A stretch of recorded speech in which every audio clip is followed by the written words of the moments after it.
One day, a violent thunderstorm struck, triggering a series of unusual events. Frightened city residents, hearing some unbearable rumbling, couldn't tell whether it was the sound of a raging storm or a sudden earthquake. To make matters worse, the lights suddenly went out, and without them, the surrounding noise seemed ominous. The next moment, one of the townspeople noticed something strange that caught his attention. Turning to his friend, the young man wanted to know where the water was dripping from, as it definitely shouldn't be there. The young man turned around in horror to look around and decide what to do next. But at that moment, he saw a huge monster in front of him, with a long tongue dripping with saliva, which they had initially mistaken for water. After that, the people in the hall heard a wild scream and realized that there were very strange creatures there. The crowd didn't know how to react in this situation, since it was something they had never encountered in their lives. Suddenly, one of the guys shouted that they should run as fast as possible and look for an exit. As he ran out of the hall, the stranger shouted. He realized that many of the people who had been inside had died, and he didn't know what lay ahead of him. The only consolation was that the monsters were no longer chasing him, though it was unclear if there was anything like that in the city. Upon reaching the center, the young man saw other people standing and watching the intense lightning closely, discussing among themselves that they had seen something strange. The young man trembled and said aloud that the end of the world must have come, for there was no other way to explain the appearance of this anomaly. Such unusual storms occurred simultaneously in different parts of the world. The buildings struck by lightning soon turned into lairs of terrifying killer monsters that hunted the inhabitants. Such places came to be called dungeons. Many countries even sent military forces there to assess the threat and gather information. However, conventional weapons were useless against the monsters. In the end, even the army was unable to deal with such anomalies. The military withdrew. Many of them realized that people were still trapped inside homes and buildings, but they also knew that it was too late to save them, since the monsters were, first of all, stronger, and second, far more numerous. Humanity had plunged into the depths of despair when suddenly their saviors appeared. The strangers, holding some kind of map, asked the soldiers not to interfere and to stay out of the way. The professionals knew what they were planning to do. What was strange was that after the request for the Red Knight to appear, a strange figure did indeed materialize out of nowhere, though most likely it wasn't even human. The man who summoned this helper knew exactly what he was doing, as if he had done such things 1,000 times before. As for the Red Knight, he grabbed his sword and immediately rushed into battle against the dangerous monster that was blocking the soldier's path. It turned out that these people were the Awakened. In battle, they used special cards called gate cards. These items had been developed in secret laboratories by scientists who had foreseen the emergence of dungeons in the world. Soon, one after another, the Awakened began to appear, that is, those capable of wielding the power of the cards. Such individuals immediately became the focus of intense attention, as they were able to fight monsters, and very successfully at that. Eventually, companies emerged that, in collaboration with the Awakened, built their businesses around clearing out dungeons. In a world where such dungeons pose a daily threat to people, the Awakened have become the elite of this society. One of these guys is named Okita Hikaru. He is also an Awakened one and has been working for 3 years at a firm that specializes in monster extermination. The boy's father was killed by a monster. It happened almost immediately after they appeared. As for his mother, she ended up in the hospital, leaving him with only his younger sister, and they had no idea what to do next. At some point, the young man decided to take the test to find out if he could become an Awakened. That's why the young man went to the office, where he was asked to approach the counter and place his hand on the device holding the card. The young man didn't know what to expect from the test, but he understood that this was the only way that would allow him and his sister not just to survive, but to live like human beings. A moment later, our hero's hand touched the card, but it seemed as though nothing was happening. The judges tried to figure out if there was a reaction or not, but then decided that the card wasn't moving, and therefore this man was incapable of anything in their line of work. The system sent a notification stating that the lowest level of ability had been detected. Okita Hikaru watched the proceedings intently. His face clearly showed intense fear, though he remained silent. Even though his ability level was practically 0, he still had some abilities, and so the guy was assigned to a team, though he received the lowest rank. Of course, the hero had received an Awakened license, but his rank was so low that no company would consider hiring him for serious work. And so the young man barely made ends meet, working odd jobs here and there until something astonishing happened. When he heard his sister say that a letter had arrived for him, our hero wondered why such influential people would even write to him. It turned out that Clearwater, one of the largest dungeon clearing companies, had begun an active search for new staff. Okita Hikaru was incredibly happy that there was someone willing to hire him, despite his low rating. You can't slack off at a job like this, you have to give it your all, so that not only his sister but also his mom can live happily. When the young man arrived at the company, he had no idea what awaited him, as he had never encountered anything like this before. The young man had no idea that in such teams there is always rank-based oppression, as well as harsh inequality. It was precisely all of this that led to low-ranking guys not only sustaining serious injuries, but also dying.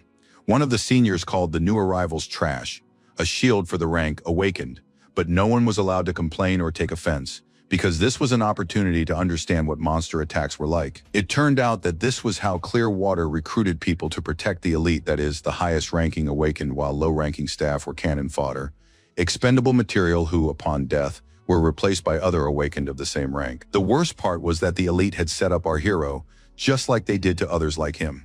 The guys were left in the dungeon, where the strongest and most ruthless monsters dwelled.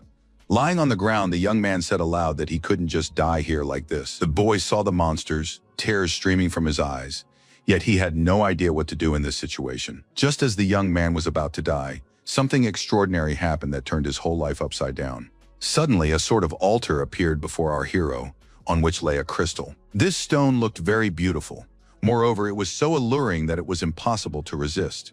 Upon touching the crystal, the young man gained an amazing ability to create an unlimited number of rare cards. Looking at his small bag, the surprised hero tried to figure out where such a huge number of cards had come from.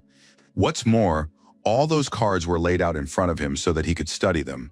Even then, Okita Hikaru knew that if anyone got their hands on such a large deck, they would be unbeatable. After that, the young man summoned the two-headed dark serpent, knowing exactly why he needed it. In that very moment, a massive monster began to materialize before the young man. These beings were truly mesmerizing. It seemed difficult to find anyone who could boast of such strength and power. However, the snakes were in no hurry to do anything because they obeyed only the one who had summoned them. At that very moment, these creatures used their fire breath to draw some very strange patterns on the floor. Unexpectedly, our hero announced that not only had his vision improved, but now he could determine an opponent's abilities and strength with a single glance. Shouting with all his might, the young man ordered his assistants to launch an immediate attack, realizing that waiting would lead nowhere.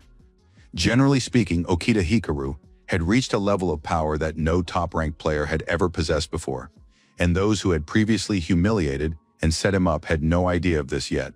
Realizing that the young man was facing a very cunning predator, his colleagues shouted that this was a reckless move since it could simply get them killed. But the young man listened to no one and nothing. He summoned some kind of gate to aid him. Gathering all his strength and power, our hero knew that only he possessed an endless deck of cards, and he would use this power solely for the sake of his revenge. At that moment, the player cared about nothing. He knew for certain that he was practically invincible, and so he was eager to see just what he could do. And so the guy remembered again that there were a great many high-ranking awakened ones working at Clearwater. When he arrived there, he had no idea what he would face in that place, nor what would happen to him next. But reality turned out to be far from rosy, and the worst part was somewhere in Tokyo in a basement that had once served as a pharmaceutical company's building. It was a 9th-level underground facility where anything could be expected, so the guys were moving very slowly. One of the adventurers, as they were sometimes called, said they were in the right place, but complained that the radar was barely working and the signal was very hard to make out. The frightened player noted that perhaps they needed to return to the others, realizing that they were unlikely to be able to proceed any further. Suddenly the group screamed. They saw several F-rank goblins in front of them and realized they wouldn't be able to defeat them. However, the monsters growled. They didn't want to let the humans go, seeing that the humans were afraid of them. And while the goblins focused their attention on one adventurer, the second, drawing his sword, tried to attack these enemies to save his companion's life. One young man was captured. The second, who was trying to help him, knew the odds were stacked against them and therefore thought there was nothing they could do in this situation. As expected, the boys had fallen into a trap they couldn't have known about for sure. At that moment, the goblins were screaming wildly, their very demeanor showing that no one could defeat them. Lifting his head, the unfortunate young man said that this was a great joy because they had been saved. One of the company employees, holding a weapon in his hands, declared in an icy tone that he didn't understand why they paid adventurers if they couldn't even handle the simplest goblins. Just then, our hero arrived. He had heard strange noises and realized what was happening, but had only just managed to come to the rescue, so he wanted to know how his colleagues were doing. The frightened young man couldn't really say anything because he was so terrified. But they didn't have time to finish speaking because at that moment one of the young men asked Noguri, who had saved the unfortunate ones, to report on the situation. Pointing at the monsters, the young man reported that he had managed to kill 4 goblins. No traces of a magic stone were found after their deaths. 2 low-ranking goblins had been attacked, so they certainly wouldn't be of any help in the upcoming cleanup. The men lay on the ground, realizing that he was talking about them, but they didn't want to say anything or argue. Okita Hikaru didn't want to just leave it at that. He asked his colleagues to move to a safe place so he could help the wounded. But the leader shouted angrily that these 2 were dead weight. There was no point in wasting time on them. The officers didn't understand why they weren't being taken along, so they begged not to be left behind. The boy didn't understand why people were being treated so disrespectfully, so he also asked the leadership to stop for a moment to tend to the wounds of these people who would be able to get out on their own. Seeing that the young man had already pulled a card from his pocket, the boss shouted at the boy not to dare waste his magic, threatening that otherwise he would face punishment. Stammering, Okita Hikaru wanted to object, but couldn't bring himself to do so, for then they would leave him here as well. As he left, the boy thought to himself that he felt very sorry for these guys, but he wasn't in a position to help them in any way. The adventurers, left alone in the dungeon, could only watch sadly as the other members disappeared into the depths of the cave. To clear the dungeons, the company hired many high-ranking guys, many of whom boasted an A rank, as well as low-ranking ones, among whom was our hero. People like Noguri were always bossing everyone around, acting as if they had no equals. Unexpectedly, the young man asked his colleague to issue weapons to the members of his group so they could defend themselves. Grabbing the young man by the collar, the arrogant colleague declared that the low-ranking members already had weapons and therefore he didn't understand what else they wanted from him. But in reality, the arsenal of elite awakened ones includes not only powerful gate cards, but also the latest weapons designed to fight dungeon monsters. However, the bullets for such weapons use magic stones that can appear after a monster's death. Since these stones are very valuable, lower-ranking members are issued subpar equipment, which serves only as a means of self-defense and isn't very suitable for combat. Elite suits are custom-made from special fibers that provide partial damage protection. The suits of low-ranking members, however, are the most ordinary, so in the dungeons, workers can rely only on themselves. Our hero is rank fares nothing lower than that, and so he considers himself the worst of the worst. He's not even allowed to participate in battle. To them, he's just a porter or a servant. The young man realizes that he is even lower than a low-level adventurer. Looking at the building, the young man thought that the exterior hadn't changed much. It looks like an ordinary office building, but appearances are deceiving. Inside the structure lies a dungeon, where a single misstep could cost him his life. As he climbed the stairs, our hero was out of breath, knowing that it wasn't as easy as it might seem at first glance. After a while, the young man was already standing and looking at the 10th level dungeon, a place he had never been before. However, the young man was not as pleased with the dungeon's level as he was with the fact that they had made it this far, because getting here with so much gear on his back was no easy feat. Although Okita Hikaru realized he had no time to rest, monsters could attack at any moment. He had to stay alert. At one point, after looking at the map, the party members grew a little nervous because the system had alerted them to a danger. Realizing there was no need to panic, the adventurers looked around to see for themselves what was happening. At that moment, the guy pointed out that there was a large group of goblins ahead. The radar showed there were more than 10 of them. Suddenly, several monsters appeared before the group. They were the same kind of goblins they had already dealt with earlier. These monsters were slowly approaching the group. It seemed they weren't planning to attack right away, but were waiting for something. The group leader ordered his subordinates to prepare for an attack immediately. He went on to say that it was important to eliminate the front ranks without using cards, while at the same time keeping a close watch on their surroundings, as other goblins could appear suddenly. Seeing that someone was about to shoot, the man added that not a single bullet should be wasted. With every passing minute, the goblins were getting closer and closer, and they were acting very aggressively. Nishino, who had a special rifle, immediately fired the first bullet at the monster. However, a moment later, the frightened young man shouted that something was wrong with these goblins because they weren't dying. The adventurer didn't want to give up. It seemed he had completely forgotten that he needed to conserve his bullets, so he took aim again and fired. His colleague, standing nearby and not about to wait for them to attack her, did the same. The goblins fell, but after a while they got back up, even though the bullets were flying one after another. Turning around, the girl shouted to our hero that one monster had broken through and was heading toward him. The young man knew he didn't have a weapon like that, though he wasn't about to give up, shouting that he understood everything. Grabbing his sword, the guy looked intently ahead, waiting for the moment when the fight would begin. The goblin stared intently at the young man and growled. The look on its face made it clear that it was about to attack. As for the adventurer, he was left alone to face this problem, and his only weapon was a very ordinary, weak sword. Our hero noted to himself that the monster was close. He didn't have a gun, but he had to do something. He couldn't just stand there. Realizing the monster was attacking, the young man immediately began fending it off with his sword, shouting something very loudly at the same time. But the goblin wasn't afraid of some kid. His bullets hadn't been able to stop him, let alone some blade. Suddenly, the young man stumbled. Realizing he was falling to the ground, he thought to himself that nothing could save him now. But at that moment, the girl approached the monster and began firing bullets at it. Giving her teammate a contemptuous look, the adventurer declared that the goblin was the lowest rank. Yet Hikaru Okita couldn't even handle it. And she immediately added that the guy was even getting paid for this. Of course, he felt great, doing nothing yet getting paid, which meant they weren't on equal footing at all. This accusation was unfair because the young man had no powerful magic pistols.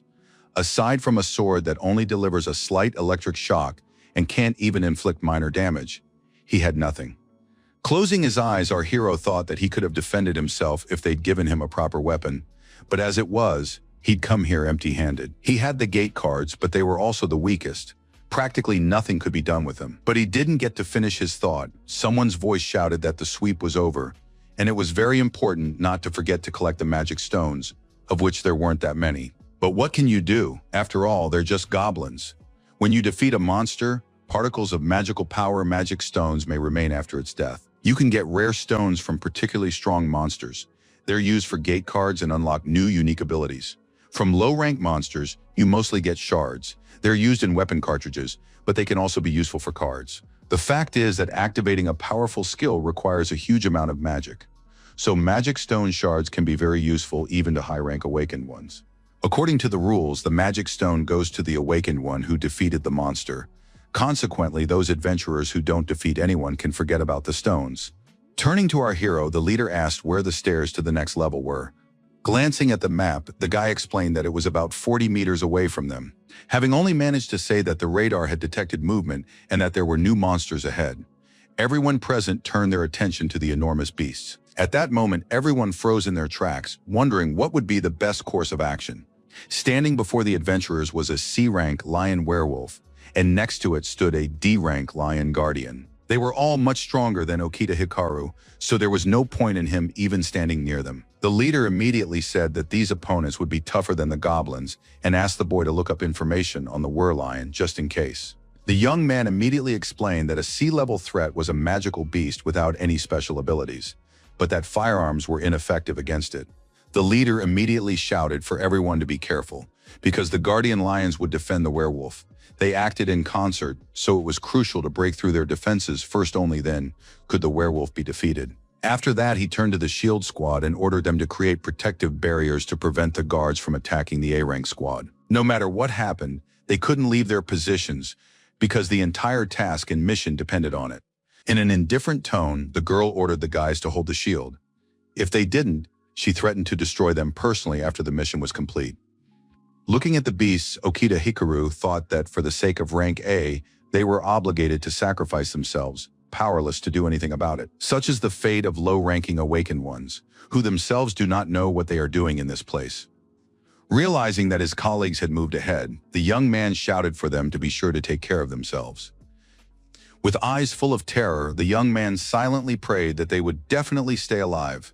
It was very important to him. After that, he remembered that the elite always carry the best weapons with them. As for Okita Hikaru and the other low-ranking members, they were issued only a stun baton, which could only temporarily scare the monsters away. At that moment, the guy just stood there looking around.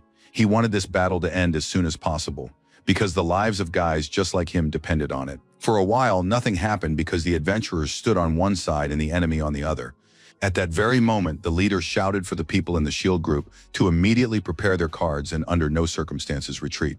It was a terrifying sight because the lions immediately pounced on the adventurers. And again, the team leader shouted that they should wait until these predators were right up close. Only then could they begin to act. The lower-ranking guys were afraid, they were trembling, but they didn't dare step back, hearing the command. Realizing that the beasts were already very close, the leader turned to the group of shield bearers who were supposed to use the shields. The young people immediately shouted that they were summoning a protective barrier for help. This card creates a barrier in front of the owner, as well as the opponent, generating a protective field.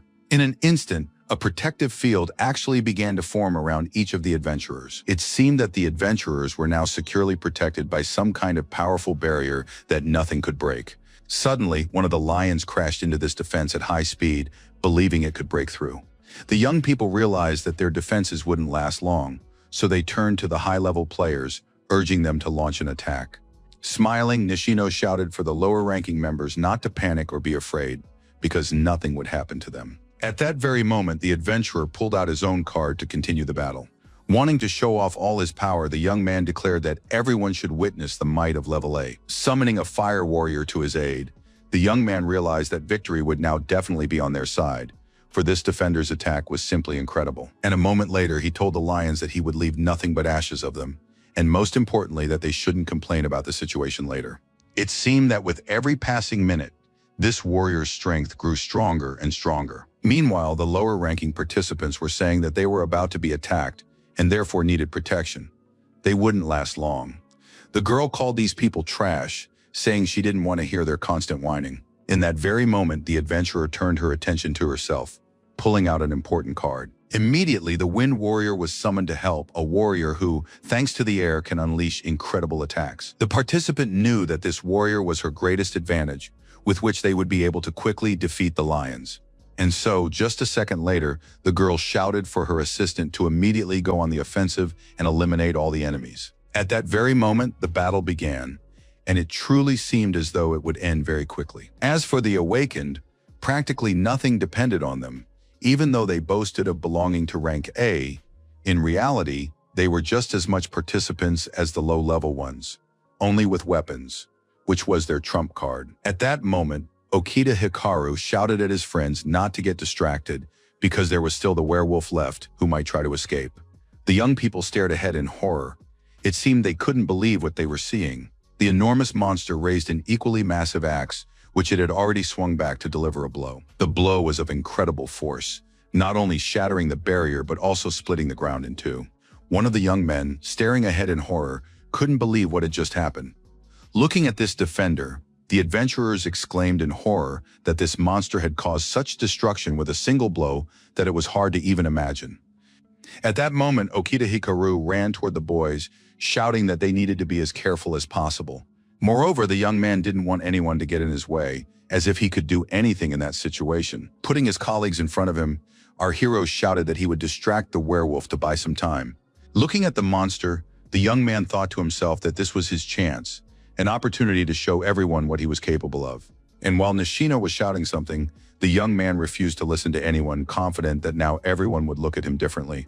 Suddenly, the young man felt someone strike him hard across the cheek, not realizing who it could be. Standing next to the lion, who had paused for a moment, the young man asked his colleagues why they were treating him this way. Continuing to kick Okita Hikaru, the antagonist said that no one had given him the right to join the battle. His only task was to treat others if they were wounded. The adventurer seemed to think that someone had given him the right to bully the young man, who couldn't say a word. After that, Nishino declared that our hero wasn't just an F rank, he was practically trash. And as for battle, that was something exclusively for the higher classes. A moment later, the player summoned a card to assist him, shouting that he was calling forth the gate, and immediately declared that he needed a fire warrior who would be perfectly capable of handling the task at hand. At that moment, something indescribable began to happen, as this warrior actually possessed unreal strength. But we weren't able to watch this mesmerizing action because the leader yelled that they needed more barriers. So the lower-ranked participants had to summon a shield for themselves again. A moment later, he declared that Okita must tend to the wounded immediately, as their defenses were weakened. The boy immediately decided to use an elixir card, which allowed him to slightly boost his own strength and heal minor wounds. Even though this was just a minor task, the young man carried it out as if the entire mission depended on it. Realizing that he was feeling much better, one of the guys who was also under the protective barrier thanked his comrade and ran off to continue doing his part of the job. At that very moment, the guys began rebuilding the protective barrier, realizing that without it, nothing would work. But the monster had no intention of waiting for the people to set up their defense. and so it began to break it down again. The young people understood that they faced a difficult task, but they had heard that the leader had already summoned the Wind Warrior. Moreover, he said that they couldn't let their guard down and had to build as many barriers as possible. It could be said that the lower ranks continue to sacrifice themselves endlessly, no matter how it happens. With their cards, the guys can only take the brunt of the attack. By helping the elite, they can only defend, while the high-ranking awakened handle the rest. The worst part is that they don't pay attention to what the adventurers have to do to hold the shield. They have no idea that every minute counts and aren't in any particular hurry. While helping his colleagues, the young man thought his rank was so low that he wasn't even allowed to use a shield, and so he considered himself utterly pathetic and had no idea where all this would lead him. Meanwhile, the high-ranking adventurers were joyfully shouting that they had practically defeated these monsters. Turning to the boss, Nishino asked him, his voice full of joy, if he wouldn't mind lending his team a hand. Pulling out a card, the young man said that he had been planning to do just that himself. The next moment, the boss pulled out one of his cards to summon an assistant to his aid. Suddenly, everyone saw a hand appear. It seemed the assistant would be connected to water in some way. The boss remained silent, but he continued to summon whoever could finish this battle. It was an interesting character in full armor who knew exactly what he was there to do. It turned out to be a sea warrior who actually possessed incredible strength. What was particularly interesting about him was his spear and his ability to control water, which allowed him to do all sorts of things. Realizing that the enemies had been destroyed, the leader informed his team members that they were looking at a rare magic stone. And while the other rank A adventurers grumbled, the commander was delighted, for according to the rules, the stone belonged to him, since it was his subordinate warrior who had defeated all the enemies. As for the low-ranking adventurers, they were once again left with nothing, because of such unequal conditions where your efforts don't pay off. Many awake and simply quit. Our hero thought that the world seemed mired in inequality or injustice, whether it was office work or clearing out dungeons. Suddenly, the leader's voice snapped the young man out of his thoughts, asking if it was true that he had tried to protect someone from a werewolf's attack. The young man was embarrassed, realizing he shouldn't have done that, but instead the man praised the adventurer, saying he wanted to give him a special card for it. It was a rare A-rank card that he had specifically saved for the boss of this dungeon, but now he wanted Okita Hikaru to have it, hoping that he would use it in this battle. And while our hero mumbled something under his breath, Nishino angrily asked why the boss was giving such a valuable card to some kid. The boss explained that knowing how strong the enemy was, Okita still rushed to his comrade's aid. Few would have been able to do the same. The offended Ranka adventurer stared intently at the boss, unable to argue with him. As for the leader, he went on to explain that this was an incredibly powerful card, used to capture the strongest monsters. His colleagues should only use it on command, and when he gave the signal, the young man had to report the release. Each awakened can have only one gate card. Unfortunately, the young man won't be able to use the elixir after that, and they'll have only one chance to defeat the dungeon boss. And as he left, he shouted for the young man not to let them down, since the mission was incredibly important. Holding the map in his hands, Okita Hikaru thought that he had finally been noticed. Perhaps he would be able to raise his status. He couldn't let this chance slip away. Only Nishino looked closely at their leader, but walked past him. A short while later, the entire team was climbing the stairs leading to the 10th level dungeon. The boy, as before, held a tablet in his hands to check if any danger was lurking nearby. The young man realized that, judging by the building's layout, they were heading toward the boss's lair. The girl remarked that the young man was quite knowledgeable about blueprints and learned that he had studied the subject a bit during his college years. Suddenly, our hero shouted that the radar had detected traces of a large monster. The adventurers immediately began looking around for the beast. And then everyone noticed a huge monster staring right at the uninvited guests. The guys said that, judging by all appearances, this was the dungeon boss they had been searching for so long. Staring intently at this monster, the guy tried to think of something, though his thoughts were all jumbled. For a moment it seemed as if time had frozen, for not only the awakened ones but also the monster stood motionless in their places. For a while nothing happened, which allowed the group to assess the situation calmly and decide how to proceed. Okita Hikaru wanted to know how high the dungeon boss's rank was, but the problem was that there was simply no information on the matter. Low-ranking adventurers spoke in horror about how this monster was 5 times larger than that were lion, not realizing who was about to fight it. Hearing that the awakened didn't believe in the power of their elders, the leader shouted for everyone to gather immediately. The young man said they couldn't clear the dungeon while leaving the boss alive, so they needed to position themselves correctly, and immediately asked our hero what was known about this monster. The young man wanted to find at least some information, but realized he couldn't manage it. Again and again, Okita Hikaru wanted to do something, but noted that it most resembled a basilisk. He couldn't find out anything else.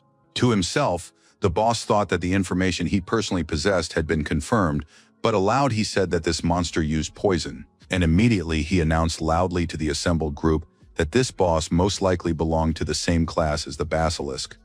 The leader wanted the high-ranking members to immediately produce their cards. The young man wanted to know how the attacks would affect this monster. The Rank A representatives were delighted that they would be able to fight such a monster, and so they waited for permission to be granted. At the same time, everyone else was ordered to form defensive barriers in 3 rows again. As for our hero, he was asked not to intervene since he was the secret weapon in this battle. Holding the map in his hands, the young man thought that it was even scary to consider that the outcome of the battle was in his hands. It was surprising as it allowed him to stand on equal footing with the other high-ranking participants. Suddenly, the boss shouted for 2 colleagues to immediately take out their cards and get ready to use them. It seemed the boss wasn't going to wait for the uninvited guests to do their job. He began to growl, moving closer and closer to the people. But right then, the leader announced again that they were launching the dungeon raid right now, and everyone had to give it their all. At that moment, the beast picked up speed and was now running toward the group, who were ready to attack. They, in turn, immediately grabbed their cards, realizing that every minute counted. The adventurers standing in front immediately formed a defensive barrier to buy time for the attack. The dungeon boss saw what was happening. He not only began screaming frantically, but also demolished absolutely everything in his path. The high-ranking Awakens saw that the beast had destroyed all the defenses their low-ranking colleagues had built in an instant, so they immediately began summoning helpers using their cards. The young people used a triple attack, knowing that this was sure to work. Despite this, the dungeon boss was still standing and even growled, displaying all his strength and power. With sadness in his voice, Nishino said that even their combined attack had achieved nothing. Consequently, they couldn't fathom just how resilient this monster was, and there was no information on the matter. The beast certainly had no intention of giving up. It roared just as before, but now it didn't attack as quickly. Holding the map in his hands, the high-ranking adventurer was about to do something, though he didn't tell anyone about it.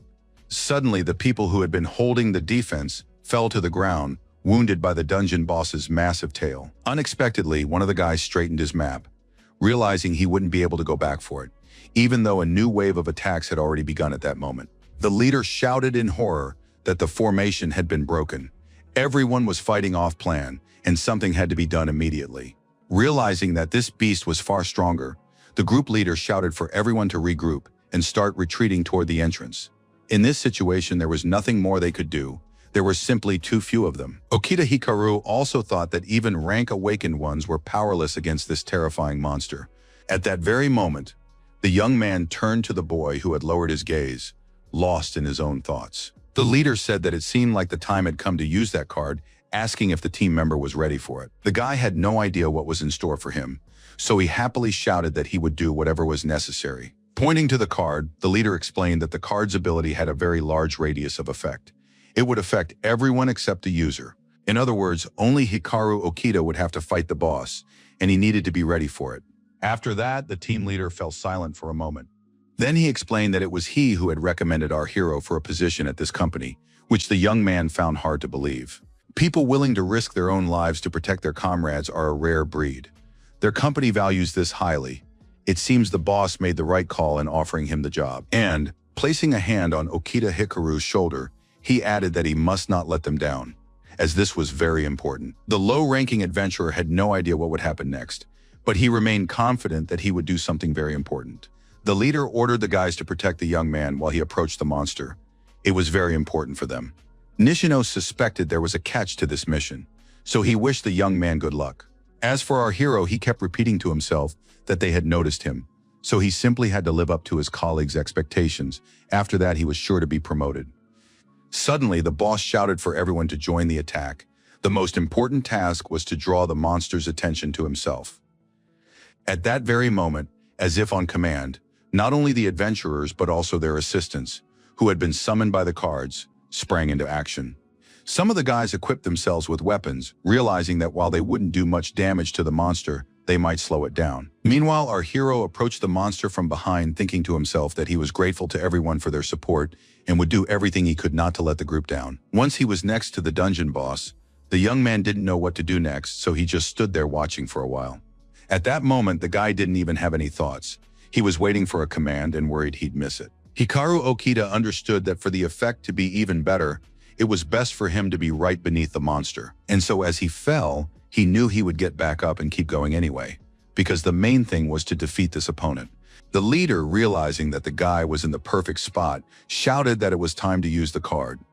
Our hero, holding the coveted card in his hands, thought that everything would be decided for him now, that the outcome of this matter would become clear. In that very second, the young man shouted the word gate, though he hadn't said the next word yet. But a moment later, he announced that he was using release, even though he had no idea what that meant. For a while, the young man stood there proudly raising his hand, believing he was doing something very important. Everything around him was enveloped in some kind of smoke and bright light, though nothing else surprising was happening. For a moment, the monster stopped, but just as before, it stood where it had been. The frightened young man thought to himself that he must have succeeded in the task, since the monster was no longer threatening anyone. But then something happened that Okita Hikaru was completely unprepared for, because the ground beneath his feet began to crack. In that very second, the young man found himself falling somewhere down, not understanding how this could have happened. Realizing there was some kind of pit below, the boy screamed, though he didn't know what he expected to gain from it. After hitting the ground for the first few seconds, the young man still didn't understand what was going on, but he was glad to be alive. Struggling to his feet, the young man said that his arm, which he had dislocated during the fall, was in severe pain. The people who were up above were carefully surveying the extent of the destruction, which was catastrophic. And that's not even counting the fact that in some places the ground had completely caved in. Moving forward, the young man muttered to himself that he wanted to understand what had happened, why something like this had occurred, since he had never seen anything like it before. Lifting his head, Hikaru Okita tried to figure out something else. It turned out he had fallen alone, but why had the others managed to hold on? Wanting to figure it all out, the young man turned to the leader who was looking at him. The young man didn't want to beat around the bush. He asked directly what he wanted to know what had happened. The leader was silent for a few seconds, though he was already starting to smile, realizing that everything had actually worked out. After that, the leader and the other high-ranking adventurers began laughing like never before, saying that this fool had actually fallen into that pit just to give them something to laugh about. Our hero smiled. He didn't fully realize what had happened, so he just looked at those standing above him. Finally, the leader said that this card had a number of special features. The most important one is that the card has no attacking abilities. It's just a regular trap. The card destroys the entire area around it. In other words, not only the monster, but also the card's owner ends up trapped. The boss of this dungeon has surprisingly durable armor. The only way to destroy him is... And then he fell silent for a moment. After a brief pause, the leader explained that the only way to defeat the enemy was to attack it directly into the abyss. The boss had read that this pit opens wide when it prepares to swallow its prey. And he immediately added that the young man couldn't find any information about this monster on his tablet. But there wasn't any there, because the boss had tampered with some of the data beforehand so that no one would find out about this enemy's weak spot ahead of time. They needed someone, like a low-ranking kid, to win this battle. Okita Hikaru had to agree that someone had to play the role of bait. Nishino laughed the loudest, saying that the guy was actually even dumber than they'd originally thought. Could he really have imagined that they'd actually give him an important mission? That anyone would actually rely on him? At that moment, the dungeon boss, who had fallen into the pit but remained alive, let out a scream. And the boss continued to say that he hoped our hero would make a tasty treat for this enemy. Realizing that the monster was very close, the young man screamed louder than ever before. Meanwhile, the adventurers continued to laugh at their colleague, noting that now no map would help him at all. Stepping aside, the young man asked himself how things had come to this. Moreover, it was incomprehensible how these people could be so ruthless as to engage in such things. But as if what they had done wasn't enough, the guys continued to laugh at Hikaru Okita, saying that he was a lousy decoy who wasn't even interesting to this boss. Suddenly, Nishino shouted that he wanted to turn up the heat a little to make things even more interesting. Summoning a fire warrior, the young man saw that the monster didn't like any of this, but it amused him greatly. The guy didn't know what to expect, but he asked for the awakening to stop, since they had a completely different mission. With every passing minute, it grew hotter and hotter in the pit. As the monster writhed, the young man begged the adventurers to stop over and over again. But the awakened ones didn't care what the boy was screaming. They just wanted to have a little more fun. To himself, the boy thought that if the monster didn't kill him, he'd simply burn to death from such attacks, since there was fire everywhere. Nishino shouted, hoping that his friend, sitting in the pit, had already gotten hot enough, adding that with a crust he would be much tastier than in his usual form. At one point the leader fell into thought, though he remained silent for a while. Then he turned to his subordinate, telling him to put out the fire already. This wasn't a game after all. It seemed that Okita Hikaru was no longer interested in the conversations taking place above, as he needed to think about his own safety. It was clear that the monster was angry. He wanted to vent all his hatred on whoever was nearby. Hiding behind his jacket, the young man decided that the dungeon boss was definitely preparing an attack. He was surely going to use poison. Our hero vaguely remembers what happened next. He only begged the monster to turn its attention to those who truly deserved it. Lying on the ground, covered by his jacket, the young man shouted something, though he didn't know how that would help in the situation he found himself in. At that moment, the young man didn't want to think about anything. Time seemed to have stopped. Realizing that nothing was happening, Hikaru Okita realized that the monster wasn't going to attack him, though he didn't understand why that might be. Lifting his head, the boy realized it was poisonous gas. Consequently, the attack was directed upward, not toward him, which was a relief. At that moment, covering his nose with his hand, the leader lamented that because of the fire and heat, all the fumes were rising upward toward them. Peering out from behind his makeshift shelter, the young man thought that he was in a pit, and since all vapors always rise upward, that was why he couldn't smell anything. As for the adventurers, they said they needed to get out of there as quickly as possible, or they would simply suffocate from the smoke and gas. For a while, the group's leader kept staring at the dungeon boss, who in turn was watching them. Hiding behind a rock, our hero realized that while the monster was distracted by the others, he needed to find some kind of cover immediately, and only then think about what to do next. The young man knew the levels well, having been in the dungeons many times before, and therefore decided that he was now roughly on the 9th level, since the map had destroyed an entire floor. Consequently, he could find some corridor that would surely lead to the exit. But suddenly the young man noticed a small crevice behind him and decided he could try to squeeze through it. Moving very slowly, our hero told himself that he was badly wounded and therefore didn't have much strength left, and he didn't know if he would be able to safely reach his destination. As for the monster, it seemed to have noticed the disappearance of its prey and therefore began to roar very loudly. Realizing this, the young man told himself that, no matter what, he had to hurry. The dungeon boss was already very close, so the young man told himself that he had to move faster and faster. Holding his injured arm, the young man asked himself over and over again why they had treated him this way. He didn't know where this system had come from, because it was possible to act completely differently, to improve one's skills by helping one another. The young man realized that these people would surely treat the other weak adventurers in exactly the same way. Upon reaching the crevice, the boy realized with horror that there seemed to be no passage here, so he would have to keep searching. Looking around, Okita Hikaru consoled himself with the thought that there had to be a way out here, even though he hadn't seen it yet. Moving slowly through the gorge, the young man told himself that he should have come across some kind of passage by now, since he had walked quite a distance. Suddenly, the young man saw a strange glow that piqued his curiosity. Standing in front of a small crevice, the boy decided that this was his salvation, but he didn't know how to get inside. Realizing that if there was light ahead, then there must be some kind of exit, our hero wanted to figure out how to get inside. The next moment, the young man saw the light and turned around, wanting to understand what had happened. But instead, he saw the same dungeon boss who had broken through the ceiling of the cave and was now staring intently at his prey. The frightened boy covered his face with his hands, realizing that rocks were flying from all sides. A moment later, Okita Hikaru fell to the ground and now covered his head with his hands, realizing that this way he could at least save himself for a while. The young man began to cry. He truly understood that the gorge wasn't opening, even though he could see the glow, and there was no other way out besides. A huge monster was right behind him.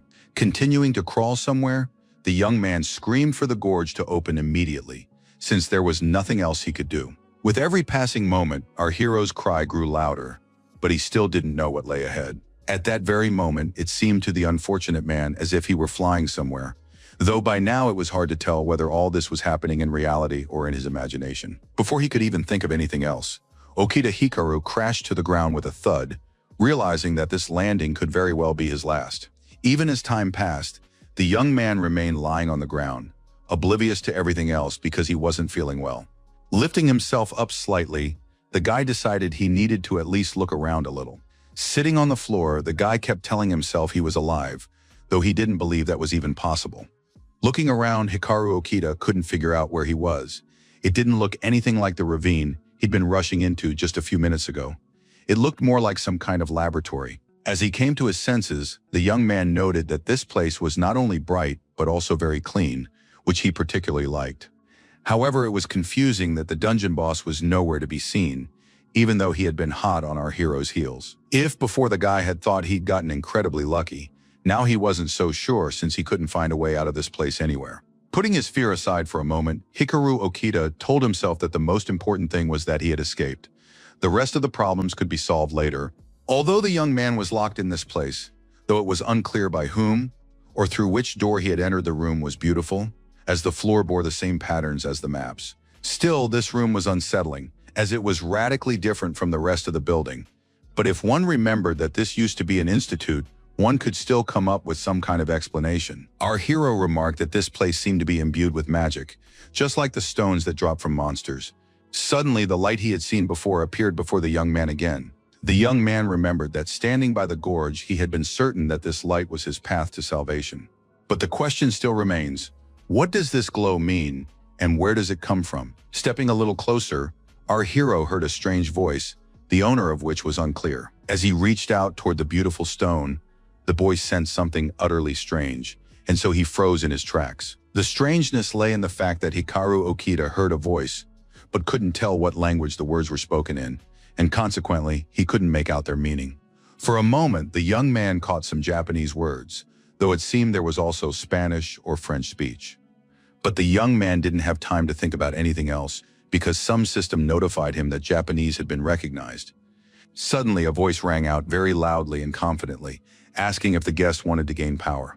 Recalling everything he had been through, the young man shouted that he wanted power very much, more than ever before. And he added that he didn't care at all what he was dealing with. Hikaru Okita wanted power mainly because he wanted to take revenge on all those people who behaved like real murderers. After that, some strange scanning began, and the system asked again if the guest was ready to sign a contract with him. Upon hearing that the boy could become the chosen one, he fell silent, not understanding what that even meant. Unexpectedly, his wounds began to heal, and it happened so quickly that the young man couldn't comprehend what was happening. Ignoring what the system was saying, our hero clutched his eyes, realizing that something was wrong with him. After that, the computer announced that the gate cards were being replaced with high-rank cards, which made the boy very happy. The young man was delighted that he would finally have his own cards, and some of the strongest ones at that. And while the process was underway, the young man looked intently at a spot ahead of him. All those phrases he had heard when he received the trap card began to echo in his head, something he hadn't even suspected at the time. Now our hero realized he had been a fool, but at that moment he had simply wanted to show what he was capable of. Clutching his head with his hands, the boy screamed, because he didn't want to think about it anymore. After a while, Okita Hikaru was surprised because the system kept announcing that the card swap had begun, but nothing was happening. Staring ahead, the adventurer thought that something had gone wrong, but he didn't know how to stop it now. Shouting at the top of his lungs for the computer to stop, the young man decided it was all nonsense. And the louder the computer's voice got, the louder the young man's voice became, as he grew tired of hearing the same thing over and over. Finally, the guy stopped. It seemed to him as if the long-awaited silence had settled over the room. Looking at the crystal, which had now darkened, the awakened youth decided that this strange system had shut down.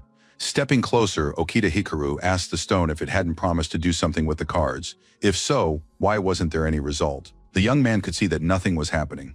The room was still just as quiet, but he had a strange feeling, as if something had happened to the card pouch. To himself, the boy thought that if even one powerful card had actually appeared there, that would already be a great gift for him. Raising his hand, our hero summoned the cards, wondering what would happen next.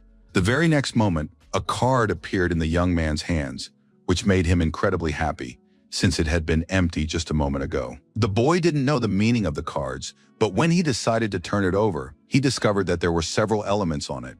Suddenly, cards began flying out of a special pocket one after another, and there were so many of them that it was hard to believe. Looking down, the young man saw a large number of cards, which now formed a sort of collection. The guy couldn't understand how one person could have so many cards, but then he remembered that there had been a system glitch, though, that might have affected the cards themselves, which could have been incorrect. Picking up one of them, Okita Hikaru decided he could at least try to do something. At that very moment, our hero's eyes widened like never before, and this frightened him terribly. Clutching his head with his hands, the adventurer asked himself how it was possible that information about the card's meaning had immediately appeared in his mind. It felt as if data on all the gate cards was being downloaded into the young man's brain, which was extremely unusual. And so the guy screamed as loud as he could, even though he knew it wouldn't help him anyway. Finally, the system announced that the download was complete, and that meant that now the owner of this entire deck had the ability to use everything he possessed. The young man knew he wanted to start with the two-headed serpent, which was more powerful than an A rank, meaning it could defeat practically any opponent. At that very moment, the assistant began drawing some very strange circles on the floor.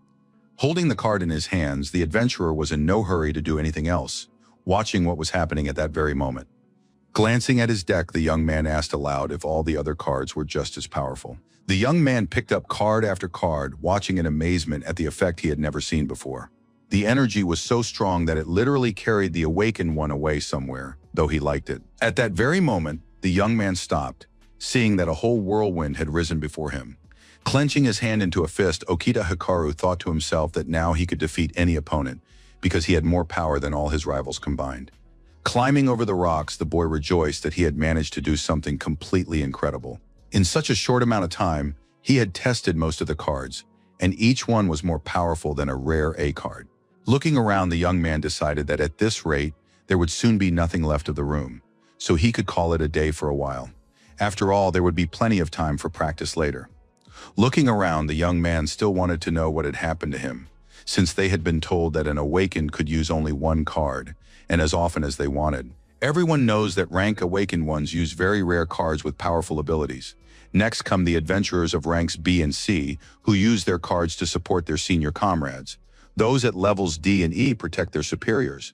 But there's no point even talking about rank F. Rumors circulate that S-rank awakened ones are active somewhere, significantly surpassing even a rank in power, though little is known about them so far. The young man didn't understand what had happened to him, because people like him simply can't handle the power of good cards, let alone the several he now has in his arsenal. He'd heard of S-rank before, but he'd never heard that even they possessed anything like this.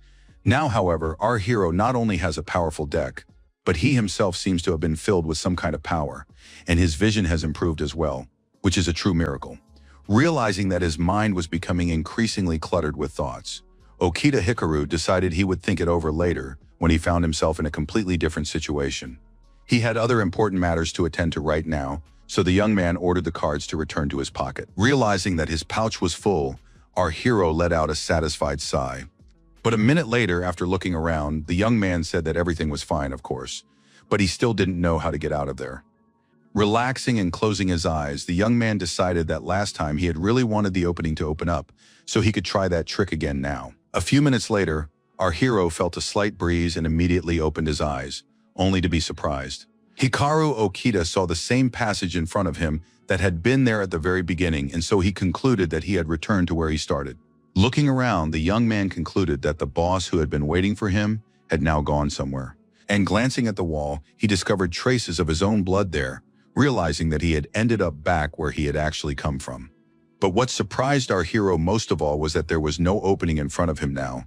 Consequently, it was unclear what had happened to him. Perhaps it was all just a dream. Taking one of his cards, the adventurer decided to summon the gate to check if everything was working as before. A glow immediately appeared around him, and the young man saw a familiar card.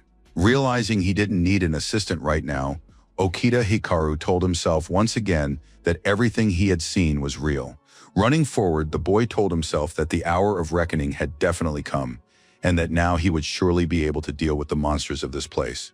Suddenly, the young man stopped in front of another tunnel that led down somewhere. Looking back, the young man decided that a battle was taking place somewhere down there, since he could hear distinctive sounds. He wanted to figure out where the noise was coming from, so he walked forward down the tunnel. Upon seeing the dungeon boss in front of him, the adventurer realized that a battle was indeed in full swing here. As for the monster, it was down below, so it couldn't see our hero.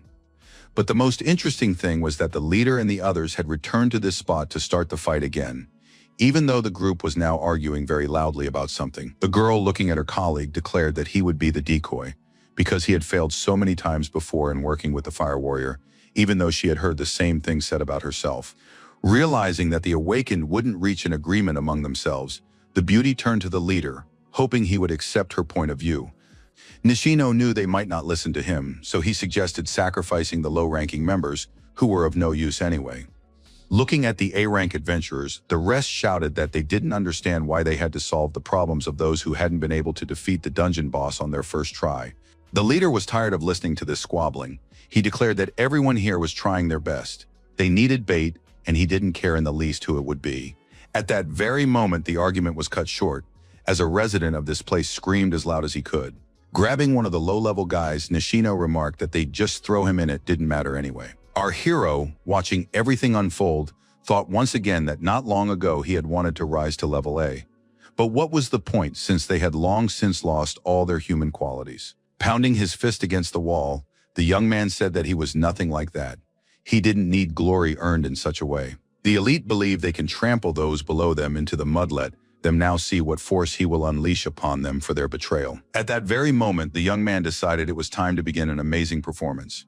Raising his hand, Okita Hikaru shouted that he was summoning the gate to his aid. It was clear that the dungeon boss had sensed something, as he immediately turned his head toward where the young man was standing. The team leader also saw that the monster was distracted, but didn't know what had caught its interest so much. The reason was that the monster had clearly recognized the guy he was chasing, but it was still useless. The enemies immediately recognized this person as a low-ranking member, though they didn't understand what he was about to do. Okita Hikaru had already summoned the two-headed snake before and knew it was incredibly powerful. This time he decided to do exactly the same, especially since it was a chance to see what his assistant was capable of in a real battle. The leader wanted to shout something, but didn't have time, as he saw the snake appear instantly, screeching loudly. The dungeon boss clearly hadn't expected to face such an opponent, and so he didn't rush to attack. Not wanting to prolong the fight, our hero immediately ordered his assistant to kill the creature. The awakened realized they were facing a two-headed dragon, but couldn't fathom how a low-ranking boy could possibly be capable of such a thing. At that moment, the young man's assistant radiated loyalty and a willingness to do absolutely whatever was necessary. Knowing the abilities of all his charges, the boy commanded the dragon to burn the boss. In that very second, the dungeon became not only bright, but also hot. It seemed the dragon would certainly show no mercy to its opponent.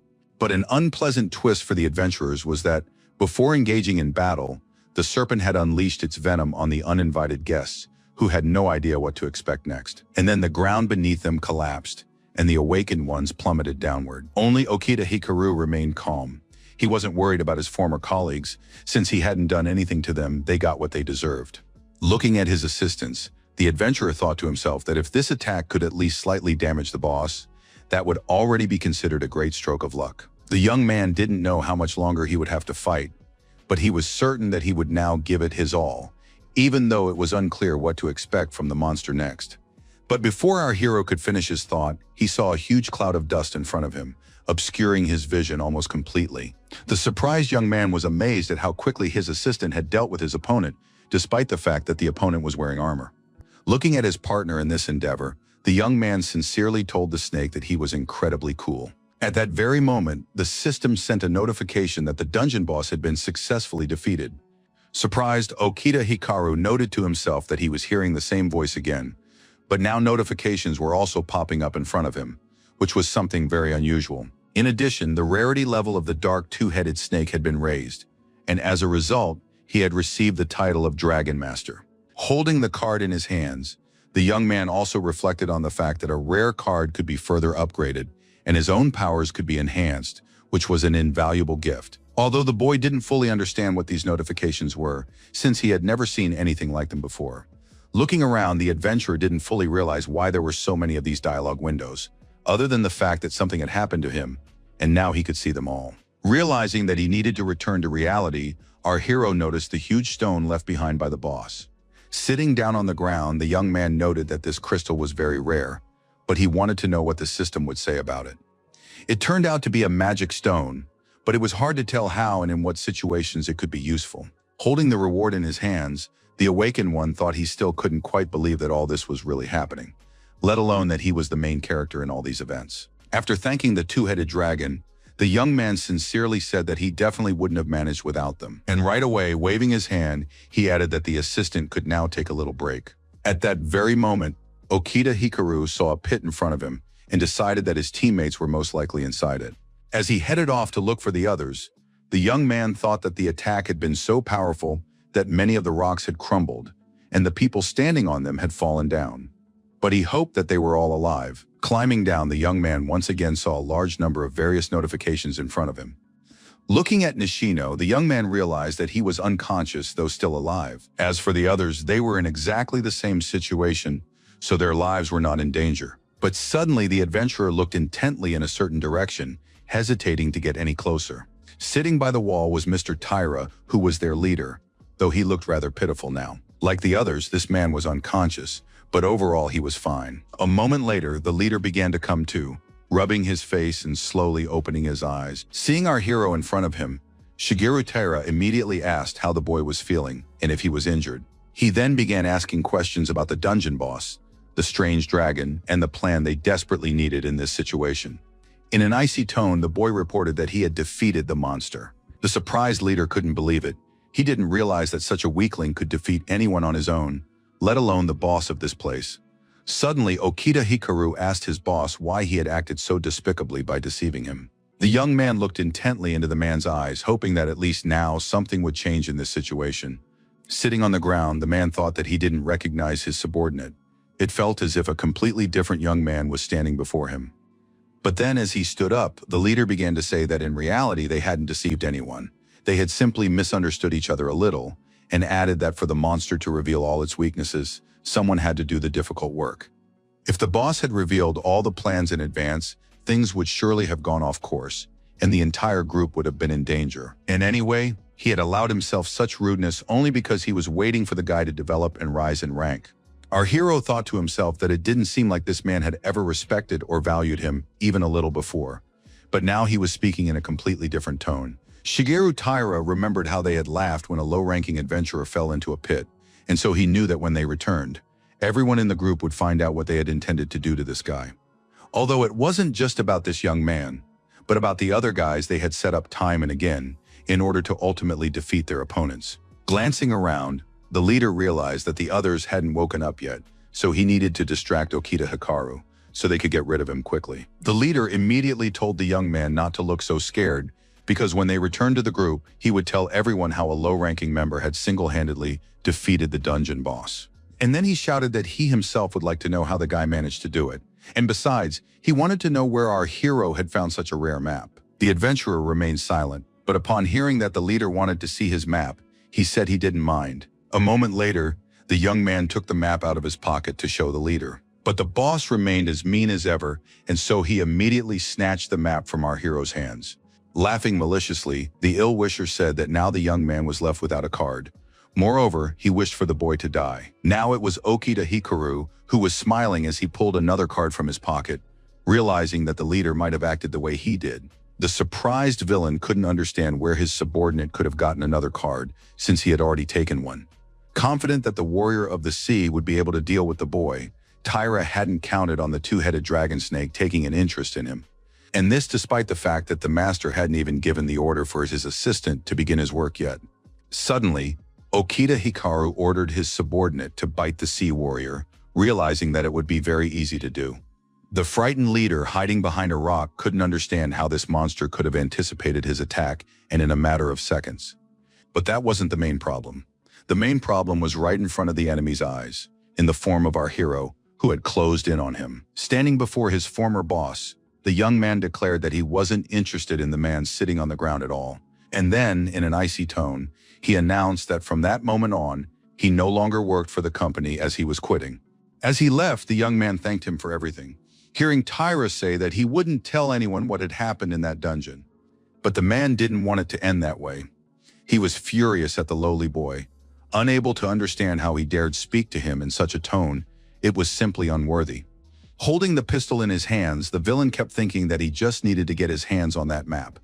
If he had it, that snake dragon wouldn't be able to do anything to him. And so, raising his weapon, the leader shot the young man in the back as he headed for the exit. Suddenly, the young man froze and stared ahead in horror, unable to believe what he was seeing. The very second the bullet was about to hit its target, the defender blocked the young man's path, and he did so as if he knew exactly what was going to happen. Taira shouted at the boy to stop his tricks, because he was really sick of them. Standing with his gun, Tairu was about to shoot again, but this time he wanted to aim as carefully as possible. At that moment, Okita Hikaru thought to himself that it was all useless, since he knew this man's every move in advance. Angry at himself, the leader said he didn't understand why he couldn't hit the target. It was as if he were just shooting into thin air. Then he remembered that something was definitely wrong here. It was no coincidence that this low-ranking man hadn't told him everything from the start. At the same time, our hero had initially seen system notifications that foreshadowed the events that were about to unfold. Even then, the computer had reported that Tyra was on full combat alert. He was going to summon the Sea Warrior, and if that failed, he would use the 8 remaining rounds. Smiling, the guy pretended he knew nothing of this, and thus joined the game but on his own terms. Every subsequent step was accompanied by prompts from the system so that the awakened one would know what to expect next. As he spoke the words about his dismissal, Okita Hikaru realized that if he turned his back, this man would shoot him. At that moment, the young man realized that his eyes didn't just see well, they saw much further than necessary. And so he decided that now it was his turn to show what he was truly capable of. The dragon obeyed its master's orders and began breathing fire at the man, who remained seated against the wall. Realizing that the gun was slipping from his hands, the frightened leader didn't understand what was happening there. But the guy shouted that now was no time to relax. They had to do their very best. Grabbing his shoulder, Tairu realized that this fire was so powerful it could incinerate him, though for some reason it had only touched part of his shoulder so far. After that, the flames began to spread in all directions, and rocks rained down on the attacker with tremendous force. Knowing that this could end very badly, the group leader shouted for the guy to stop immediately. To himself, our hero thought, what had these bad people done when he asked them to stop their attacks? Did they stop? After ordering the dragon to stop, Okita Hikaru thought to himself that he had no intention of becoming as despicable as these creatures. In an icy tone, the young man said that to him, Tairu was a true murderer. The next time they decided to kill him again, he would definitely not miss. With horror, the ill-wisher thought to himself that he had never seen such power before, and therefore didn't understand what kind of card it was, or where it had even come from. Smiling, our hero went on to say that he was very sorry for having frightened his former boss. And tossing the man a stone, he added that he could keep the crystal as a souvenir. The surprised detractor didn't understand what kind of trick this was, or why a low-ranking adventurer would give him his reward. But Okita Hikaru explained that this stone could come in handy for reporting on the successful clearing of the dungeon. One must leave a good impression on the company, and the leader had done an excellent job. But for our hero, everything is just beginning though in a completely different place. So it's time to take action, because something very interesting awaits him ahead. The next day, upon arriving at the office, the young man heard someone asking if he was really quitting. Miko and Yuriko couldn't believe it was true, so they were very upset when they heard the news. One of the girls said that everyone was talking about how the dungeon clear the day before had gone well, so it was unclear why the employee had decided so abruptly to leave. Another said that usually only people nearing retirement age quit. For everyone else, there are plenty of opportunities, so there's no need to leave. These beauties were colleagues. Miko hasn't been working there long. She's the junior colleague, while Yuriko is the senior one. They work in the Department of Awakened Affairs, handling paperwork and assisting new arrivals. They are higher in rank, but unlike the others, they are somehow much warmer toward our hero. Responding to the girl's question, the young man stated confidently that he had already made up his mind and, besides, wanted to do something on his own. His other colleagues didn't understand this decision. They were certain that no one, anywhere, would take on such a low-ranking adventurer. But it wasn't entirely clear how this young man would work on his own either.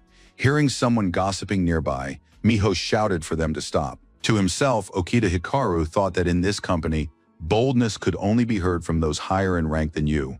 Everyone was so used to communicating that way. However, the young man's worldview had now been completely turned upside down. He didn't care at all who was saying what about him, since he clearly saw what he wanted in this life. At that moment, Nakamura ran up and asked if our hero was really planning to leave. Mr. Terui, who, like Nakamura, was an F rank, was surprised that the guy had quit even before he had. Nakamura, who approached his colleague, asked what had happened to his glasses, but the girl continued to cry, begging the adventurer to reconsider and not leave. Hearing Mr. Terui wish him luck, the young man thought about how even these signs showed how much all these people cared about him, and that these were completely sincere emotions. The young man didn't want to abandon these people while he was improving his skills, But suddenly he felt a very strong sense of panic, though he didn't understand what it was connected to. The next moment, the young man turned around, thinking that the reason might be right nearby. Standing behind him was the big boss, whose name was Serizawa. The system immediately began issuing all sorts of alerts, but the situation was as confusing as could be, since the notifications were flashing red, yet there was no specific information. The young man stared intently at this man, hoping that the system would eventually update the information. But that didn't happen, which led him to think that this man was much stronger than anyone else in the A-rank category. At that moment, our hero once again replayed the events of the previous day in his mind, when he had found himself in a strange room where he had received amazing abilities. First, he gained the ability to control an unlimited number of gate cards, even though a typical awakened can only use one card in battle. Second, the guy had become a completely different person. Our hero was now confident, because something completely different had awakened within him. Besides that, the guy knew what he wanted. He understood who was by his side, and now he was going to do everything to change that. It's worth noting that the cards turned out to be so powerful that they could easily attack even a dungeon boss.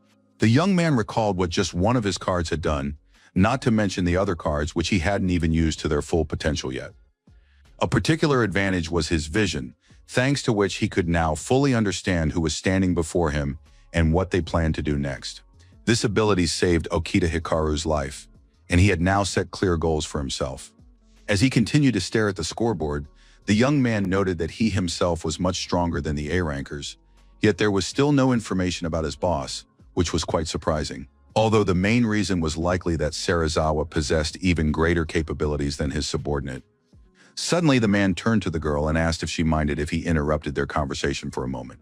Smiling, the boss explained that they hadn't had a chance to meet before, even though he had led the cleanup team that our hero was part of. At that moment, the young man thought that this was one of the company's top brass, a very important figure.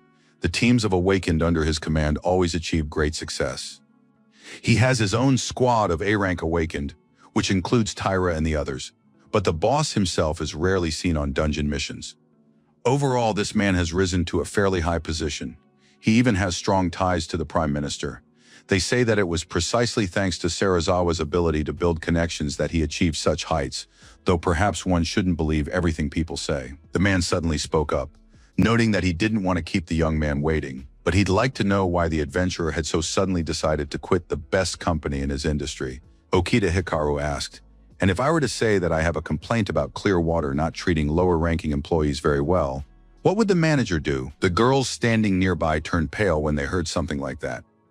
Smiling, Serizawa said he hadn't known there were people among his subordinates who were willing to openly express their dissatisfaction. It was a shame they'd met so late. And as he left, he wished the young man good luck, adding that he hoped Okita Hikaru wouldn't take all their clients away.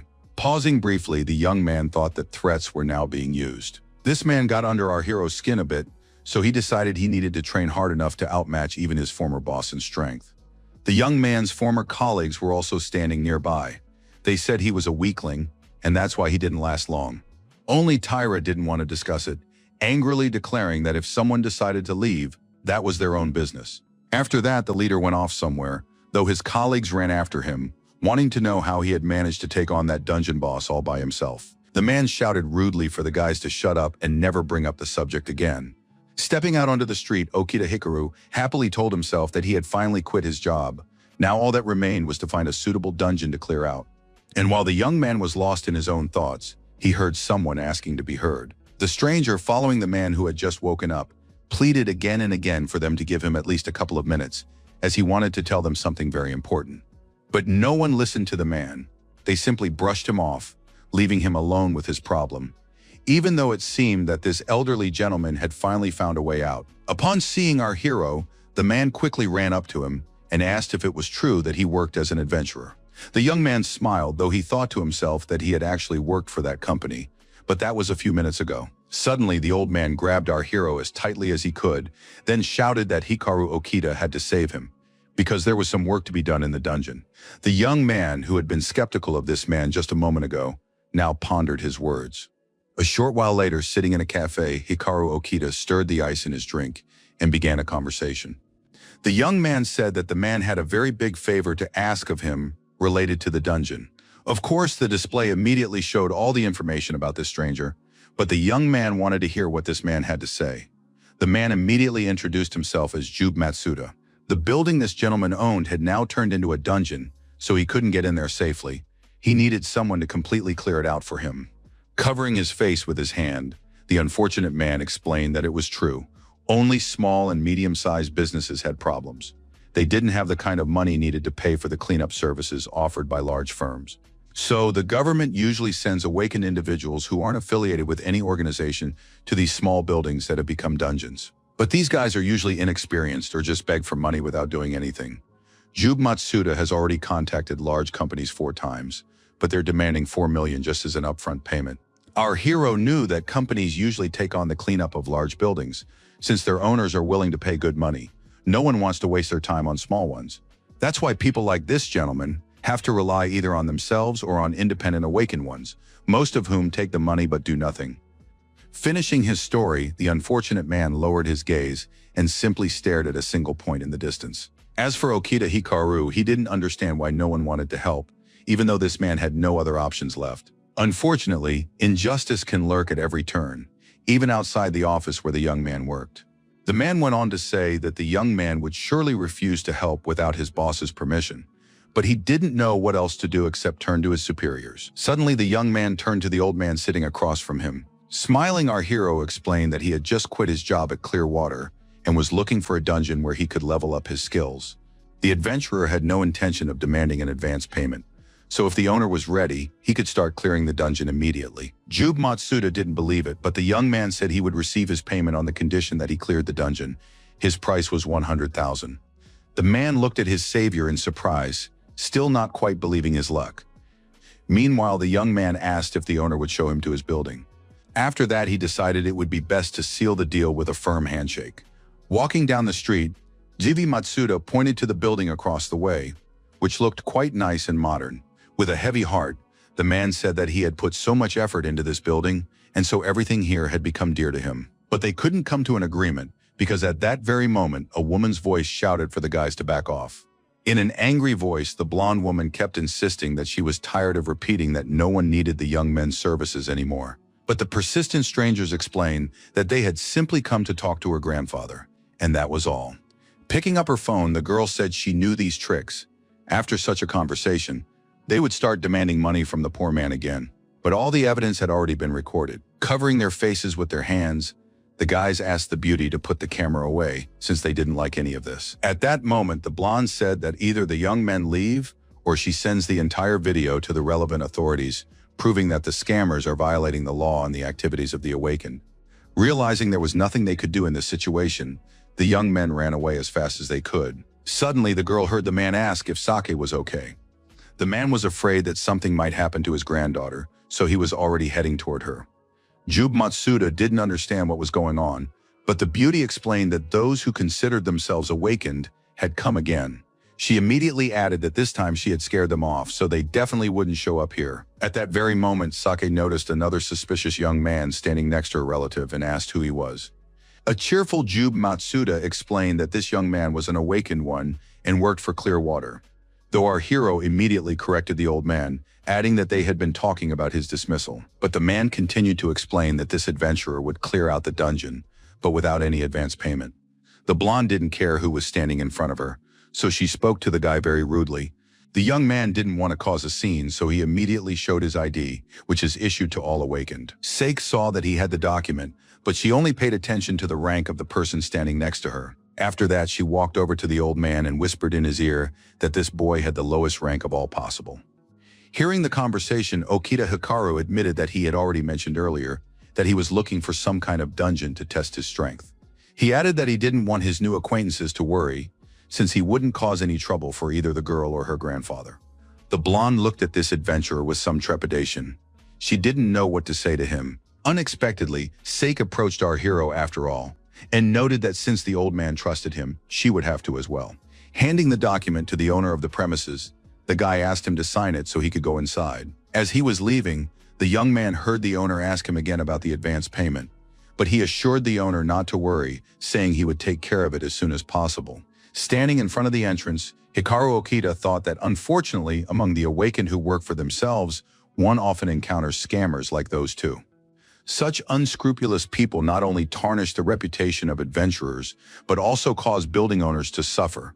However, for the sake of this unfortunate man, the young man would do everything in his power to ensure that not a trace of the dungeon remained. Before entering, the system notified him that the awakened one was currently on the first floor.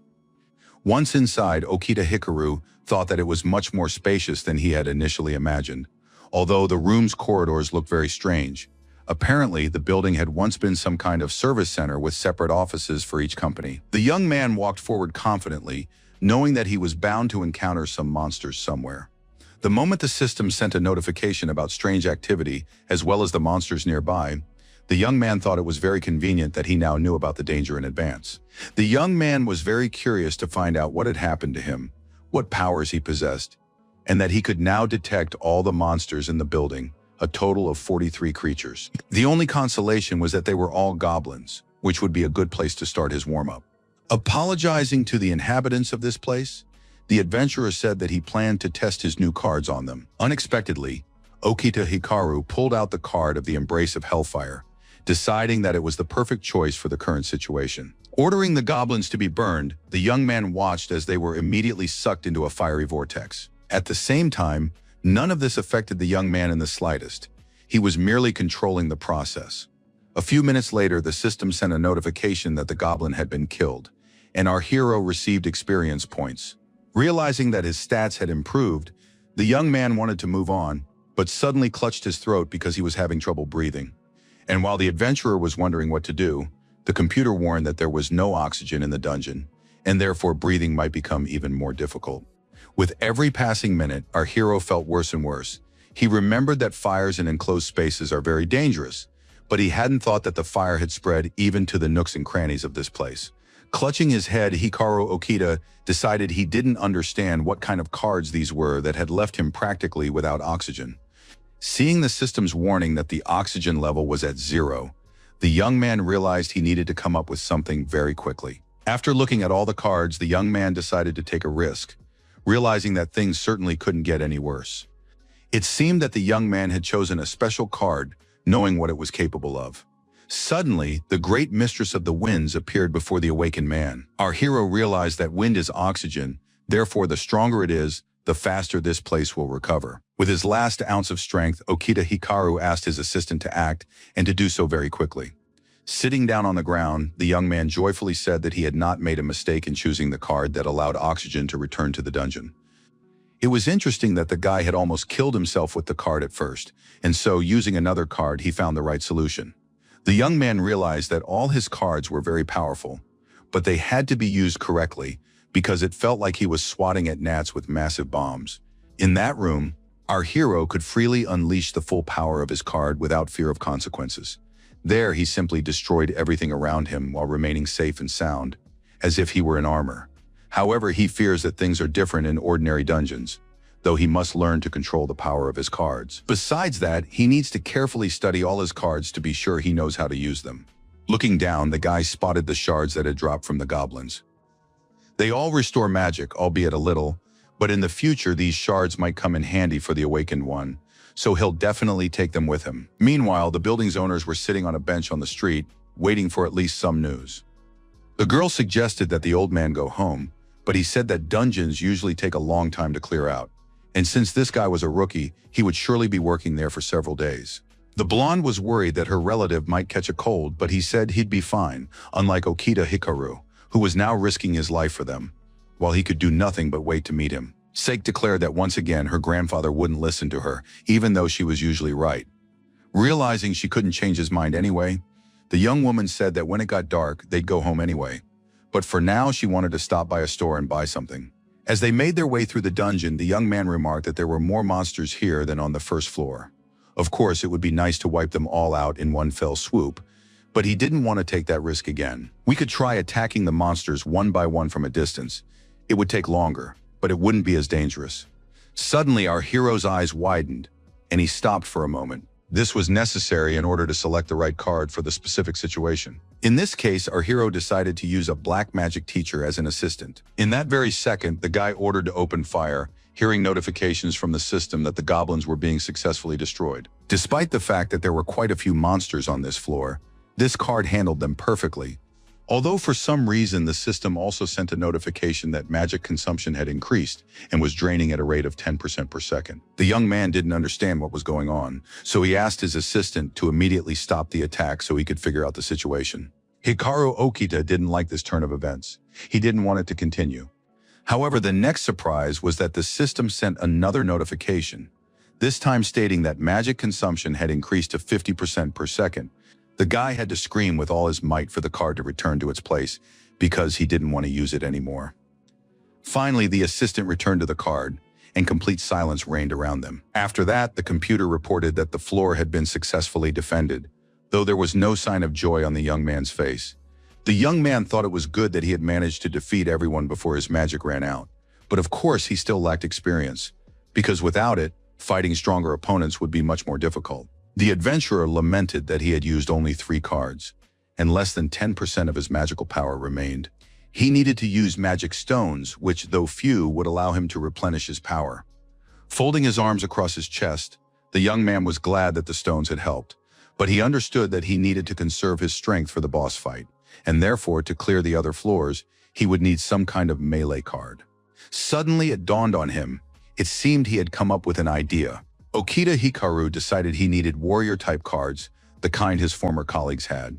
That's exactly why the young man reached into his pocket to pull out one of those cards. It seemed the guy knew exactly what he wanted to use in this situation. In that very instant, a sapphire blue samurai appeared before the young man, looking quite formidable.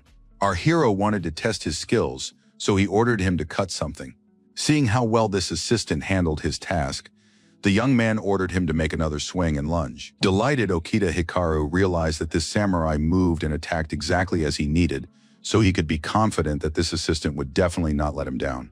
The next second, the system sent a notification that suspicious activity had been detected, though the young man had already seen it himself. The boy wanted to test what the Azure Samurai was capable of, so he ordered him to launch an attack. For a moment, the goblins stood there staring at their opponent, unsure of what to do in this situation. But this didn't bother the young man. On the contrary, he was curious to see how it would turn out. Okita Hikaru did everything in his power to ensure his assistant fought like never before. It seemed to have an effect, as the goblins paused for a moment, realizing that fighting such an opponent would not be easy. With every passing minute, the warrior performed his tasks faster and better, which was certainly a cause for joy. At one point, the guy noticed that the stones were flying in different directions, which indicated that his assistant had decided to expand the battle zone. Our hero saw that the goblins couldn't advance. They could only defend themselves, though they were doing a very poor job of it. At one point, the warrior drew one of his most powerful swords to finish what he had started. After that spectacle, it was a bit unsettling to look at what was left of the monsters, which had been dealt with very quickly. The crystals glowing everywhere were proof that with a single swing, the samurai had destroyed absolutely everyone. At that moment, the system sent a notification that the floor had been cleared. But the good news was also that the cards were improving, so eventually they would possess incredible power. The young man realized that such cards consumed much less magic. If things continued this way, he would be able to sufficiently restore his magical power using only the shards from the goblins. If our hero continued to study and gradually unlock the card's abilities, he would be able to clear all the floors at once with just that one card. Upon ascending to the next floor, the young man realized there was plenty of work to be done there as well. Once again, a single move was enough for the samurai to send his opponent scattering in all directions in an instant.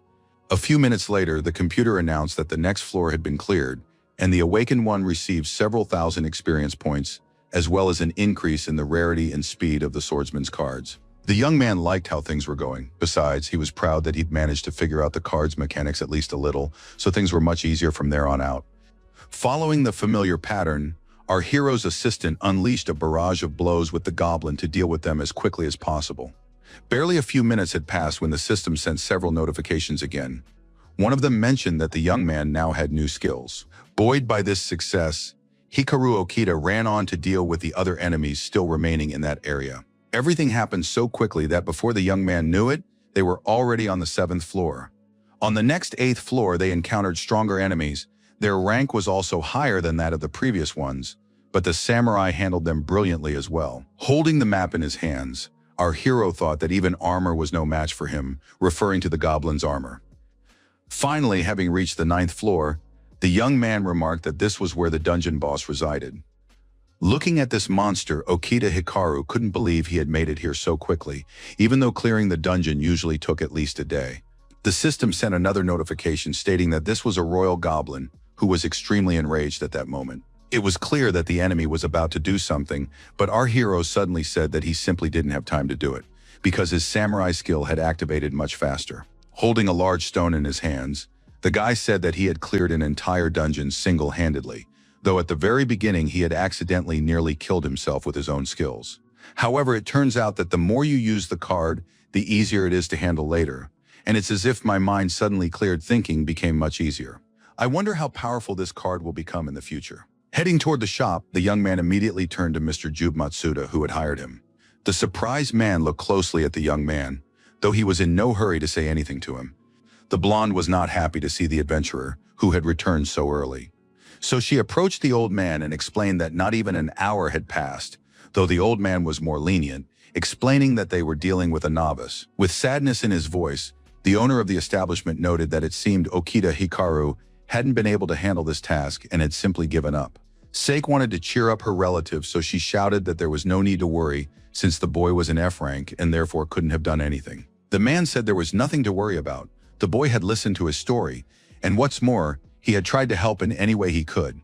As for the building, it was doomed. It was time to look for a new job. Suddenly, the young man explained sheepishly that he had sort of cleared out the dungeon. The surprised girl and her grandfather couldn't believe what they had just heard. The beauty immediately started screaming, claiming that the young man wanted her to believe he'd completed the task in just an hour, and added that he was just like all the other liars. It was clear that the blonde could go on talking for a long time, but suddenly she heard her grandfather's voice.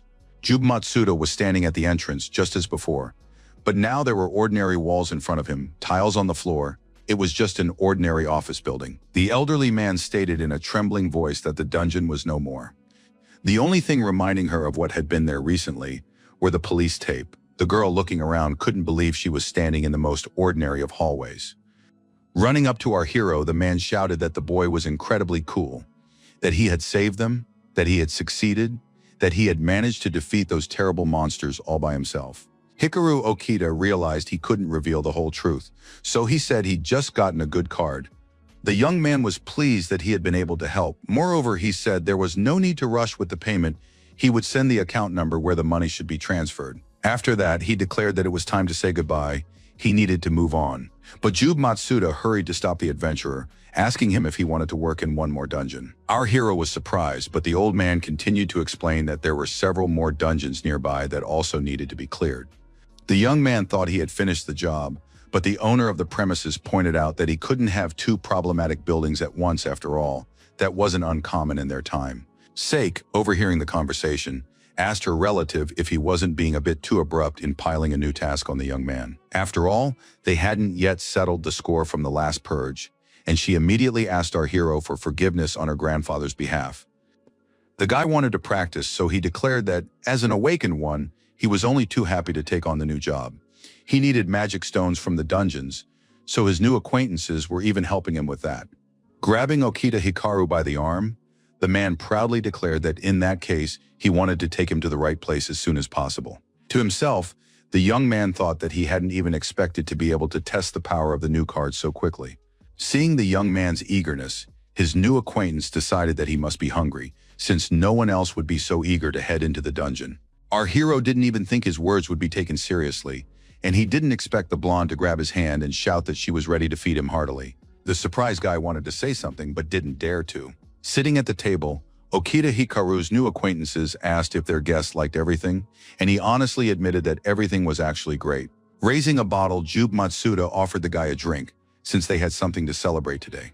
Even though everything seemed to be fine, something was really bothering the young man. After clearing out the dungeon, Mr. Matsuda invited the young man over for dinner as a token of gratitude. His granddaughter had prepared so much, but she seemed troubled by something. The young man hadn't eaten so well in a long time, so he sincerely told them that the dishes were simply amazing. After a while, Okita Hikaru apologized and asked if anyone else would be joining them for dinner, hinting that Sake's parents were missing. The man explained that his son and daughter-in-law had been working abroad, but they couldn't return because the airport in Tokyo had turned into a massive underground complex. That's why his granddaughter is living with him now. She has no one else. At that moment, the adventurer thought about how Tokyo Airport had been the gateway to Japan for many foreign countries, both in terms of tourism and in terms of exports and imports, and so the formation of the underground there had become a major problem for many. And while our hero was lost in his thoughts, the girl timidly asked what had happened to the relatives of the man who had awakened. Smiling, the young man said he had a mother and a sister, though they hadn't seen each other in a long time. Realizing that Okita Hikaru most likely lived alone, his new acquaintances offered him a place to stay for the night so he could get right to work in the morning. Sake, seeing her guest's embarrassment, remarked that even so, it was clear the young man felt very uncomfortable. Walking down the street, the young man thought that he had refused to stay at these people's house and had left them late that evening, but it had been the right decision, just as it had been the right decision to help the simplest of people. At that moment, the adventurer thought sadly of his loved ones, whom he missed dearly. Picking up his phone, the young man called his mom. He told her that he had decided to quit his job and work on his own for the time being. The next day, taking a few belongings with him, Hikaru Okita went to the next building that needed to be cleaned up. When he saw Sake, the guy immediately asked why she wasn't in school on a weekday. The blonde immediately started saying something about how she would be leaving soon. Besides, the guy who had woken up the day before had said that he lived alone. Hiding her face and holding out her hands, the new acquaintance handed something to our hero. Not understanding what was going on, the young man immediately called out to Seki because he wanted to know what she meant. At that very moment, glancing at the small box, the adventurer immediately realized that his acquaintance had made him a bento. And while the man was saying that he couldn't understand why his granddaughter had gotten up so early, the young man thought that he certainly wouldn't have time for lunch in the dungeon. As he approached the entrance, the building's owner remarked that he hoped everything would work out for the young man today as well. As he left, Okita Hikaru declared that it would indeed be so, and that he could be fully relied upon in this matter. Taking the box of food from the young man, the elderly gentleman said that the adventurer could eat when he returned from his mission, since that would be sensible. A few seconds later, our hero was already on the first floor of the dungeon. Studying the data from the system, the young man decided that this dungeon, just like the last one, was mostly inhabited by goblins, and fighting them wasn't all that difficult. Moreover, inside, it was exactly the same dungeon as the day before. To this day, no one has figured out the principle behind a building turning into a dungeon. Previously, the government had attempted to predict the appearance of new dungeons, but those attempts were unsuccessful. Everyone knows that the size of the dungeon depends on the size of the building. The larger the structure, the larger the dungeon, and consequently, the larger the dungeon, the more dangerous the monsters inside can be. In terms of size, this building is exactly the same as yesterday's. Consequently, the dungeon boss will surely be similar, and since that's the case, the young man decided to follow the same plan as the day before. The young man knew that the Azure Samurai was capable of many things, and so he turned to him for help once again. The goblins simply scattered in different directions. They were unlikely to attack all at once, so he needed to figure out the best way to destroy them. Interestingly, the young man paused for a second, and new card skills were already flashing before his eyes. And to start with, the best thing to do is strike with a crescent-shaped blade. Even though the samurai had just begun the battle, there was already no one around. Watching the stones take shape, Okita Hikaru thought that his assistant would quickly dispatch all the enemies. And pulling out the next card, he decided that now was the perfect time to move on. After a while, the samurai was already working on the higher floors. Before our hero knew it, they were already on the 5th floor, and the system kept sending notifications about successful clearances. The 6th floor was a bit more difficult, as the guy encountered spear-wielding goblins, which hadn't been there before. It was clear they weren't going to give up so easily, and besides, they definitely had some skills of their own. The young man realized that these opponents were skilled at throwing spears, though he had saved a new skill for just this occasion. It was the skill that rained down stone. It was an interesting and very useful skill. Seeing the goblins' weapons destroyed, they didn't know how to proceed. Despite this, Okita Hikaru had no intention of giving up, shouting at his assistant to catch up with anyone trying to escape. The Azure Samurai handled his task perfectly, doing everything he was ordered to do with lightning speed. The warrior swung his sword, doing everything possible so they could move on to the next floor as soon as possible. The results were very good as they were managing to deal with the goblins very effectively. Despite the thick dust, Okita Hikaru tried to look at the results of his work and that of his assistant. At that very moment, the system began sending notifications again that the goblins in that area had been eliminated. As for the guy, he said aloud that there was another unique skill. He was so strong that he even left a mark on the floor again. A pleasant bonus was the crystals that began appearing everywhere. Looking at the scoreboard, the young man saw that he had also been given bonuses as a gift, and that his 3-hit attacks had improved. The young man said that he could finally upgrade the card's rank. It would be interesting to see how powerful it would become after that. Using magic available only to the awakened, they can activate gate cards. This is how all adventurers summon special creatures or items sealed within the cards into their world. A gate card indicates not only the summoned creature or object, but also its type or special abilities. Additionally, gate cards can conflict with each other if they are too close, so a single awakened cannot use 2 cards at once. Each has only one. For this reason, you won't see a wide variety of characters and abilities in a specific Awaken's combat. Adventurers need to adapt and find their own playstyle in order to achieve good results. It's not hard to guess that all of this has created a need to work in teams so that players can use their cards and abilities to help one another. But the rule of conflicting cards does not apply to our hero's deck. On top of that, the guy's cards constantly improve after every battle, and he unlocks more and more new skills, even though he's never seen anything like this before. Thanks to all these deck features, the young man clears an entire floor in one go. As soon as he learns to use the rest of the cards properly, he'll be able to clear dungeons in a couple of minutes. But what if a dungeon appears that is so powerful it would be difficult to clear even with these strong cards? And while our hero was pondering, he didn't even notice how he'd reached the boss, even though he'd wanted to test some more of his cards' abilities. This boss was exactly the same as last time, so if the dungeons are roughly the same size or appearance, the ones inside won't be much different either. From this battle, it became clear that spearmen's spears are much longer than swords, making it not so easy to get close to the monster. The guy hoped he had a skill that would let him reach this goblin from a long distance. And immediately, having found something interesting, he ordered the samurai to unleash a thunderous force upon the enemy. It was a stunning blow, and most importantly, it was precise just the way the young man liked it. The stricken goblin was surely not prepared for anything like this. He didn't even have time to defend himself. Okita Hikaru said that his warrior was able to defeat this monster with a single blow, even from a great distance. It was also surprising that he even managed to destroy several walls of the dungeon, so it's safe to say that the card's skills are simply amazing. Sitting down on the ground, the young man immediately began examining the stone that had fallen from the boss. The crystal was small, but it was much better than coming away with nothing, as had happened before. Holding the card in his hands, the young man happily remarked that its properties had improved once again. Jube Matsuda, who was waiting on the street as usual, saw a familiar shadow on the asphalt. Turning around suddenly, the man asked in a surprised voice, "Did the young man really manage to finish it so quickly this time too?" Holding the crystal in his hands, the young man hinted that he had indeed successfully defeated the dungeon boss. Holding the stone in his hands, the owner of the premises remarked that he had never even heard of such speed, let alone anything faster.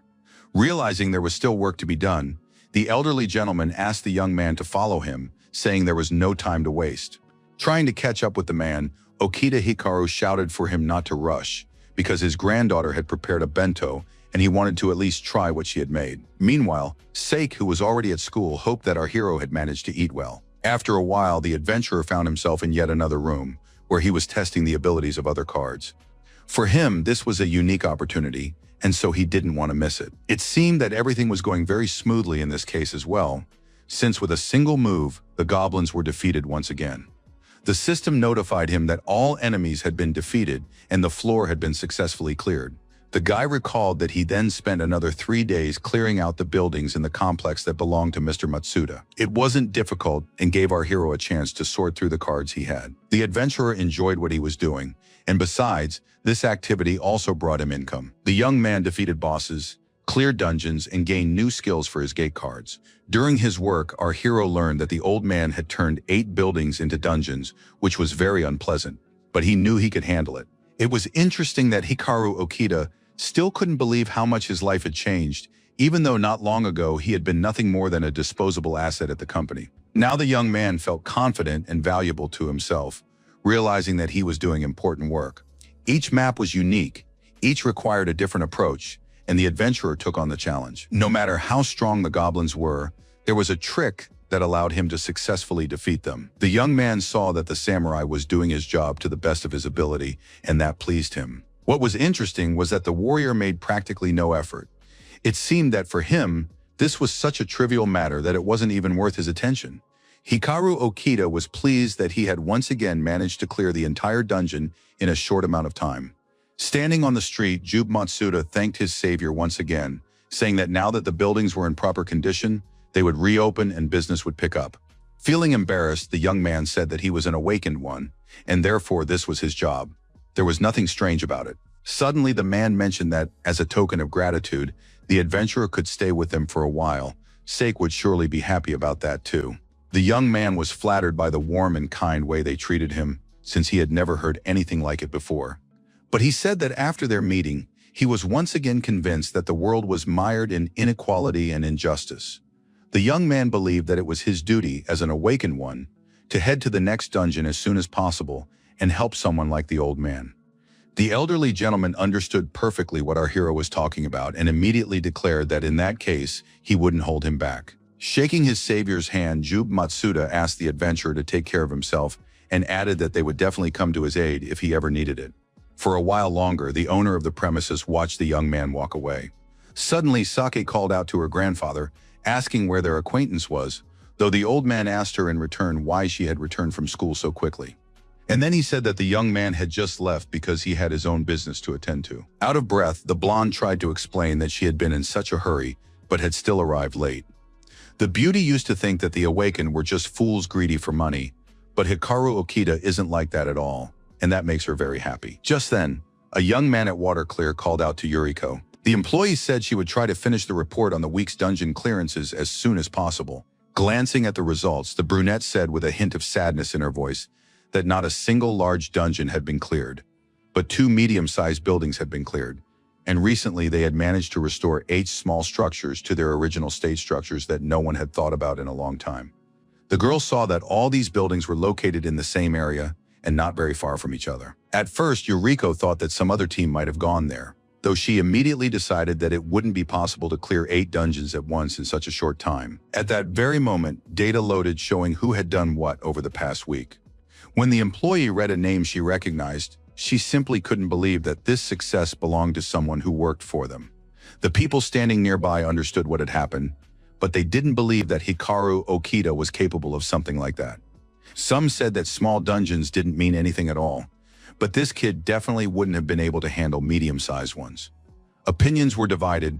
While some boasted that they always went on raids to clear out medium and large structures, others said that this guy was impressive with such a low rank, it's impossible to even defeat goblins. As she left, Yuriko said she had some business to attend to and would be back very soon.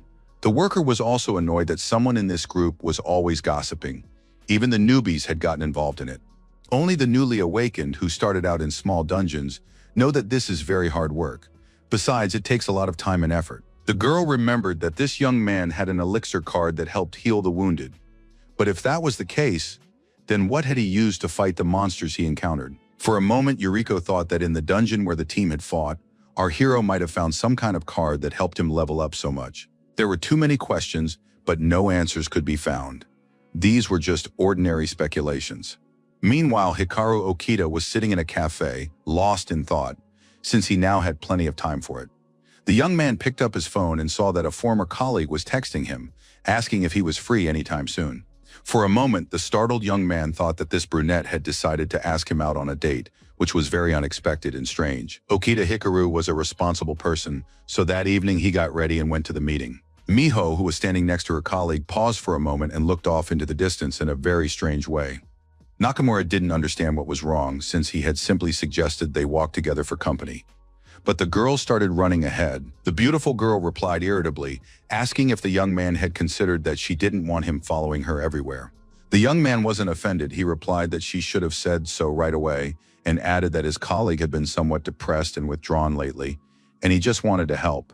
After which he added that there was no point in worrying about Okita's departure. She could switch her focus to something interesting. The girl didn't say anything. Instead, she ran ahead as if someone were chasing her. At that time, our hero was meeting with his former colleague. For a while, the two stood on the street, not even knowing what to talk about, since nothing connected them anymore. At that moment, Miho, who was walking by, happened to see the young people and thought there might be something going on between them. Once they were sitting in the cafe, the brunette apologized to the guy for imposing on him so abruptly, but there was just one thing.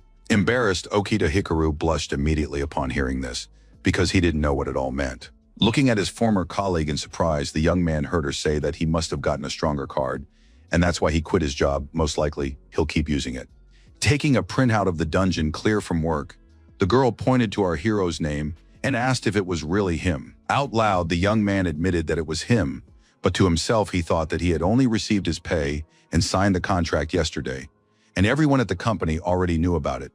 When his former colleague asked how he'd managed it, Okita Hikaru lied, saying there were only weak goblins there, so it hadn't been particularly difficult. While the girl was speaking, the guy thought about how he wanted to test her thoughts, since the beauty might not have come to the meeting of her own free will.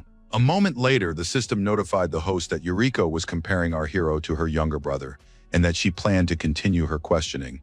The guy didn't understand why this girl was comparing him to her brother, or what that could possibly mean. Despite this, the adventurer began to say that everyone knows he is a low-ranking awakened, but his former colleague shouldn't worry so much about him after all. He isn't a relative or a younger brother. The brunette looked at the young man in confusion, not knowing how to respond. Finally, the girl acknowledged the fact that the person sitting in front of her was not a relative, but she wanted to say something so that he would understand the reasons for her concern. After that, Yuriko told him about her younger brother, who had died during a dungeon clear. That year, he had been studying at university, and together with other students had decided to form their own squad of awakened. They were very strong and talented, clearing dungeon after dungeon at a rapid pace. In addition, some of the guys managed to get their hands on S-Rarity Gate cards. There were only a few such cards in all of Japan, so it's no surprise that the group soon attracted the attention of many companies. But one day, something terrible happened. The young people noticed that something was wrong with the card. For some reason, one of the cards went out of control and exploded. The dungeon was destroyed and several people died. If you get a very high-rank card, there's a chance you might lose control of it one day. That's why the girl thought maybe the guy had gotten exactly that kind of card and started to worry. The young man apologized for making her worry and added that he had indeed been lucky with the dungeon run. It was a fortunate coincidence. And he immediately added that if he had a powerful card, he definitely wouldn't have left the group. Handing Yuriko his card, the young man explained that it was his magic projectile card, which he had bought with his severance pay after being laid off. The guy knew the girl would surely want to verify the card's authenticity, but that didn't scare him at all. The beauty immediately realized that the owner of this card could only deal serious damage to the enemy. The brunette began apologizing for bothering the young man and for not believing him, but he said it was no big deal since they worked together. A short while later, the girl was already leaving, which pleased the young man, since he couldn't even hint at what he now possessed. Just then, Nakamura came out to meet the guys and greeted our hero, asking what he was doing there. Seeing that the girl had also come out from somewhere, his former colleague remarked that he thought Okita Hikaru would be surprised when she saw them. To himself, the guy thought that he had noticed these two a long time ago, because now his eyesight was so good that even binoculars would be jealous. Trying to break the awkward silence, Nakamura asked how the guy's date had gone, but Yuriko immediately insisted that it had been just an ordinary meeting. All three looked at the brunette in surprise, but our hero was the most taken aback, as he still hadn't quite figured out what had happened at the cafe. Miko, looking at her former colleague, asked if perhaps they could go out somewhere together for dinner. The colleague immediately started saying that it was tactless, but the girl didn't care. She wanted to meet up with the guy. Looking at Nakamura, the young man immediately realized that he really liked this girl, but she wasn't even paying attention to him. Hikaru Okita didn't want to get into a fight with anyone, so he explained that associating with him could negatively affect the reputation of the guys who work at the company, since they were no longer colleagues, and that could lead to problems. After that, the young man quickly turned around and said he was very tired and wanted to go home. Turning around, our hero gave Nakamura a strange look, as if he wanted to say something to him with that glance. All three watched closely as the adventurer quickly walked away. To himself, Okita Hikaru thought that he had probably explored too many dungeons at once. Yuriko had come to see him today, but who knew what kind of visitors might show up in the future? So he decided he should be as careful as possible. The next day, the ill-wishers who had set our hero up were shouting at someone not to leave so quickly, since they had important information. The group leader stated that he had said more than once that he didn't want to hear anything about this Okita, especially since they had enough work of their own. However, his colleagues felt that something was off about this. Perhaps it had to do with the boss.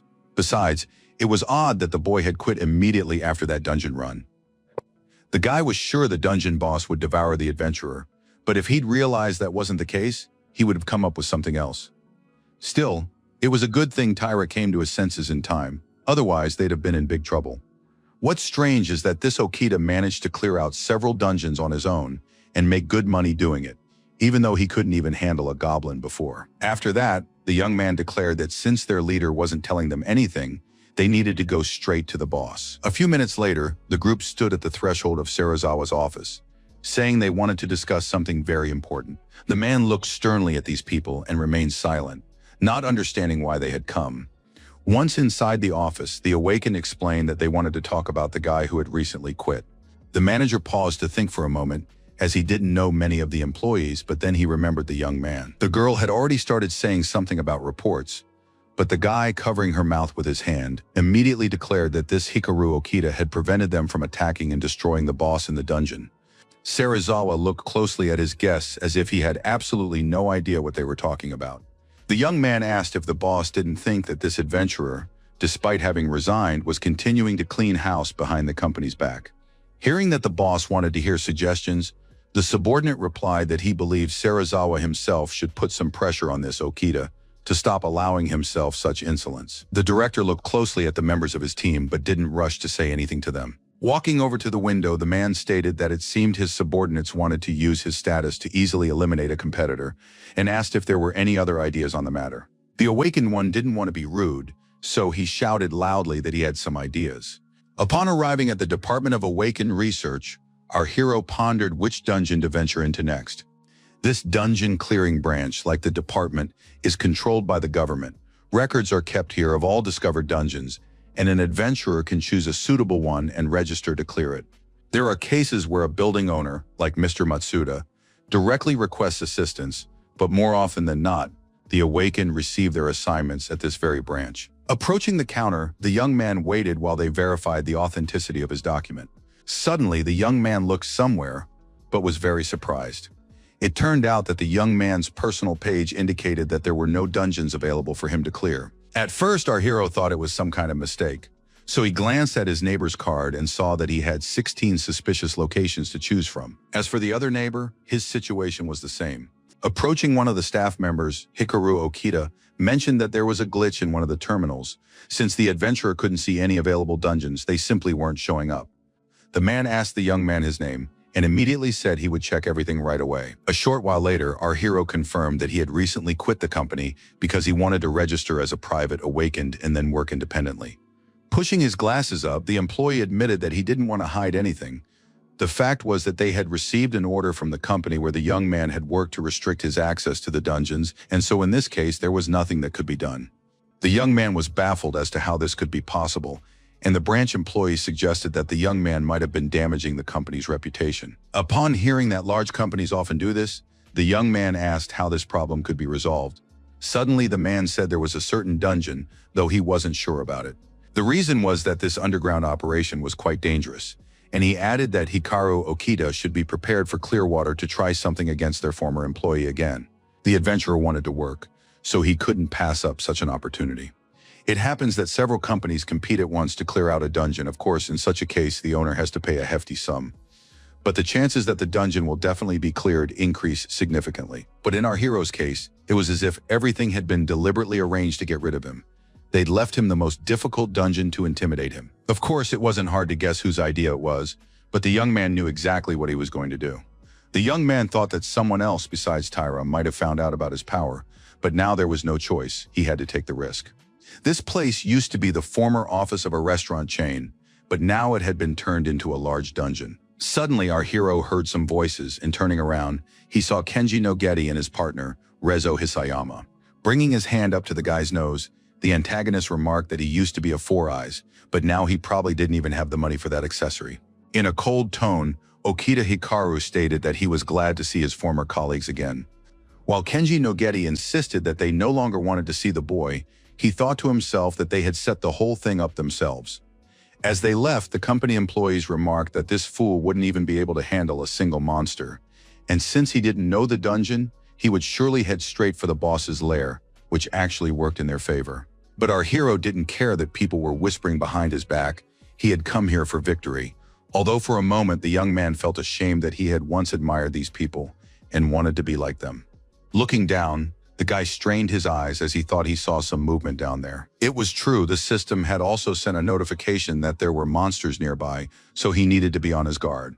After a while, the young man had to face a demonic steed that hadn't been in the previous dungeons. Okita Hikaru knew there was no time to waste, so he immediately summoned the Azure Samurai to his aid, confident that he would handle the task perfectly this time as well. When his assistant appeared, the master immediately ordered him to launch his attack without delay. Barely a few minutes had passed when the system reported that the demonic steed had been successfully eliminated. But there was no time to relax. It seemed the whole place was swarming with similar monsters, which kept arriving in droves. The young man shouted that these monsters were preparing to attack, so they had to counterattack to leave them no chance to strike. The assistant handled his task brilliantly, doing absolutely everything necessary for victory. Fortunately, the lower floors were cleared fairly quickly, but it couldn't be called a victory yet, since another monster lay ahead. It was the dungeon boss, a centaur, a high-ranking B-class monster that our hero had never faced before. Hikaru Okita was a little concerned that none of his former companions were in sight. Could this mean he had reached this point too quickly?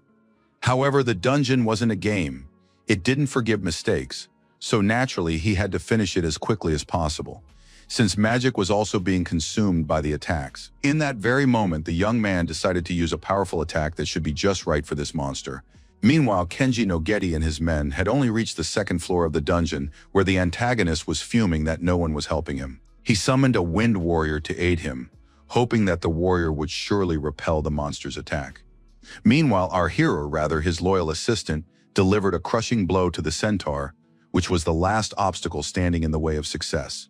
The guy knew this was no easy battle, yet despite that, he saw a huge glowing stone ahead of him. As for the opposing side, they said that the monsters in this dungeon were much stronger than goblins, and therefore it would take them at least 4 hours to reach the boss. The girl was curious about what had happened to Okita, but her colleagues said that they were the only ones working in this area, and that the boy had probably gotten scared and run away. And right then, he shoved his junior colleague, shouting that enough rest was enough. It was time to move on, because work wouldn't wait. But suddenly something happened that the awakened ones hadn't expected at all, because the building, which just a second ago had been a dungeon, had now returned to its original state. The adventurers knew this meant the dungeon had been cleared, but they didn't understand who could have done such a thing. A few minutes later, Hikaru Okita was already pressing the elevator button to go down to the first floor and leave the building. Sighing with relief, the guy said that, not counting the boss, he'd been fighting in this place for about an hour. He hadn't expected this building to have a full 11 floors. When the dungeon boss dies, all the magic in the dungeon disappears as well. Basically, when clearing a dungeon, the most important thing is to get to the boss as quickly as possible and defeat him. Then everything returns to normal. Another important task for the Awakened One is to destroy the dungeon boss without destroying the building itself, causing minimal damage. Stepping out of the elevator, the young man noticed his former colleagues who were already leaving. Our hero pretended not to notice them and headed for the door himself, but Kenji Nogeti immediately called out to him, asking him not to leave so quickly. Laughing, Hikaru Okita jokingly remarked that it seemed the adventurers hadn't made much progress, even though they were higher in rank than him. He immediately continued, saying that they had taken so long to get there that he had decided to fight the boss without them. The group couldn't understand how that was possible, especially since the Awakened One was all alone. As he left, the guy noted that he was grateful to everyone for their help anyway, but now he had a lot on his plate, so it was time to go. His detractors were furious. They hadn't envisioned the outcome of this battle at all like this. Suddenly, a girl mentioned that Okita seemed to know a thing or two about architectural design. During one of the clearings, he had boasted about this, saying that he had studied something similar when he was in college. As for the adventurer, he suggested that this kid might know some shortcuts, and therefore could show up in places where there were no monsters. And he immediately shouted that they needed to put pressure on the department again, so that they grant that fool access only to the same dungeons as them. Next time, they'd bring more people and would surely clear out the dungeon. An employee of the Bureau for the Study of the Awakened, upon seeing our hero, was surprised that the guy had managed to outrun the Clearwater agents. Holding the stone in his hands, the young man smiled, saying that this was indeed the case. The man said that, of course, it didn't really matter to him who had cleared out the dungeon, but he certainly wouldn't have said that about Clearwater. When asked about the dungeons, the employee noted that these were, once again, only the dungeons claimed by the same firm. Delighted, our hero shouted that it didn't matter at all. He'd take on anything they offered him. The man couldn't believe that Okita Hikaru was serious, but he insisted that it was the absolute truth. The employee timidly asked what would happen if the adventurer couldn't handle it. but he said he would definitely get the job done. After a while, the young man had already reached the dungeon boss, who was a boar centaur. The young man stood facing this monster and looked at it intently. It was clear that the monster's hostility was at its peak. He was ready to deliver a crushing blow at any moment. The Azure warrior was prepared for any turn of events, and so he had already drawn his sword to begin the battle. The young man didn't know how long this fight would last, but, as always, he knew he would give it his all to show what he was capable of. And this move proved successful once again. Only a few minutes had passed, and the centaur was already defeated. Holding the map in his hands, our hero smiled, glad that he had once again managed to clear the challenging dungeon. Descending to the first floor of the building, which had regained its former appearance, Okita Hikaru saw his former colleagues and told them it had been a long time since they'd seen each other. And once again, his detractors wondered how this fool had managed to handle this task so easily, since it was practically impossible. Some time passed and the situation repeated itself, because the young man found himself in a D-rank dungeon where a liquor manufacturing company had once been located. The guy saw no point in changing his tactics just yet, since everything had worked very well up to that point, so this time shouldn't be any different. And that was true. Only a few minutes passed, and the boss met the same fate as all the others in other dungeons. Waving his card, the young man saw only a notification from the system confirming what he already knew perfectly well. As he stepped out of the elevator on the first floor, Hikaru Okita said, with a hint of embarrassment in his voice, that things had turned out such that he'd cleared everything out quickly again this time, so his colleagues would have to take a short break. This time, the adventurers were truly shocked. This wasn't the first time the same thing had happened, even though this time they brought nearly the entire department with them. When he arrived at the office, Kenji Nogeti was angrier than ever. He said that they would soon be reprimanded for sending instructions to the department in his name without his boss's knowledge, and on top of that, they hadn't cleared a single dungeon. The girl understood this herself, so she decided that something had to be done immediately. The guy said they needed to figure out how to lure Okita into a trap without him even realizing it. Passing by, our hero's former colleague grew suspicious, because it seemed to him that they were definitely talking about Okita. At that moment, Kenji Nogeti was saying that it was time to stop trying to outrun this kid. They should just wait for the right moment and ambush this adventurer. The colleague thought about it, noting that such a plan could certainly bear fruit. Now Nakamura knew for sure that his acquaintance was in big trouble, and therefore he needed to warn him about it. While no one was looking, the employee stepped out of the hallway and went to a place where no one would disturb him. A few minutes later, the young man was already calling his friend, speaking very quietly. Realizing it was Nakamura calling, the young man immediately asked how things were going and what was new. But his colleague shouted into the phone that all that could wait because there were more important matters at hand. Noguchi was trying to figure out how to make the guy fail the mission. The adventurer said he'd heard this ill-wisher say he wanted to set up an ambush when the young man went on his next mission. At that moment, Rezo Hisayama was walking down the hallway, completely unaware that anyone had overheard them. Looking at Nakamura, the girl was surprised to see this man talking to someone in the middle of the workday, something that had never happened before. Meanwhile, the man who had just woken up was telling his companion to be as careful as possible because he couldn't even imagine that things could get to the point where a former colleague would want to kill Okita Hikaru. Realizing what was happening, Rezo Hisayama understood that this young man had been communicating with their enemy all along and therefore knew everything. She immediately decided that in this case they needed to change their plan. They had to use Nakamura to outsmart Okita. Hanging up the phone, the young man sighed with relief, confident that he had succeeded and that no one had noticed anything. Unexpectedly, the girl called out to the man who had just woken up, saying she had a favor to ask of him. A short while later, our hero entered yet another underground facility, which had previously been a dietary supplement manufacturing company. Nakamura, who had also come here, couldn't believe his eyes because standing before him was a former colleague. Hikaru Okita himself didn't understand what this young man was doing in such a place. In an icy tone, our hero asked what the guy was doing on Noguchi's team, since he had never gone with them before.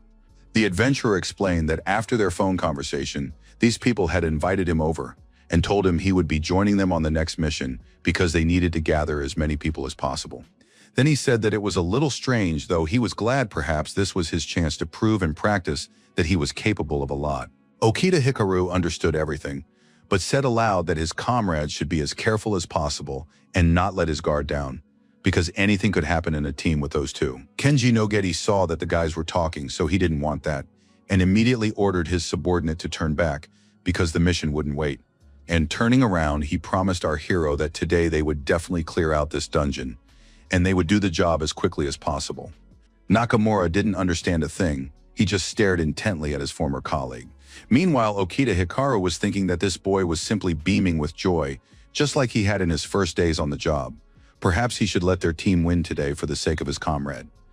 However, there was something that greatly troubled the young man, though he himself didn't understand what it was. After a while, the young man reached the 11th floor, where another enormous monster awaited him. The adventurer thought that this must be the dungeon boss. It looked like some kind of half-beast or centaur again. There had been monsters of this sort in previous dungeons as well. After that, the system provided all available information so the young man would understand who he was dealing with. To himself, our hero thought that he had destroyed almost all the monsters in the dungeon. Yet the team he used to work with still hadn't caught up to him. Suddenly, the system notified the young man that other awakened ones had been detected on the floor, which actually made him happy. Nakamura suddenly shouted, reporting that it looked like they had reached the floor where the boss was located. The group's leader wanted to know where Okita was, though he was nowhere to be seen. Kenji Notegi happily said that they had managed to get ahead of that kid. Now all that was left was to fight the boss, which shouldn't be too difficult. Hiding behind one of the rocks, the young man hoped that this group would quickly take care of the centaur. Though the main thing was that Nakamura was okay, let him show everyone what he was capable of. At that very moment, the antagonist warned our hero's companion to be sure to use the card they'd been given, as it was very important. The girl also smiled, noting that she believed in the adventurer and hoped he wouldn't let his team down. The surprised young man thought with horror that this was the very same card that had been slipped to him, and that meant he had to cover for Nakamura because he could either fall badly or die if he fell into the boss's clutches. Suddenly, the group leader shouted for everyone to get ready because they needed to activate their cards. Both the young man and the girl immediately summoned their assistants, with whom they had been working for a very long time. Realizing they wouldn't be able to hold off the boss for long, the enemies immediately shouted at the low-ranking awakened one to start acting.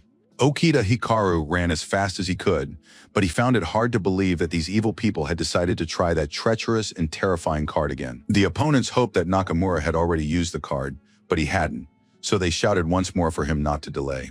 It seemed the boy didn't immediately understand what was required of him, so he stared intently at his card. By the time he decided to use it, his comrade was already running toward him, thinking that he had to save his former colleague, who had not been afraid to warn him of the danger, a very brave act. The young man wanted his Azure Samurai to unleash a power like thunder.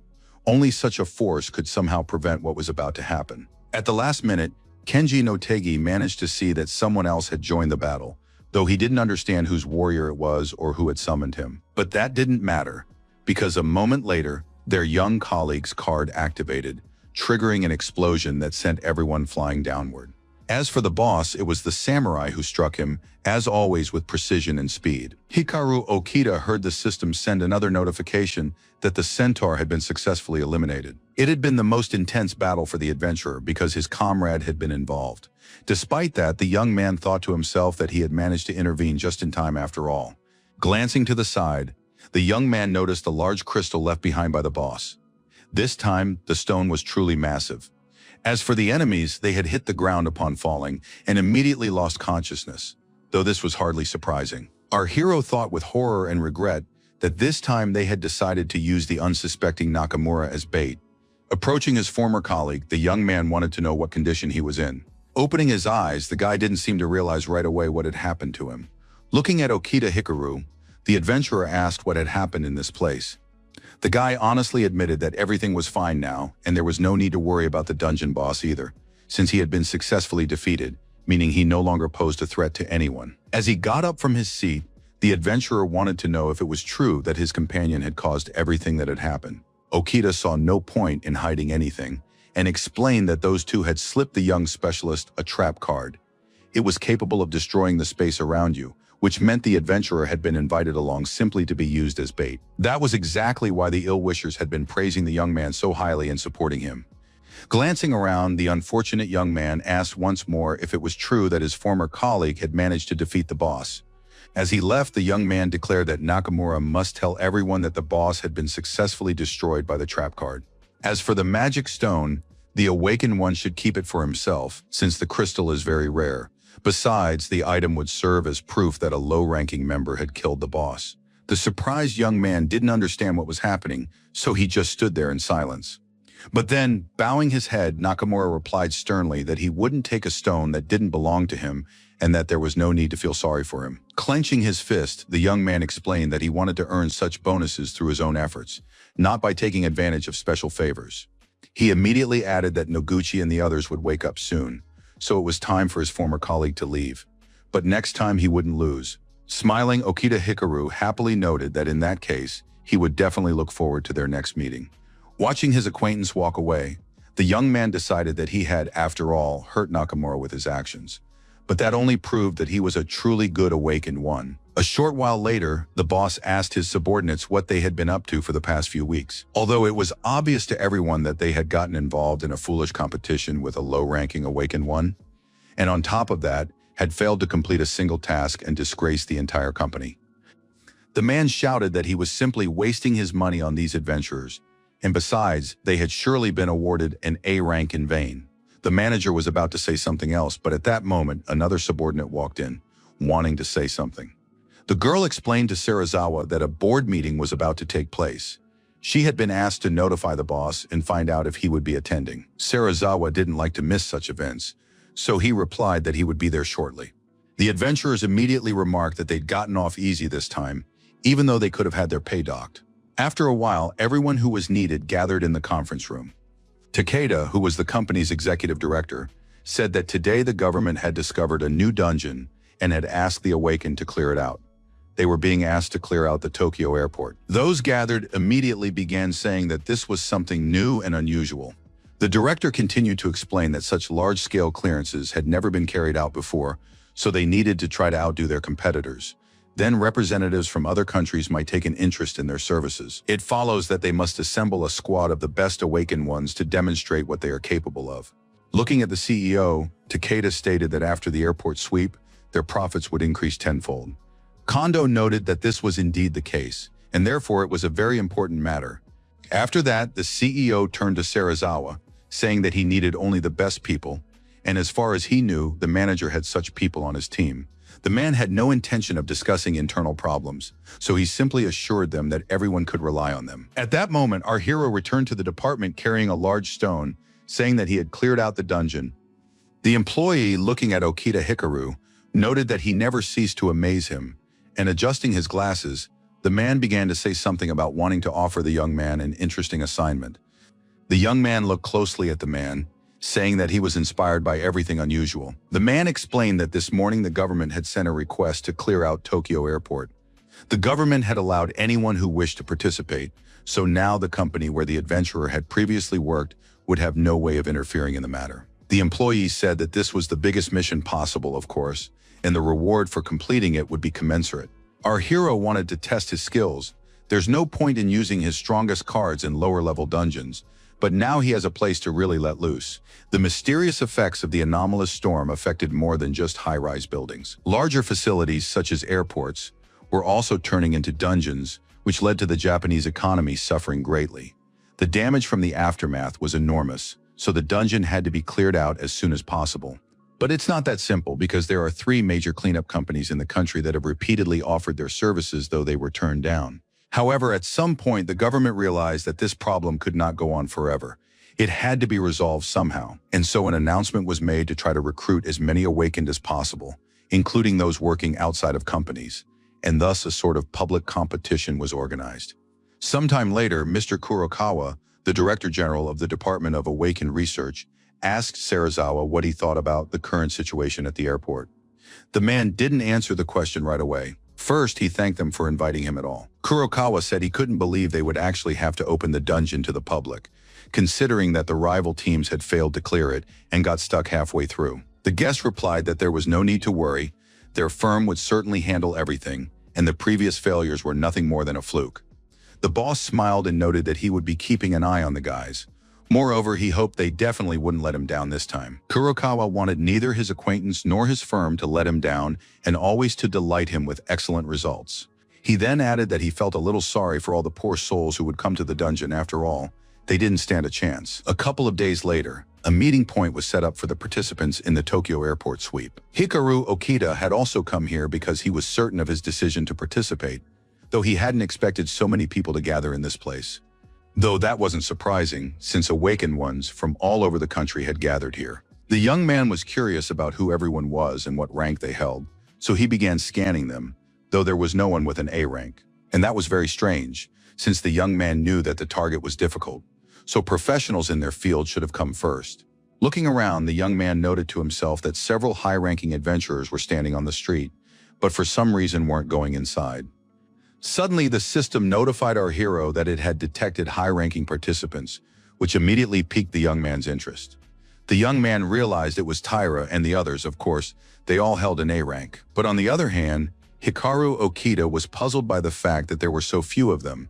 It was interesting that they used to go into small dungeons in large groups, but now they had shown up as a trio. Unexpectedly, Kiko Iwasa, who was an auditor in the Department of Awakened Research, asked the head of the research department, Mr. Takasu, if he would be attending the briefing. But the young man honestly admitted that he didn't feel like doing so this time. With a hint of sadness in her voice, the girl explained that none of the giant companies, with the exception of Clearwater, had decided to take on the cleanup, which was somehow very unusual. The man explained that he suspected the CEO or the deputy secretary from the department might be involved. One of them was definitely helping the company. The only catch is that they don't have any evidence yet. However, he immediately added that he wouldn't let this slide and would definitely get to the bottom of it. And while Kiko Iwasawa was saying that she felt very sorry for the novice adventurers who might die there, the boss said that they needed to keep an eye on other companies as well, to make sure no problems arose. A short while later, everyone gathered in the presentation hall, where they were about to be shown something very important. The presenter greeted everyone, then asked all the participants to look at the screen, explaining that they were about to see footage from the underground tunnels of Tokyo Airport that had been taken a month ago. The audience immediately noticed a bird flying by, paying no attention to anyone. After that, the speaker declared that this was not just a bird, but a flying dragon that had attacked people. However, it was not alone in those parts. At the same time, another one flew up to it. Questions immediately began in the hall about whether it was true that there were several bosses in this underground area. If not, then who were these dragons? And while the monsters flew and burned everything in their path with the fire they breathed, the audience asked each other what to do in this situation. And the narrator continued to explain that, as everyone had surely already realized, this dungeon actually had several powerful bosses. Both monsters belonged to the same species, flying dragons, and they were ranked A. Upon hearing this, the newly awakened players began discussing among themselves that they had never before encountered monsters of such a high level. People said they'd heard that quite a few employees had gone missing from a large company at one time. Now it was clear why it was difficult for them to handle A-rank monsters. Our hero had heard that dungeon bosses were dangerous even when alone, but the problem was that if he attacked one of the dragons, the second would immediately teleport to him, and then the monsters would attack together with greater force. In other words, a group of awakened ones always has to fight two bosses at the same time. The lecturer said that, with the support of their colleagues from major companies, they managed to develop the following strategy, which involves dividing all the adventurers into two teams. The main task of the teams is to reach the location of both bosses simultaneously and attack them at the same time in both parts of the airport, that is, in the east and west wings. The Tokyo Airport dungeon can be divided into two parts, two wings, the east and west wings. Each part of the dungeon has its own boss, so it was decided to attack both wings simultaneously. This eliminated the possibility of one boss teleporting to help the other. However, it's important to remember that each of them still holds an A rank. Everyone knows they're the most dangerous. In the end, two teams were assembled. First and foremost, the awakened from elite companies were assigned, where their merits and victories in other dungeons, as well as the company's overall status, were evaluated. Hikaru Okita joined the reserve team of the West Wing, just like many others who worked on their own. After a while, Nakamura, who was also there, was looking for someone to talk to. Quite by chance, he ran into our hero, who was curious to know who his former colleague had come here with. The guy didn't answer, but the system hinted to our hero that all his detractors had come along with his friend. Okita Hikaru didn't say anything out loud, but he thought to himself that, unfortunately, life hadn't taught his friend a thing. But suddenly, Nakamura announced that this time he wasn't on Taira's team, since he had his own group, of which he was the leader. Of course, Taira and Noguchi's team is responsible for the attack on the Eastern Wing, but that's not the most interesting part. After all, our hero's acquaintance landed the lead role among the awakened ones in the support unit, which had been formed into a separate squad. When asked by Nakamura where Okita Hikaru would be, he replied that he was a reserve on the West Wing, And he heard words of encouragement from his comrade, who told him not to despair, because someday he'll achieve something anyway. After that, his former colleague boasted that he had an F rank, but for his good service, he was awarded a D rarity card, a defensive barrier, which meant they had great faith in him. Waving his hand, the young man wished his friend good luck and told him not to forget to let him know how it all went. A moment later, the guy turned around. It seemed to him that Chief Serizawa had also arrived at this place, though that was a rare occurrence. As before, the system couldn't tell him anything about this man other than his name. All other information was hidden. Taira approached the boss and said that for now, they would proceed according to Serizawa's plan. The man stated that many of their competitors hadn't yet decided to participate in the cleanup. This was an excellent chance to show themselves in the best light. However, they would still have to work together with other smaller companies. Otherwise, the cleanup plan might fail. He added that their company was already well known in this country, and once they cleaned up the airport, their reputation would skyrocket. The boss didn't forget to mention that the younger their target, the better. And he immediately went on to say that he was counting on his colleague. After a while, the plan to clean up the Tokyo airport began to be put into action. All the participants, including our hero, were a little scared since they didn't know exactly what might be waiting for them there. The dungeon is a vast desert landscape where it is extremely hot. Magic has drastically altered the surrounding area, making it seem as if this desert is endless. All participants in the operation were issued special suits and provided with supplies of food and water. It seemed like there was nothing special about this expedition, but that wasn't the case. The awakened ones of higher ranks had certain privileges, or so they said. Some of the guys remarked that it was so hot in this place that they weren't sure if it was really a dungeon or some other kind of place. Another young man shouted that under no circumstances should they stop because monsters could attack at any moment. When he saw that the young man had decided to take a drink, he got really angry, declaring that low-ranking members had been given the least amount of water, and therefore they couldn't waste resources so thoughtlessly. And while the adventurer was apologizing, his colleague, a high-ranking specialist, shouted that such fools really annoyed him. Okita Hikaru remained silent. He didn't want to talk to anyone, realizing that he had absolutely no need for it. Besides, their dungeon-clearing team consisted mostly of elite awakened individuals who were affiliated with major corporations. On the one hand, independent adventurers, a group to which Okita Hikaru belonged, were people who assisted the elite. Of course, it all sounds good, but in reality, it's not nearly as rosy.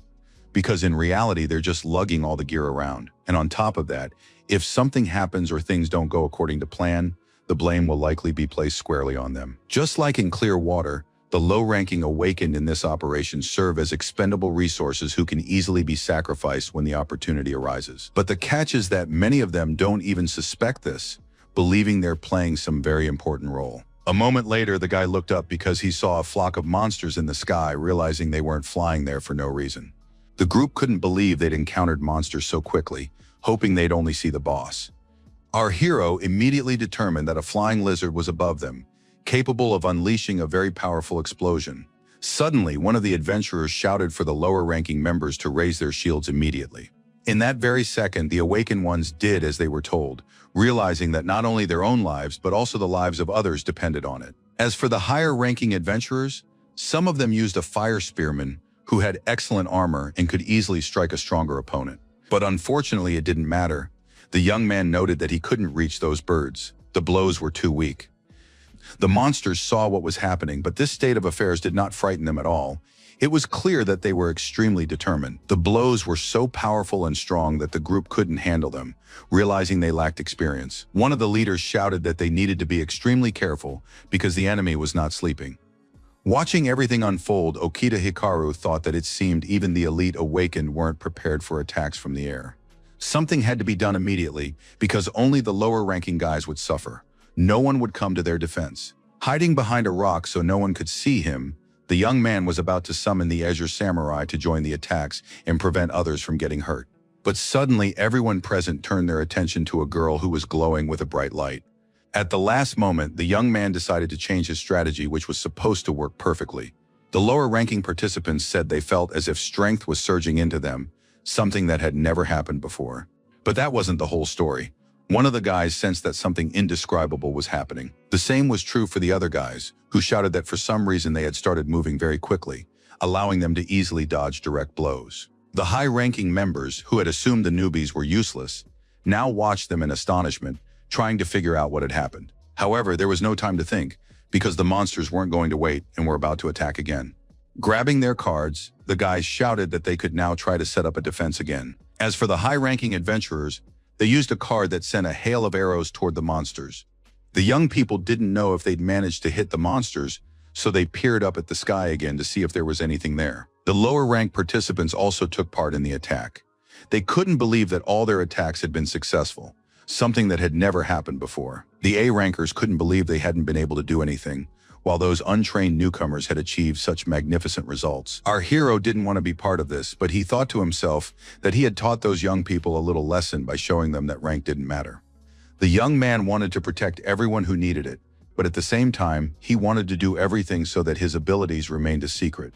At some point, something began happening in the sky again, so one of the low-ranking adventurers shielded the professional with his body. And while some worked to destroy the monsters, others stood by to support the first group if necessary, after which they realized the battle was over.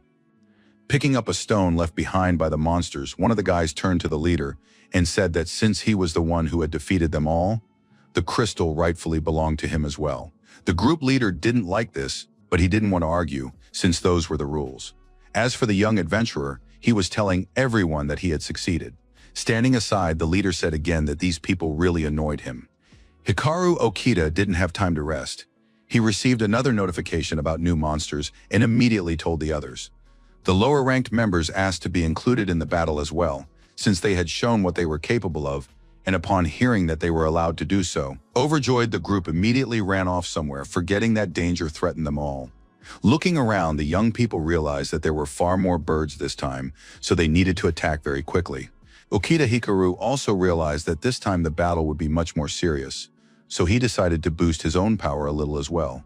Summoning his assistant to his aid, the young man thought about how this card enhances the physical and magical abilities of the awakened. Therefore, lower-rank adventurers would now be able to handle D-rank or even C-rank monsters with greater ease. However, he wanted to know what would happen if the young man decided to use this skill more than once.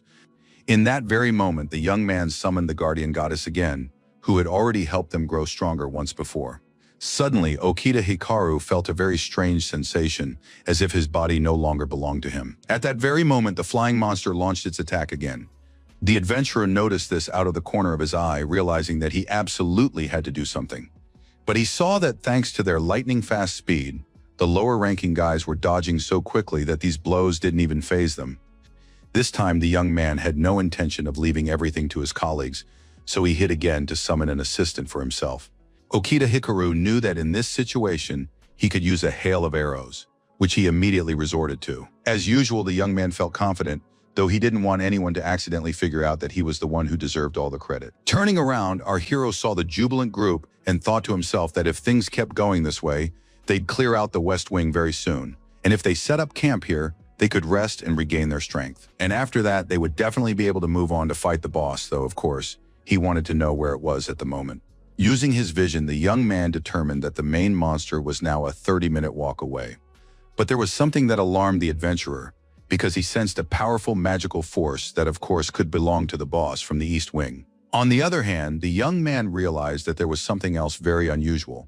The reason was that Okita Hikaru could sense magic emanating from 3 places at once, which was highly unusual. Suddenly, it dawned on the young man. He thought that there were not 2, but 3 bosses in this dungeon. Only no one knew about the last one, since they hadn't seen him yet. After that, Hikaru Okita paused to think for a moment and look back. The young man decided that what if the 3rd boss appeared during their simultaneous attack on the East and West Wings?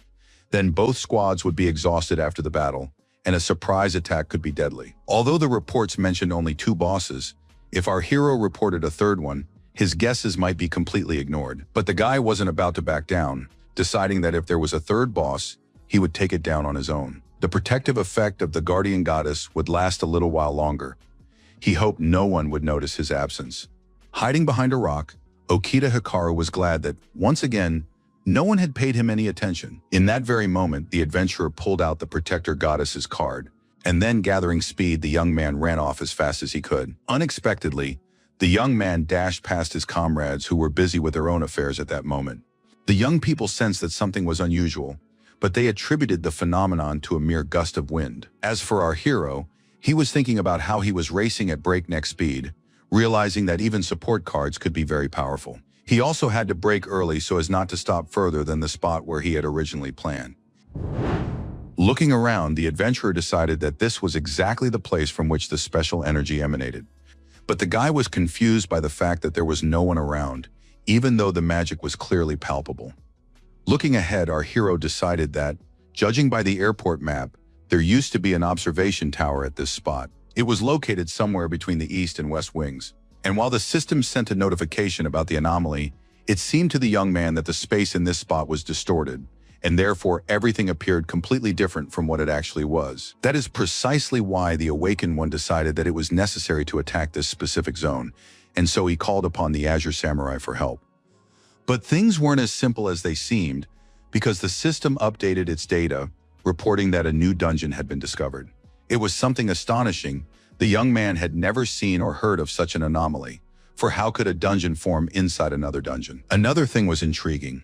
What kind of power would one need to pull off something like this and hide an entire dungeon in the desert? Looking at the crack, Okita Hikaru immediately cursed, realizing that monsters were beginning to infiltrate this dungeon, which complicated the task. Looking at these birds, the boy decided they were guarding their boss, doing everything possible to keep anyone from getting close to him. Unexpectedly, another problem arose. These flying lizards were screaming so loudly that the young man couldn't launch an attack, covering his ears. It seemed as though all the birds had immediately turned against the uninvited guest. That's exactly why, after waking up, he simply stood there for a while, watching everything unfold. Pulling out one of his cards, the young man decided it was time to take action, since the other adventurers were still busy dealing with the remaining bosses. The effect was incredible, because the monsters seemed to be getting sucked into some kind of huge vortex. The guy shouted that there was no point in messing with these small monsters. He had to get to the big ones as soon as possible, because the outcome of the entire mission depended on it. Realizing that the samurai could handle the remaining birds, our hero decided to run between them so they wouldn't even notice him. And it actually worked. Of course, the monsters noticed something unusual, but it was already too late to act. As for Okita Hikaru, he thought that at this speed, he would reach the top floor very quickly. At that very moment, Kiko Iwasa's colleague approached her and quickly addressed her. The young man explained that a couple of minutes ago their radars had detected some very strange activity in the basement. The colleague noted that there shouldn't be anything there, though she immediately corrected herself, adding that Takasu was handling that, and he was currently at some kind of private meeting. The girl realized that this situation could not be ignored and asked to be put in touch with him. At that moment, Mr. Takasu was telling Serizawa that they had finally met. The man laughed, or rather mocked, the person standing across from him, noting that he should now be addressed as the head of the research department. In a stern tone, the young man stated that his opponent had also risen in rank. There were rumors that he was now even on good terms with the higher-ups. He then added that he didn't know what Serizawa and the others had in mind, but he promised he would certainly uncover all the secrets they were hiding from him. The head of Clearwater stated that he wanted to say something important. In their world, justice and honesty no longer mattered as much. The young man was about to say something, but at that moment the secretary walked in and announced that an urgent matter had come up, so Takasu was needed immediately. As he was leaving, the young man paused for a moment. It seemed as though he still wanted to say something. As for Serizawa, he had already picked up the phone to call someone, since he had no intention of speaking with a representative from the Awakened Bureau any longer. The man called Tyra and asked if they had everything ready, because the plan needed to be put into action. The subordinate said they were all set and could begin at any moment. And once again, the boss explained that the auditors were already aware of their movements. The distress signal would be the signal to begin the operation. At that moment, our hero finally reached the top floor, where his boss was already waiting for him. The system immediately sent a notification stating that this monster's power significantly exceeded rank A, though it was unclear by how much. For a moment, the young man paused to gather his thoughts and assess his strength. Of course, the young man understood that a battle lay ahead, but he thought about the fact that his rank was actually very high there, had never been bosses like this in his memory. And while the young man was thinking, the system sent another notification stating that the monster was planning to use its skill in a few seconds. Summoning his strength, the adventurer shouted that they were actually about to attack him. Suddenly, the boss began breathing, whether it was fire or some kind of electrical discharge.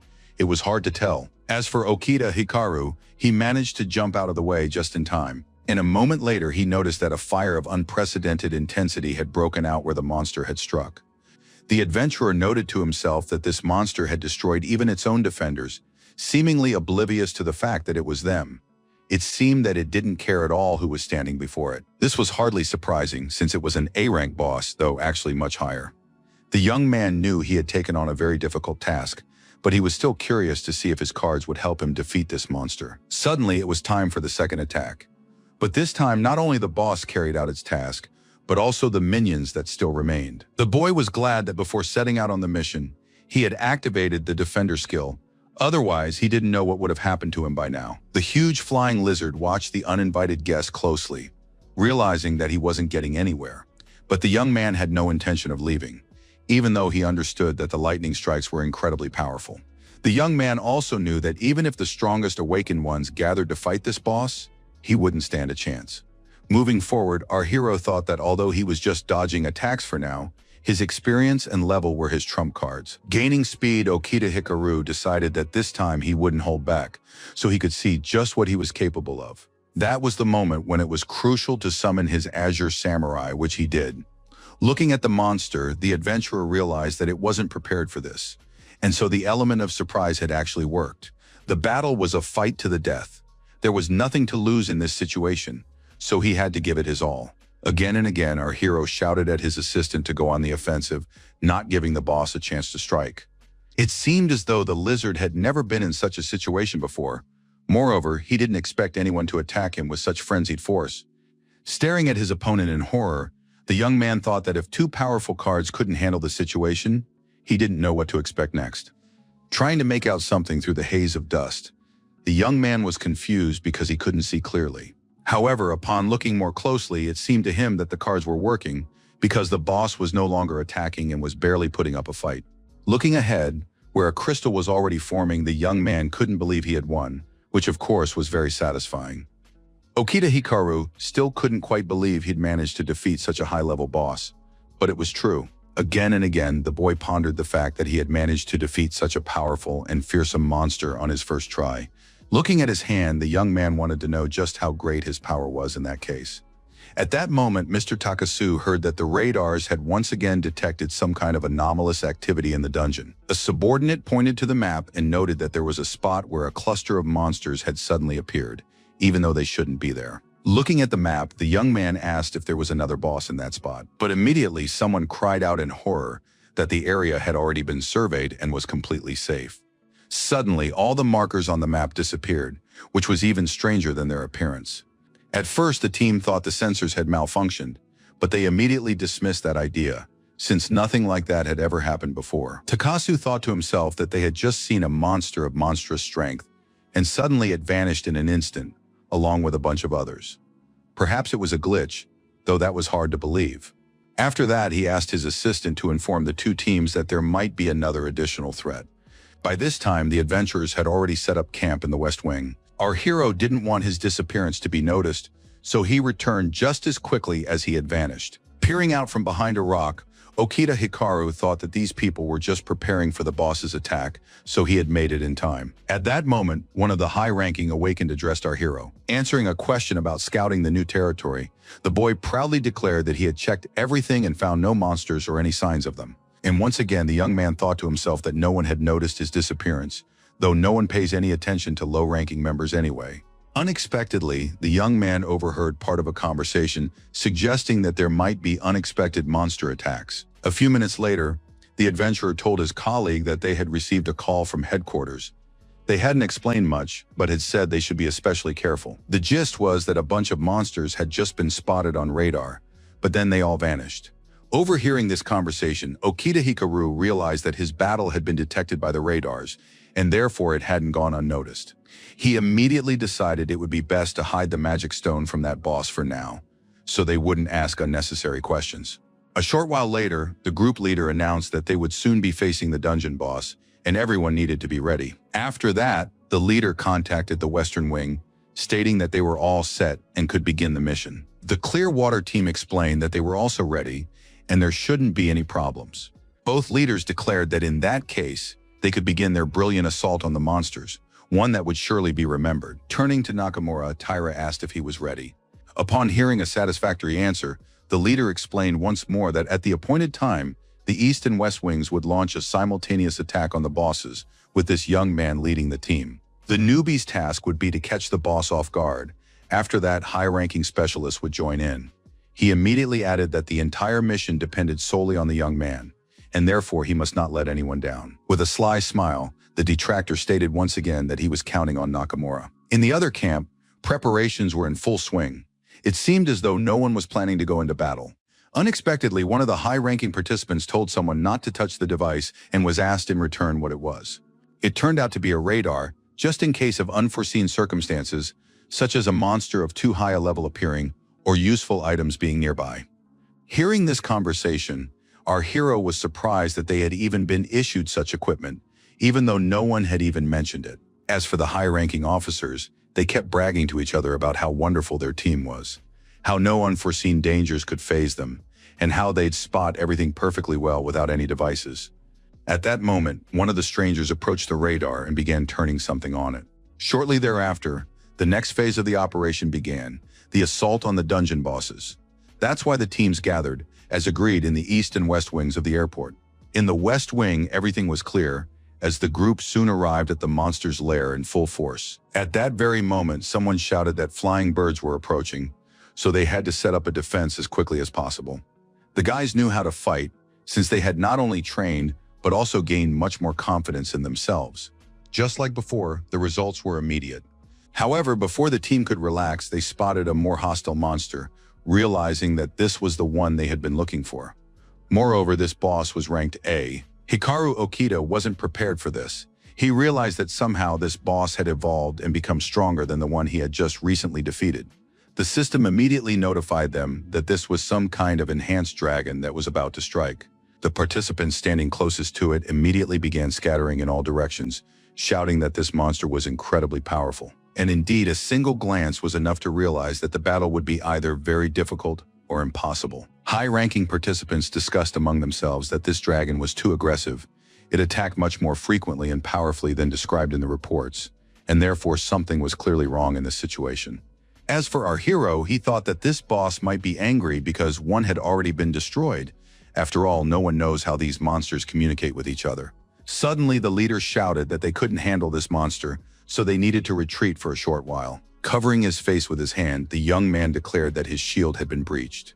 But then something happened that no one expected, as the system sent the young man a notification that more awakened A-rankers had been detected. At that very moment, someone summoned a fire warrior who immediately began the battle. The sea warrior followed suit.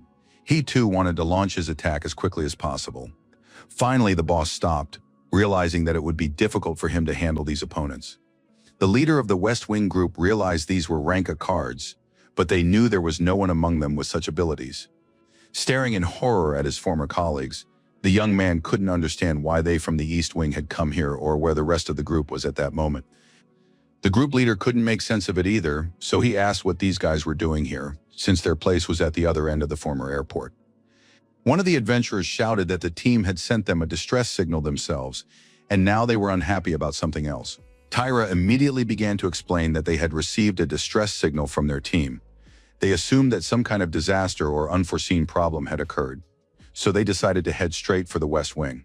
The young man couldn't quite make sense of it all, so he asked the crowd who had sent the distress signal. One of the lower-ranking members began to say that perhaps he had accidentally pressed the wrong button. Then the leaders began sharing information about who their bosses were and what they planned to do next. The traitor was staring intently at something and smiling, fully aware of his mission. Tyra himself was aware of it and was glad that everything was going as they had planned, in their favor. Only our hero couldn't figure out where Nakamura and his team were. Hearing that the others were fighting in the East Wing, the boy froze in place, realizing that apart from his comrade, there was no one else there at all. In that very moment, Hikaru Okita sprang from his seat and ran toward where the others were.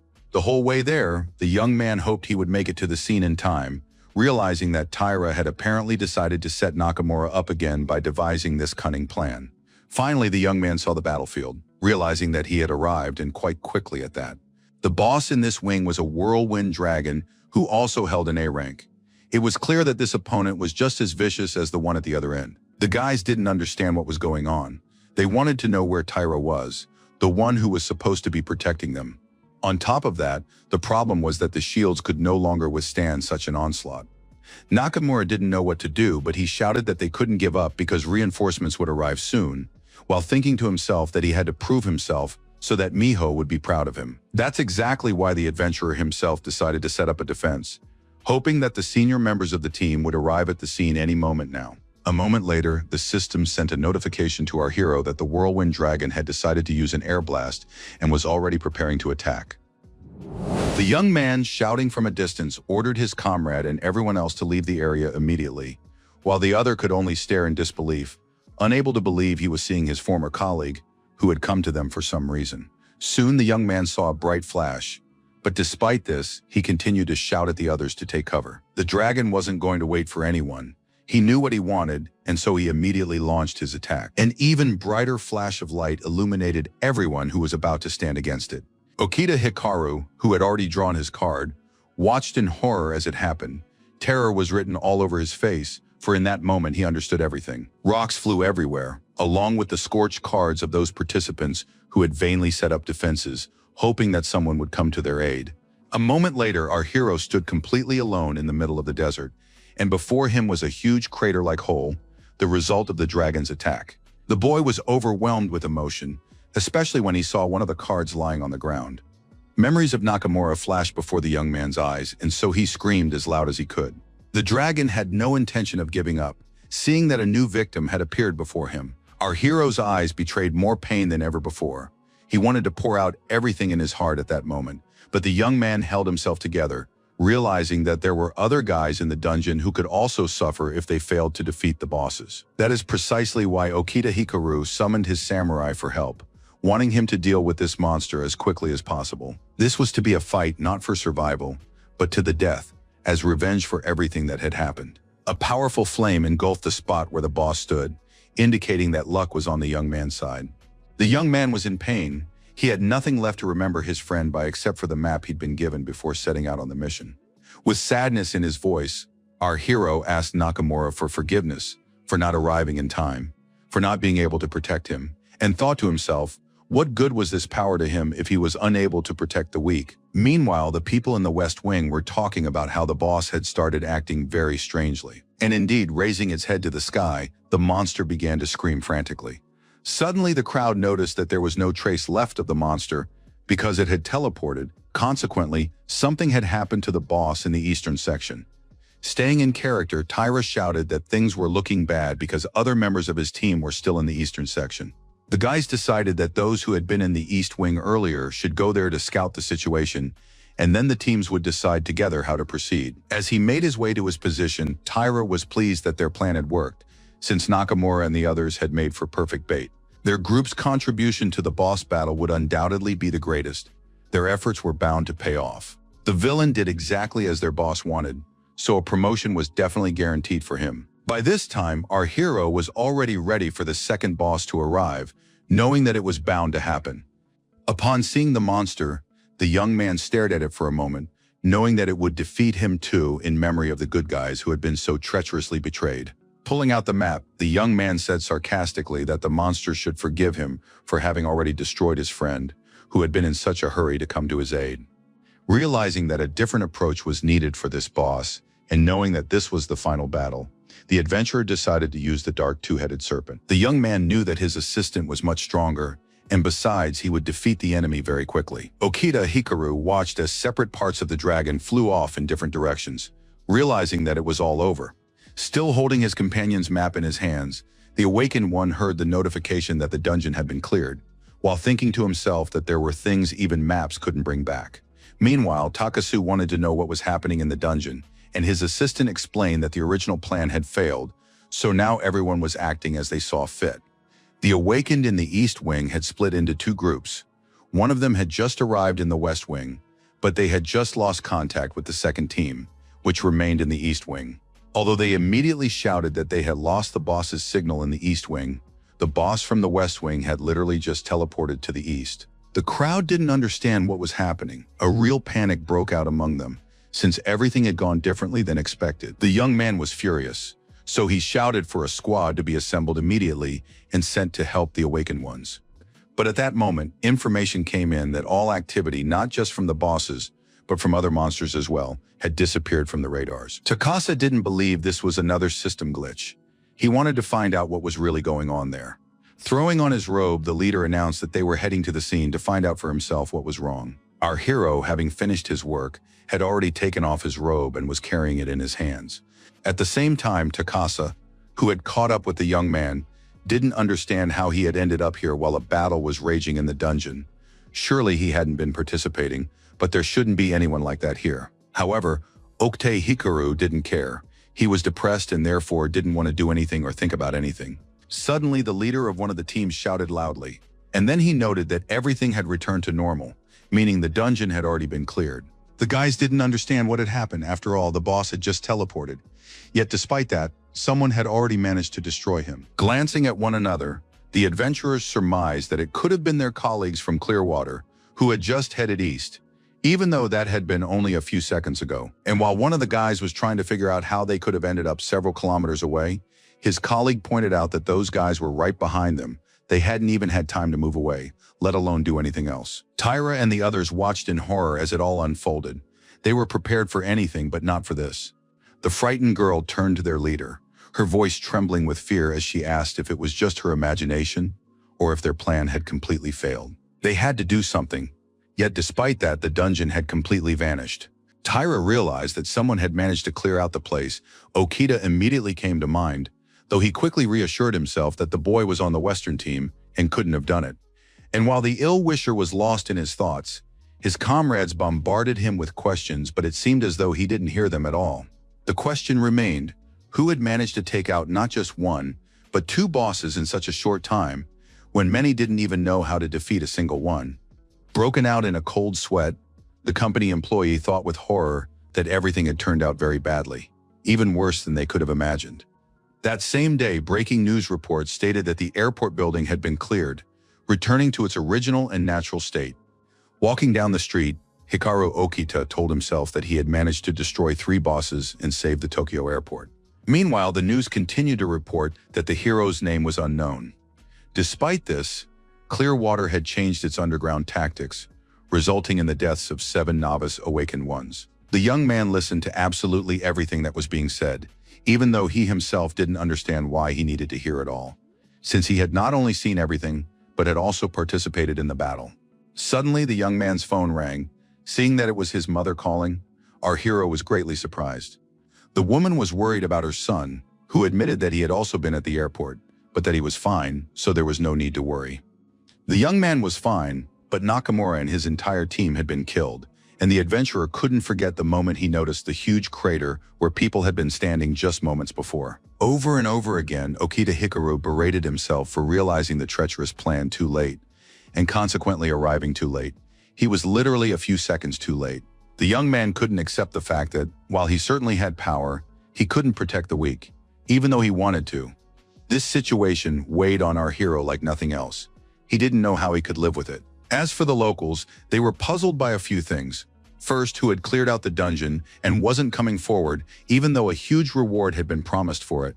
And second, how a major company could have sent rookies on the mission, since it was obvious they didn't know what they were doing. The following evening, Serizawa walked down the hallway, realizing that the blame for what had happened most likely rested squarely on his shoulders.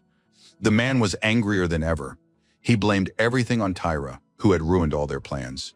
Suddenly, Mr. Takeda interrupted the manager's thoughts, asking what the boss was wearing. And without waiting for an answer, he added that he was sure the company's teams would handle the cleanup. But instead, they had lost 7 of their employees, hearing that they were low-ranking anyway. But the man wouldn't hear of it, stating that because of Serizawa, the firm's rating had plummeted to an unprecedented low, and he hoped the others would take his opinion on the situation into account at the meeting when they considered replacing the boss. It seemed that Takeda knew a lot, and so he said that everyone knew what Serizawa was spending the company's money on. The man looked at the manager in astonishment, not knowing how to respond. As he left, Takeda continued to say that all past merits no longer mattered. This had to be made clear. From now on, he would act solely in accordance with his position, and there would be no leniency.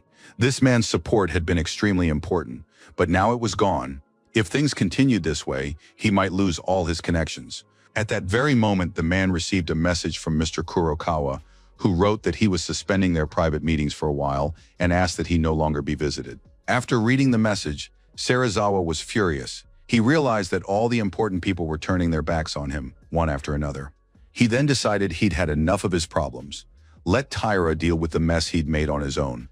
But if he failed again, then he'd have to resort to his backup plan. It was pouring rain outside, but despite that, our hero, who was still wearing his white cloak, wandered off somewhere, oblivious to everything around him. A former colleague happened to spot the young man and decided to call out to him, realizing that something was wrong. The girl asked what was going on with the young man, explaining that they hadn't heard from him in a long time and had started to worry about him. Hikaru Okita remained silent. Instead, he handed his acquaintance the card he had kept. Unexpectedly, the young man explained that it was a gate card that had belonged to Nakamura. Holding the piece of paper with the image in her hands, Yuriko asked why she needed this card and what she should do with it. The young man apologized, saying it was his fault. The brunette didn't understand anything, though she wanted to know what had happened in the dungeon. So she called out to the guy and asked him to tell her absolutely everything he knew. The adventurer didn't want to talk to anyone. He just walked off somewhere in silence, even though the rain was getting heavier by the minute. Until that moment, Yuriko didn't know who the victims were, but she immediately realized it was Nakamura and his colleagues, though, on the other hand, she really wanted to know what exactly had happened down there. On the day of Nakamura and the other guy's funeral, it rained heavily all day long without stopping. There were a lot of people there, though most of them were strangers to our hero, since he hadn't been very close with this guy. In the photo, this young man looked so cheerful. He had so many plans, but human cruelty and greed prevented him from fulfilling them. For his loved ones, it was a real shock. They didn't know how to go on living. Hikaru Okita remained silent, but inside, a real storm was raging. There were so many emotions that he didn't know how to cope with them. Looking at the photo, the young man asked himself the same question over and over. He wanted to know why all this had happened, why it had happened to his friend in particular. The young man also wanted to know why it was always the weak who suffered, why no one cared about them. Such adventurers go into battle instead of the elite, and they have to fight monsters that even a professional can't always handle. And in the end, they simply perish. Our hero realized that he would likely never get answers to his questions, but that didn't make them any fewer. The guy knew that if he had more power on the day he received it and fell silent, and then thought again that on that day the mysterious room had saved him from death and granted him the ability to control a deck of the strongest cards. The adventurer also wanted to know why all these unique opportunities had fallen to him. Of all people, some weakling whose strength didn't even reach rank F, who before had been able only to meekly follow orders and endure everything. Perhaps the main reason lies precisely in this nuance. Maybe the power went to the guy because he's special in some way. There's something in him that the others don't have. It's safe to say that our hero is exactly the same as the other low-ranking guys who were never taken seriously. Hikaru Okita was chosen, as it were, on behalf of all the low-ranking awakened. The young man received it so he could help the weak, so he could act on behalf of all those who have little or no magical power. Justice must prevail. The high-ranking must finally understand that they are not the most important in this world. There are other people as well.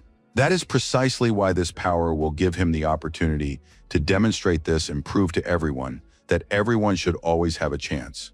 The young man knew he would never allow any more deaths. Now he had something to fight for. Okita Hikaru didn't want to stay at the wake any longer. He had paid his last respects, and now he had to think about something else. Yuriko, seeing her friend, immediately called out to him, though he pretended not to hear her.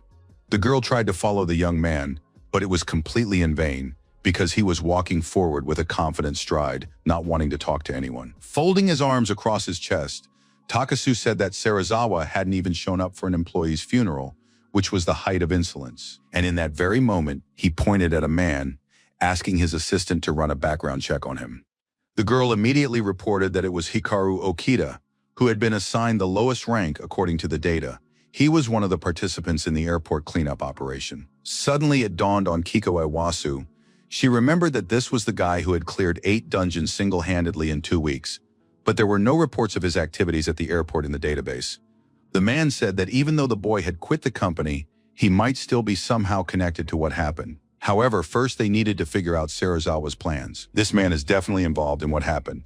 He surely thought everything through, but he wanted to do it in a way that no one would suspect a thing, yet the villain won't get away with it. At that moment, Yuriko was staring intently at Takasu, who was standing right in front of her. This man also recognized the girl and immediately addressed her by name. Takasu's assistant asked if they knew each other, and he replied in the affirmative, They had also met at a funeral last time. Meanwhile, journalists had already gathered on the street near the Clearwater Company. Serizawa, watching everything from the window, remarked that these people had gathered here like a pack of vultures. The journalists wanted to know how others assessed the situation. Moreover, they were curious. Could it really be that they, the awakened rank A, were incapable of conducting cleanup operations on their own? Kenji Nogeti wanted to voice his protest, realizing that he hadn't established the company's internal rules. Serizawa, recalling the conversation from the previous days, realized that the employees had effectively shifted all the blame onto him for a plan that hadn't been fully thought through. The man declared that in that case, the employees should take matters into their own hands. If they had a brilliant strategy, they were obligated to demonstrate it in action. He added that he was giving them exactly 5 days. If they hadn't accomplished anything worthwhile by then, he would fire them all. One of the adventurers wanted to ask Tyra what had happened, adding that it was probably best to apologize to the boss in this situation. But the group leader declared that an apology alone wouldn't cut it in this case. Their only chance to avoid getting kicked out of here was to get their hands on the boss's magic stones, which they still hadn't found. And he thought to himself that if he got fired from the company, everyone he'd set up before would surely start watching him or worse. The scariest thing for this man wasn't even that, but the fact that Okita wouldn't leave him alone. Therefore, he needed to find him and take the stones from him. Suddenly, Takano Okada walked into the office and asked if it was true that Serizawa had decided to get rid of these people. Turning around, the boss asked how long the adventurer had been standing there, as he hadn't noticed him right away. He added that just because Tyra was an A-ranked didn't mean he could handle the job, since rank wasn't everything, and if this man were to betray them, he'd have to be eliminated all the more. Folding his arms across his chest, Takano Okada said there was no need to worry. He would handle everything properly. Smiling, Serizawa remarked that he never thought he'd have to ask his friend for this again. A short while later, our hero found himself in a C-rank dungeon that had once been the headquarters of a construction company. Monsters were actively chasing the adventurer who had invaded their territory, which was unacceptable. The young man was running somewhere, and he was doing so as fast as he possibly could. He thought to himself that right now, he could only go through as many dangerous dungeons as possible to minimize the risk of low-rank monsters waking up. As usual, his main helper was the Azure Samurai, the card that had multiplied his power many times over. Okita Hikaru had grown so accustomed to this card that he could literally feel it. This time, as usual, the samurai didn't let him down. He dealt with the monsters chasing our hero in a flash. Turning around, the young man sighed with relief, realizing that yet another monster had been destroyed. Suddenly, the system sent a notification that there were awakened rank of monsters ahead, rapidly approaching. Seeing Tyra ahead, the boy was surprised, since the system had previously indicated that there were several people, meaning the others must be hiding somewhere. Glancing at Okita Hikaru, the adventurer declared with a hint of disdain that the boy was here. The young man explained that the corporation had told him where the boy was, so he had hurried over. The guy realized that this was surely the employee who answered practically every question without hiding anything. Our hero didn't want to talk to this man for long, so he immediately asked why he had come here. And again, Tyru remained silent. He studied the adventurer, realizing that over the past month, the man had become much more confident and stern. Unexpectedly, the ill-wisher fell to his knees before our hero, which was very strange. The awakened man asked if Okita remembered receiving a stone at the airport. If so, he had to give it to the leader of the team he used to work for. And he immediately continued, saying that the boy wouldn't leave empty-handed. If he wanted, they could make an exchange. It seemed that Okita Hikaru didn't understand what was going on at all, as he stared intently at this man. But Tyra kept saying that of everyone he knew, only our hero was capable of defeating this boss on his own. If that was the case, the adventurer surely still had that magic stone. In an icy tone, the guy declared that even if he did have that crystal, it still didn't belong to him. And he immediately shouted that Nakamura and the other guys had fallen there.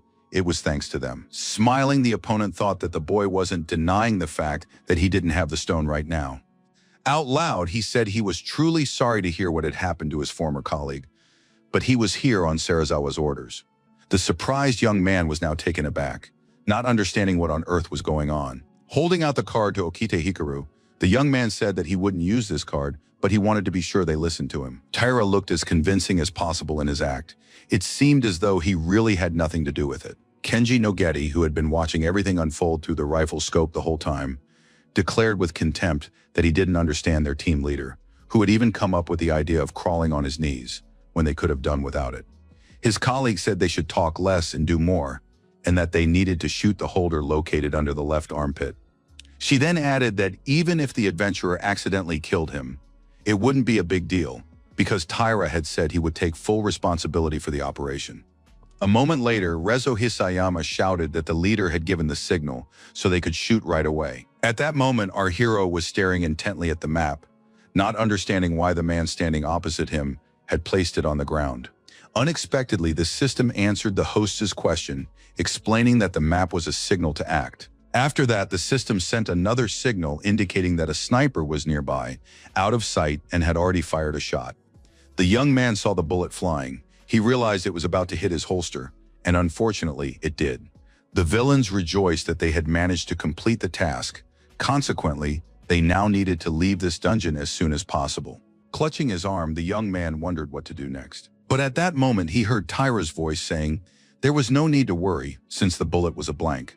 And he immediately added that with the broken holster, the cards wouldn't work. And since that was the case, the boy had better confess right away where he'd hidden the magic stones. But instead of an answer, what followed was something the enemy could never have known, since he had never worked with Okita after the latter acquired his abilities. Standing with his arm outstretched, now empty of a gun since it was in our hero's hands, the villain thought with horror that he hadn't even realized how it had all happened. Hikaru Okita stated that he had once warned Taira about the consequences, but the latter hadn't listened. At the time, the guy wasn't joking. He said he'd crush his opponent if he dared to do anything bad. The team leader listened to the young man, while thinking to himself how this person could possibly use his abilities, since his holder had been destroyed. Besides, he had previously summoned a dragon, yet now he was begging aloud for mercy. He then explained that Serizawa wanted sympathy for the fallen to boost their company's reputation after Nakamura and the others had cleared the dungeon at the cost of their lives. And then he immediately shouted that the boss had made it all up, and he had no choice but to simply obey. As for our hero, he thought that his comrade had died for the sake of people like this man. Kicking the villain, the young man said he wouldn't kill people as weak as his former colleagues. Moreover, the young man threw Taira's map to the ground so that he could see for himself that the young man didn't need that either. Okita Hikaru shouted that his former boss should never dare call himself an awakened one. That despicable young man must never cross his path again. Seeing that an ordinary low-ranking awakened had called someone else to his aid, Taira began to cry, saying that he didn't want to be killed. Jumping up from his seat, the young man ran off as fast as he could, hoping the guy wouldn't chase after him. This man's colleagues saw him running toward the exit and asked at the same time if he was already done with Okita, if everything had gone smoothly. However, not only did no answer follow, but after those words, the adventurer ran even faster, not even wanting to look back. Left alone, Okita Hikaru said aloud that Serizawa was to blame for everything. It was he who had come up with that devious plan. At the entrance to the dungeon which our hero had cleared out, stood Iwasaki Ko from the Department of Awakened Control, who said that, according to a source, people from Clearwater had gathered here. The inspector saw the frightened boys running out of there, but she didn't look at them closely. Taira, who had been listening to his colleagues' questions the whole time, pointed out that he couldn't get the stone because Okita would kill him. It sounded rather strange, but the guys decided not to ask any further questions as they followed their leader. The girl picked up her phone and read that this Taira had also participated in the sweep of the Tokyo airport. However, Iwasaki Ko was surprised that an awakened A-rank who had been to the airport's underground could be so terrified. That same evening, back at the office, Taira slowly packed his things into boxes. Serizawa couldn't make head or tail of it, but the adventurer said he was leaving, especially since they wanted to fire him anyway. The boss declared that the young man's card was invincible, but he explained that if he stayed on to work here, his life would be in grave danger. Serizawa stepped closer and asked if Taira really planned to betray him, but Taira reassured him, saying he wouldn't tell anyone about what they'd been doing at the company. And then, in an icy tone, he noted that he wasn't in the habit of chasing after those who left, and therefore the awakened one should do as he pleased. His former colleagues also didn't understand what was happening to Taira or why he had suddenly decided to quit. At that moment, Takano Okada approached Serizawa. Like last time, he was standing in the shadows. The man said that anyone clinging to their life would sooner or later betray Serizawa. The boss turned around and said that he knew this very well, and that was why he was leaving the man who had resigned to his own devices. Okada Takanobu silently made it clear that he himself would see to it that no one would suspect a thing. And the next day, the news reported that Taira Shigeru, An awakened of a rank from Clearwater, the largest company of awakened, had been found dead near the house where he lived. Eyewitnesses reported that the man had fallen from the window of his own apartment, and the police began investigating the details of the incident. And while his colleagues, upon hearing this, were genuinely baffled as to how this could have happened, Serizawa smiled, realizing that everything had turned out exactly as he wanted. Interestingly, this news came as a real surprise to Okita Hikaru as well, especially when they said that Taira most likely couldn't bear the fact that their team had suffered massive losses during the dungeon run at the airport. The young man recalled their last meeting with this man, as well as how he had begged for mercy. It was clear that the adventurer had been killed, but the question was, who could have done it? After a while, the police escorted Mr. Takasu to Taira's apartment, remarking that it was good the man had come. The law enforcement officer explained that they believed it was a suicide, since many awakened individuals become unstable, though of course they would like to hear an expert's opinion on the matter. After that, leading Takasu to the balcony, the police officer stated that the young man had died from the impact of falling from a height. Looking at the floor, the expert immediately noticed traces of magic, which immediately put him on guard. The young man thought that if the victim had stepped out onto the balcony, he could very well have been attacked from behind with some kind of card, which would have gone unnoticed. Standing before the police officers, Takasu asked if any of them had used portal cards here last night. The law enforcement officers immediately explained that using cards outside the dungeons was prohibited, and the expert immediately confirmed that in that case it could easily be murder. Walking off to the side, the young man thought that Taira was directly under Serizawa's command. It's quite possible that this man got rid of his subordinate because he failed at some task or went against him, and no one needs any witnesses. What's strange is that too many people are dying around Serizawa, yet he seems to have nothing to do with it. Suddenly, Iwasaki Ko approached the expert and spoke to him. The girl said that a few days ago she had seen the deceased coming out of a dungeon. The young man was screaming frantically that Okita would definitely kill him. Takasu looked closely at his assistant because he recognized that name. This was the guy who had been in the airport basement and had also attended his friend's funeral. The expert decided that they absolutely had to interrogate this man to find out what information he possessed. At the same time, Hikaru Okita was moving through the basement, which used to be a museum. The young man couldn't get the events of the past few days out of his head. He understood that only Serizawa could have killed Taira, and that he had done it very skillfully. But the young man couldn't follow his train of thought to its conclusion, because a woman appeared right in front of him and asked if it was true that Hikaru Okita was standing before her. Our hero was curious to know who was interested in him, so he asked about it. Showing her ID, the girl said she was a representative from the agency overseeing the Awakened, and immediately asked if the adventurer knew Mr. Taira, who worked at Clearwater. The system immediately sent a notification stating that the young man was surrounded by high-ranking officials. So he asked in return if anyone really wanted to conduct an interrogation in the dungeon. The officer stated that this was all within the law since the young man was suspected of murder, and therefore ordered the suspect to hand over his gate card immediately. Okita Hikaru was furious. He didn't understand why they had even decided to suspect him of murder, and to himself the young man thought that no one had done anything at the airport, and now they had decided to create the appearance of activity. Kiko Iwas was frightened. She didn't understand why she sensed a desire to kill everyone coming from this man. Seeing that the young man was getting closer and closer with every passing minute, the girl ordered him not to move. Grabbing her card, the employee decided to call her assistant for help. Seeing what was happening, Takasu ordered his subordinate not to use her ability in this dungeon. But at that moment, a whirlwind axe appeared. It was so powerful that all the high-ranking officials were certain this warrior would kill the boy. A moment later, a vortex of unprecedented power began to swirl.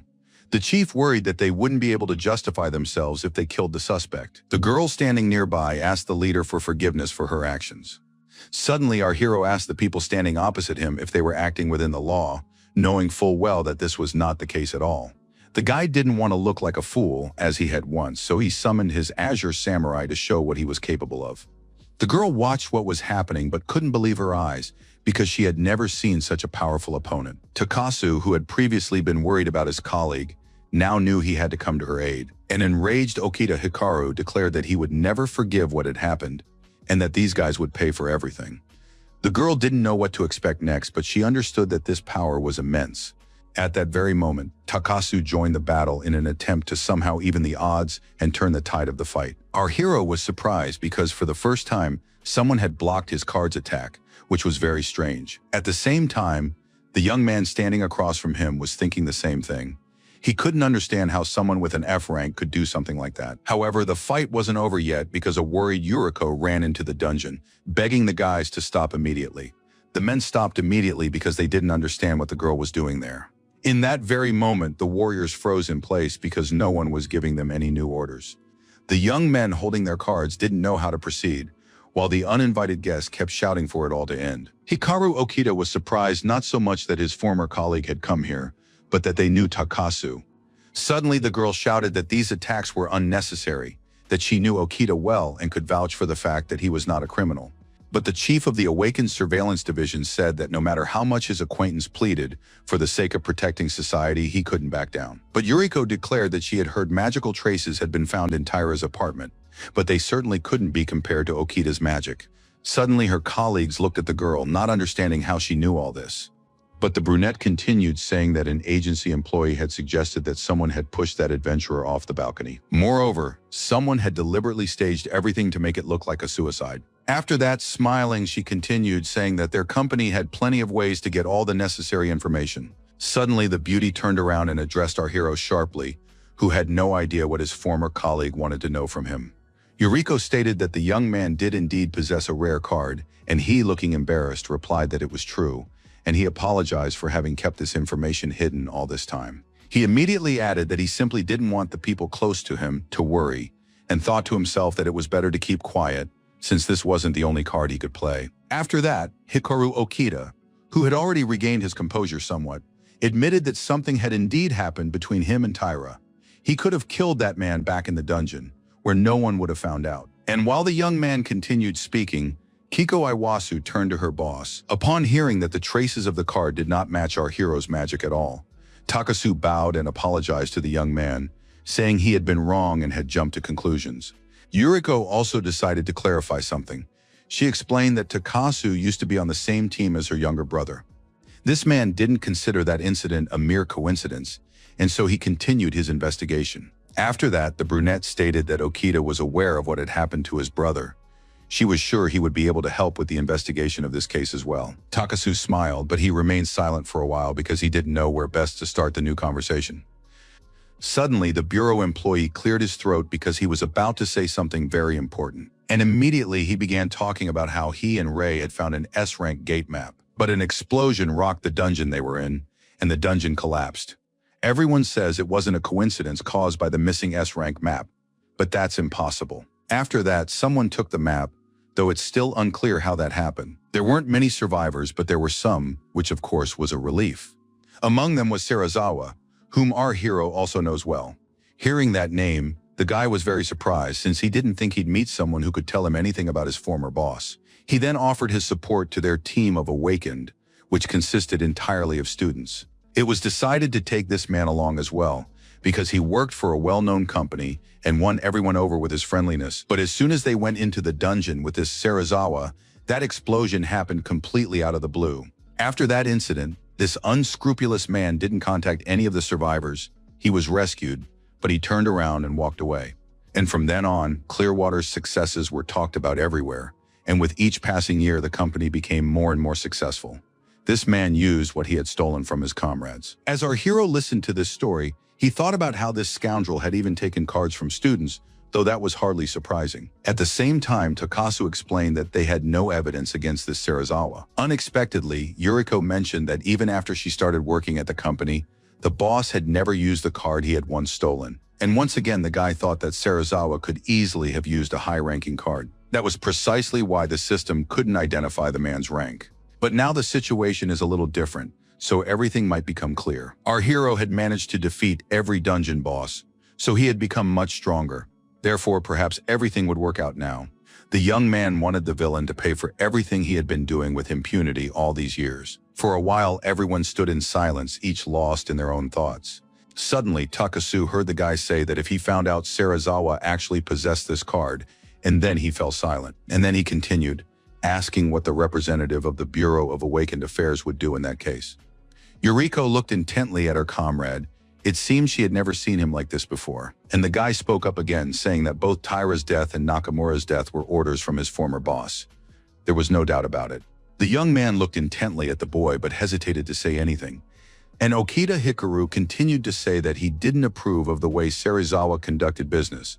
It was wrong to trample on the weak. After that, he shouted loudly that he would be happy to cooperate with the Bureau. A few days later, the news reported that there had been a breakthrough in the case of the recently deceased A-rank awakened Taira. It was reported that a former subordinate had been questioned as a key witness. And right then, our hero flashed briefly on TV, though it wasn't easy to recognize him. Serizawa said with anger in his voice that this situation was getting very interesting. The ill-wisher was delighted that the guy was suspected of murdering his former subordinate, while at the same time he laughed at the investigators, realizing that it was completely unclear what they were even getting paid for. But on the other hand, since Okita was under suspicion, this was a great chance to get the magic stone. Just a few minutes later, the man called his associate to ask how things were going with the stone. Okada Takanobu explained that he had already searched all the surveillance offices but hadn't found anything. Moreover, there was no sign in the dungeon that the stone had ever been there at all. Serizawa understood that this was no easy task, so he told his acquaintance to continue the search. A moment later, the rival announced that he had gathered all the information concerning our hero. The company boss didn't believe that his colleague would handle this case so quickly, knowing that he was a true professional, the kind who's very hard to find. It turned out the guy had plenty of reasons to be angry with Taira, but there was no direct evidence yet, so the villain doubted that the investigation would yield anything. But Serizawa explained that all the important information had made its way into the media, so the police wanted to put pressure on the boy to get him to confess to the crime as soon as possible. Everyone was delighted that the young man's bright future would be severely ruined and overshadowed. At the same time, Takano Okada admitted that there was one detail that worried him greatly. Apparently, Taira had entrusted something to Okita. Serizawa speculated that our hero might have received a magical stone from his former subordinate. The man was certain that the deceased had managed to find some very rare stone, and the boss had rushed to get rid of him. After that, he decided that if the stone was now in the boy's possession and the investigation continued, it would be very bad. The head of Clearwater understood that they needed to get in touch with this young man somehow. Podelnik noted that this was no easy task, but he would try to do everything in his power. A short while later, Hikaru Okita was walking through the city, lost in thought once again. At that very moment, the system sent a notification that 3 ordinary-looking people were approaching the young man from behind. Realizing that these were journalists who wanted to interview him, the young man shouted that the media representatives had made a mistake, that he was a completely different person, and immediately headed forward, quickening his pace with every passing moment. And the faster the adventurer ran, the more people gathered behind him, realizing that they had managed to encounter the awakened one entirely by chance. Okita Hikaru thought that first of all, these journalists were very persistent, and second, he needed to find some secluded spot. Darting around the corner, the young man pulled out one of his cards, shouting that he was using a circle of light that would allow him to solve the problem. The journalists, who were certain the young man had turned the corner, now saw an empty space in front of them, unable to figure out where he could have hidden. For a while, the guys with the cameras wandered around, realizing the adventurer was gone but still holding out hope. Our hero was standing on the roof and could hear the journalists trying to find the fugitive as quickly as possible. It was important to them to film the most interesting footage. With a sigh, Okita Hikaru thought that using maps outside the dungeon was against the law, but he doubted that interviewing him against his will was legal either. For a moment, the young man thought he'd grown tired of it faster than he'd expected, but he couldn't back down from the plan they devised in the dungeon. So the group decided that they absolutely had to expose Serizawa and reveal his shady dealings. And to do that, our hero had to be declared a suspect in Taira's murder. On top of that, the young man would be entrusted with the magical stone that Serizawa had taken from the airport basement. Then they had to make sure the information reached the media, which would allow them to set the perfect trap for the enemy. But at the time, Hikaru Okita had no idea that once the information leaked to the press, journalists would be waiting for him at every turn, preventing him from living a normal life. As he left, the young man realized he couldn't even return to his own room. But that wasn't the end of his troubles, because soon his mom called the adventurer. The woman didn't ask any questions. Instead, she yelled at her son, saying she couldn't believe what he had done. The young man wanted to explain something to her, but a moment later his sister took the phone and started yelling too, saying that media representatives were storming their house and there was no escaping them. The surprised young man couldn't believe his ears that journalists would think to look for his family and for some reason come to their house. Regardless, Hikaru Okita wanted his loved ones to know the truth, so he told them he hadn't done anything wrong and that they just needed to be patient a little longer, and then everything would become clear. After hanging up, our hero apologized to his family for dragging them into this as well. While the young man was thinking that he absolutely had to hurry with his next move, he heard someone call his name. Turning around, the adventurer thought he'd spotted the man too late, so he needed to find a way to get away from him. But the next moment, the man said there was no need to worry. He had come on behalf of boss Serizawa, who wanted to help his former subordinate. The young man thought to himself that the plan had worked perfectly, but said aloud that he didn't understand a thing. Okada Takanobu explained in an indifferent tone that the boy had to return to this basement at 9 o'clock that evening. The boss would be there at that time so they could meet and talk everything over. Holding a piece of paper that the man had left behind, our hero thought that he had disappeared just as quickly as he had appeared. It was interesting that the system couldn't locate this man. It turned out that Serizawa had a very powerful awakened among his subordinates. Looking off into the distance, our hero decided he would head to the dungeon, though he realized getting out of there wouldn't be so easy. At the appointed time, the villain and his men appeared in the C-rank dungeon, which had previously been the Tokyo branch of a building materials manufacturer. The antagonist brought 2 assistants with him, one named Shinzo Matsukama and the other Shinya Tanaka. Serizawa was confident that his carefully crafted plan would work perfectly, especially since he had a good team with him. Suddenly, one of his comrades shouted that mud monsters had begun to stir ahead. Hiding behind the others, the leader ordered his assistants to deal with these monsters immediately. One of the men immediately summoned a dark arrow to aid him. This warrior was strong enough to easily defeat such monsters. The man had no intention of waiting, so he shouted at his assistant to launch an attack immediately. A massacre began immediately afterward, though it was hard to tell who had the upper hand. For a moment, the monsters seemed to stop, though it was unclear what would happen to them next. And then something happened that no one expected, because the mud monster, which was essentially made of slime, began to split apart, which was quite typical for such creatures. Okada Takanobu, who was the strongest of them all, declared that there was no need to worry. He knew how to deal with these opponents. Pulling out a card, the man said you couldn't use your skills recklessly. First, you had to assess the enemy, and then figure out what to do. And immediately he summoned his assistant, the Blade of Darkness, a rare card belonging to the A rank. It was clear that this warrior was very strong. He knew his tasks perfectly and was going to carry them out brilliantly. This proved to be true. After some time, nearly all the mud monsters nearby had been destroyed. The Awakened One told the guys that to prevent these monsters from splitting again, they had to destroy their core. His colleagues immediately paid Takano Okada a compliment, saying he was good at his job. With him, any dungeon was no problem. It was just a walk in the park. Serizawa, however, stated that if the Awakened One died in the dungeon, no one would ask any questions. Okida's death would be written off as an accident and wouldn't even be investigated. The assistants, who were also the antagonist's defenders, glanced around and noted to themselves that all the monsters had been defeated. Approaching these guys from behind, the man remarked that they hadn't exactly been in a hurry to fight these monsters. Okada could have handled them much faster on his own than these people could. The young men didn't like being spoken to in that tone. They said that while a client stood before them, that didn't mean they would grovel before him. Approaching Takano Okada, one of the employees noted that they would follow every order without question, but this Serizawa was clearly mocking them and their organization. The villain's accomplice didn't like those words, so he told them to shut up immediately and not say such things.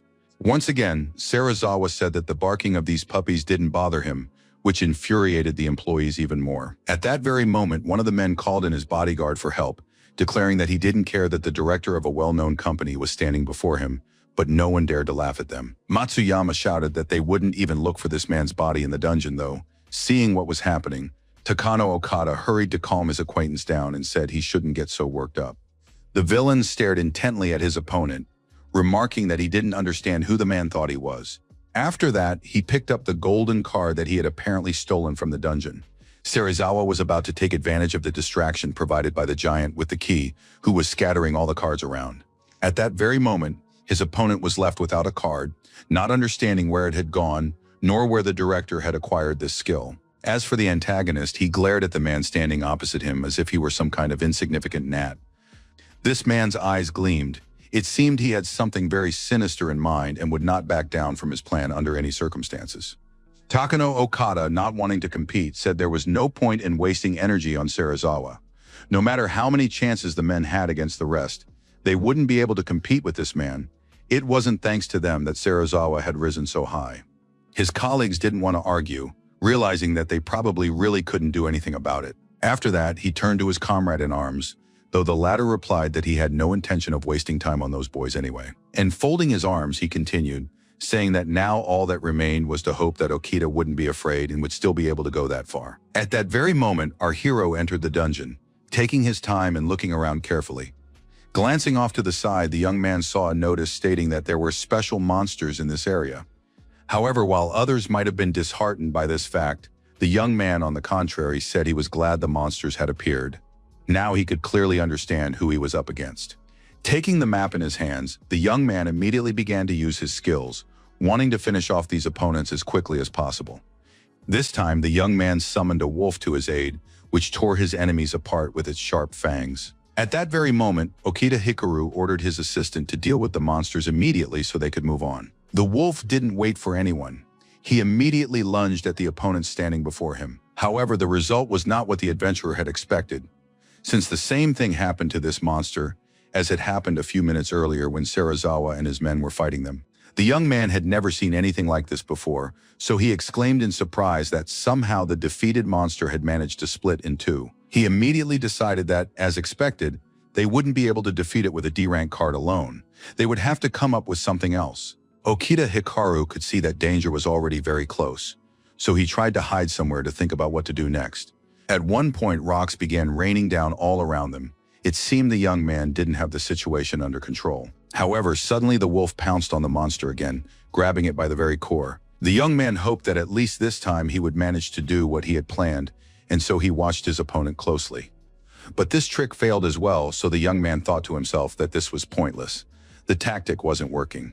Seeing that there were only more and more of these monsters, our hero decided that he urgently needed to find some kind of solution, because he was simply wasting time by standing in one spot. Suddenly, the young man realized that if these creatures had a core, then that was where their power lay. Therefore, he needed to strike it. The wolf immediately did as his master commanded, beginning to bite into the cores, hoping that this time things would be different. Glancing around, Okita Hikaru was glad that everything had worked out and thought that he had come to this dungeon to meet Serizawa, and that was why he was using only this D-rank card, especially since something interesting had happened at a Tokyo hotel 2 hours earlier. While reading the newspaper, the young man saw a notification that someone was approaching him and decided that Takasu had arrived. Sitting across from him, the man said he had to call the young man here because if they decided to talk on the phone, the conversation might be recorded. The young man explained that an associate of the person they wanted to catch had contacted him and set up a meeting, so they needed to go there. Takasu noted that this was a good decision, but decided that someone else should go with the adventurer to the dungeon since it could be very dangerous there. But the young man stated that he didn't want to scare Serizawa off, and besides, he clearly had powerful allies among the awakened. The bureau employee thought it might be someone from his company, Clearwater, and asked about it right away. However, our hero explained that the person who had contacted him was a stranger. He had never been to the firm, was dressed entirely in gray, and was also wearing dark glasses. Takasu thought to himself that his former acquaintance might be connected to other organizations, but said aloud that he would try to find out something about this mysterious awakened one. He then added that the guy would be better off not using that swordsman card if Serizawa saw it, and immediately fell silent, but then continued saying that he would run away right away and then everything would be for nothing. The man didn't know that Okita Hikaru had many cards, so he asked if he should give him a weaker one instead. The young man said quietly that he didn't need that, though he was already thinking about which card he could use instead. As he left, Takasu went on to say that he didn't know what kind of trap this villain would set for his former colleague, but that he mustn't let his guard down for a single second. He added that it wasn't quite right to ask this of the young man specifically, but he earnestly requested that he find at least some evidence. Without it, an arrest would be impossible. Okita Hikaru didn't understand what would happen or how, but told his acquaintance to trust him. The adventurer wants to use the magic stone as bait to expose Serizawa.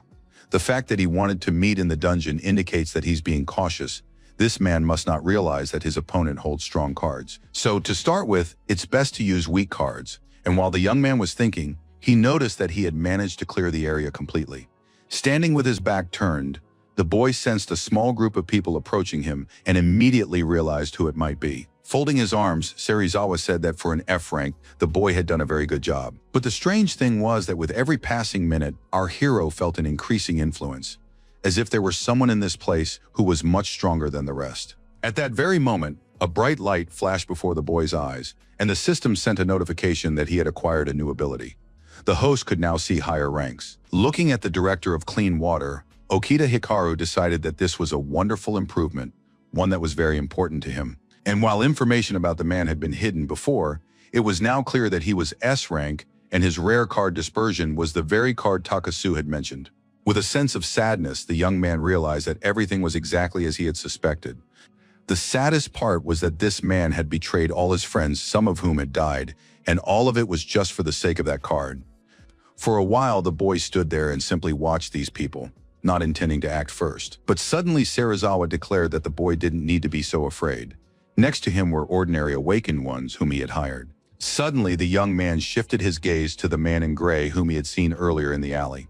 It turned out that this man was also an A rank, and he was ready for a fight. As for the rest of the henchmen, they were B rank. These people were no match for our hero, as they were too weak for him. However, what surprised our hero wasn't that, but the fact that one of these guys had the Taira card, which he had managed to memorize during his time on the job. Hikaru Okita had no doubt that this A-rank representative had disposed of the young man, but had given the card to someone else to divert suspicion from himself. This plan had been very carefully thought out so that no one could prove anything. Surprised, Serizawa looked at his former employee, then quickly asked if it was true that he wanted to ask something. Playing his part, the guy said that if the director had seen him fighting, why hadn't he helped, since a low-ranking guy could have died, while thinking to himself that this villain firmly believed our hero still belonged to rank F. The villain just laughed and declared that everything had ended well, and so it would be best to forget about it for a while. Exchanging a glance, Serizawa quietly asked his comrade what he thought of this adventurer. The other replied that even though the dungeon wasn't the most difficult, he had come alone, an impressive display of courage for a low-ranking boy. He then added that the boy had used a D-rank map, so there wouldn't be any trouble with him. Serizawa was worried that someone else might be following the boy to back him up, but his comrade assured him that there were no other awakened ones nearby. Smiling, our hero's former boss noted that there was no need to be so cautious then. And immediately turning to the young man, he asked if they could begin negotiations now. Raising his voice, Okita Hikaru asked what kind of negotiations could be involved if the man seemed to be offering him his help. In a cold tone, the opponent slowly began to say that the offer still stood. He added that they would do everything in their power to help their colleague, but since he was suspected of murdering Taira, one wrong move and they could also be made into criminals. To himself, the young man thought that he was already facing a criminal who was trying to speak like an honest man. After a moment's thought, Serizawa said he wanted to believe his former colleague, but that he had to prove he wasn't a murderer. And while his opponent was speaking, the young man began shouting, pretending that he didn't actually understand anything and had simply been framed. At one point, the man suggested that Taira might have passed something on to our hero, which is why the police had begun to suspect him. Okita Hikaru kept shouting, brilliantly playing his part and thinking that the villain had taken the bait. Finally, the principal declared that everything was indeed as he had originally suspected. The boy hadn't killed anyone, he wasn't capable of it. After that, he asked once more if it was true that Taira had given him a rare magic stone that he had obtained at the Tokyo airport. Bowing his head, our hero admitted that this was absolutely true. Serizawa smiled, thinking that the stone was actually in the possession of this low-ranking fool. But he said aloud that it was all rather strange because someone had cleared out Tokyo airport, so why had the rare stone ended up with Taira? The young man looked intently at his opponent, thinking that he was prepared for this question as well. Then he slowly began to explain that it was all very simple. And then the young man told a story that the deceased had supposedly told him, though in reality he made it all up on the spot. Taira supposedly said that if he gave this stone to boss Serizawa, the boss would take credit for it. So he asked the guy to hold on to it for him. When the time came, he would take it back, because he was tired of being the director's errand boy. The surprised boss listened intently to everything he was told. It seemed he couldn't believe it, so strange did it sound. Smiling, Takano Okada noted that his colleague wasn't trusted by his subordinates, even though that shouldn't be the case. At that very moment, Serizawa gave his accomplice a stern look. The latter realized he had said too much and immediately apologized for it. Thanks to the system, the young man understood all the villain's emotions and therefore knew exactly what to expect from him. After a moment's thought, Serizawa suggested that it was our hero who had killed Taira for the stone. Astonished, Okita Hikaru stated that it was only natural to suspect him, since he was a low-ranking awakened one, which was why he hadn't told the police that he had the magic stone. And he immediately added that he shouldn't have gone near that stone at all, let alone done anything more. Playing his part brilliantly, the young man addressed Serizawa as his boss and asked him to take the stone for himself. Closing his eyes, the man also pretended to be thinking deeply about something, though the young man knew perfectly well that this was not the case at all. The young man decided that the best thing to do at that moment was to pretend he was worried, since he needed to keep luring this man into the trap. As for Serizawa, he noted with understanding in his voice that he fully understood the adventurer. It was very dangerous to carry this crystal around everywhere. Moreover, once the boss took the magic stone from his former subordinate, it would allow him to lead them down a false trail. If there were no more clues, they would lose track of the young man, and he thought to himself that this would make him even more famous. And once he gets what he needs, he'll simply get rid of this fool. It seemed as though our hero was a natural-born actor, for he suddenly shouted that he didn't believe they really wanted to help him. Extending his hand to the former employee, the man assured him that he could be trusted, after which he asked where the stone was. Hikaru Okita said that he couldn't reveal the crystal's location just yet, because the boss would simply turn him into the police once he showed the stone. Serizawa was surprised but noted that the young man must be very cautious to be acting this way. It seemed like this was some kind of special signal for Takano Okada, who looked very closely at our hero. Meanwhile, the young man stated that he wanted to set the exchange location and determine the date and time himself. A delighted Serizawa replied that he would wait for word from the boy, concluding that the deal was done. Taking a deep breath, the young man thought that everything had gone not too badly. And besides, there had been no unforeseen situations. But a moment later, the hired henchmen stopped in their tracks and looked at each other intently. The young man clearly saw how Takano Okada told his comrade Matsuyama to attack the young man, who might be hiding his strength. The adventurer had no intention of arguing, so he decided to do as he was told. Frightened, Okita Hikaru immediately began to think that they didn't believe him, but he didn't know what to do in this situation since he couldn't reveal his true strength. The opponent had no intention of waiting, so he immediately called in his warrior assistant to attack the boy. The young man saw that something was wrong. At that moment, he was genuinely terrified because he couldn't let the whole operation fail. Suddenly, our hero noticed that something was amiss with his card as well, and so he had no idea how to proceed. To himself, Takano Okada thought that since the boy hadn't reacted to his comrade's attack, all his fears were completely unfounded.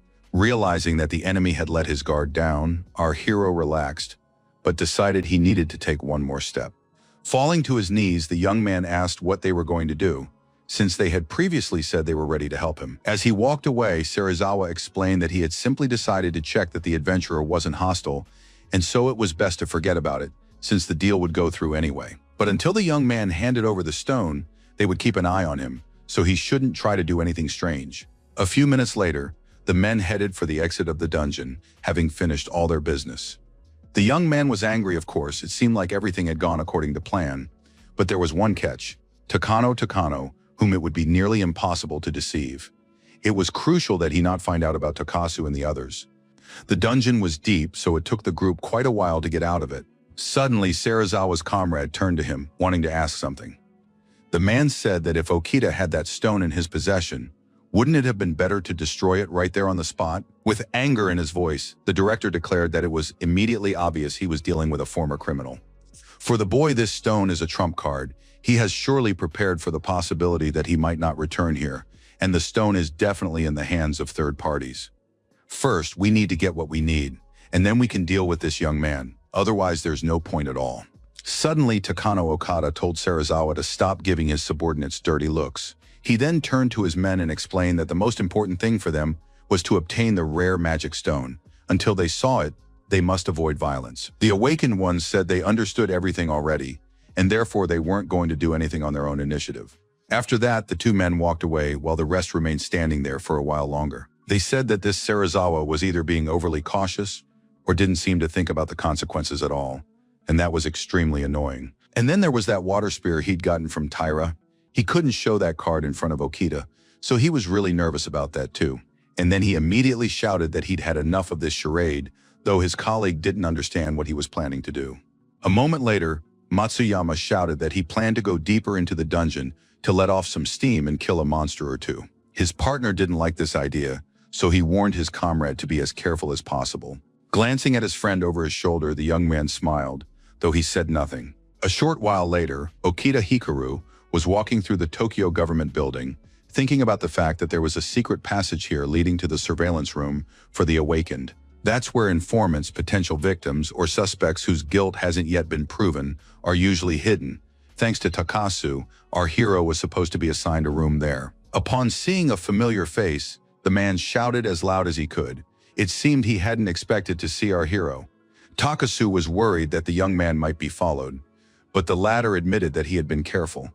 No one was actually following him. But to himself, he double-checked once more that, thanks to his ability, he had verified several times to make sure there was no surveillance. At least, not yet. The boy decided that Serizawa's assistant's words were surely a bluff.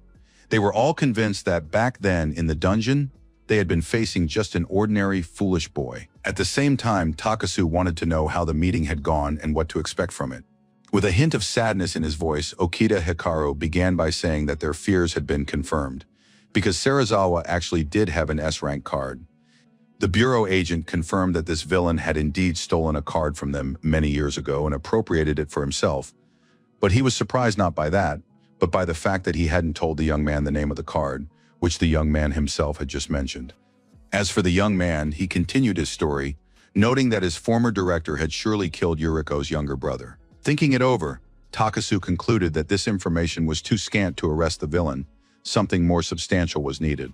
Upon hearing this, the young man suggested catching the criminal red-handed if possible. At this stage, this man feels completely safe, even though he killed both Taira and Yuriko's younger brother, and perhaps someone else as well.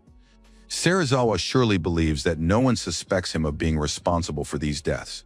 Once the agency director gets the magic stone, he'll most likely try to get rid of our hero. Takasu suggested that this is quite possible, because there are always many mysterious deaths and missing people around this man.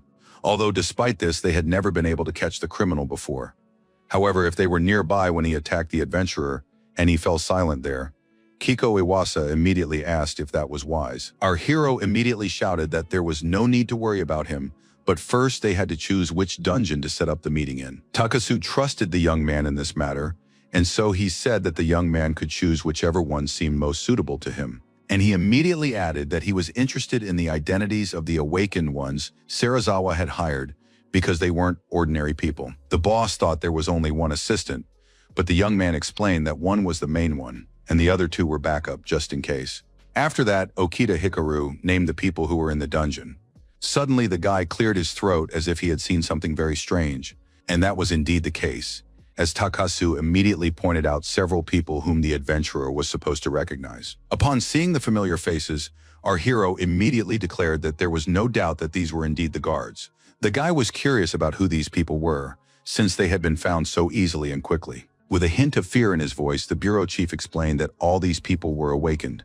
But there was one catch: they were also former criminals. Some awakened, having gained their powers, turned to crime, and combating such criminal activity falls under the jurisdiction of the department overseeing the awakened. A few years ago, they were transporting adventurers who had committed serious crimes. It seemed that everything was going as usual, but no one thought that the neighboring fuel truck would become the fateful moment of that day. Suddenly, the driver lost control of the vehicle, and it veered into the adjacent lane. The fuel tanker crashed into the law enforcement vehicle, after which everything caught fire. When rescue workers and an ambulance arrived, they reported that no one had survived. The government covered up the incident, so little is known about it, but recently some survivors who were supposed to have died there were spotted.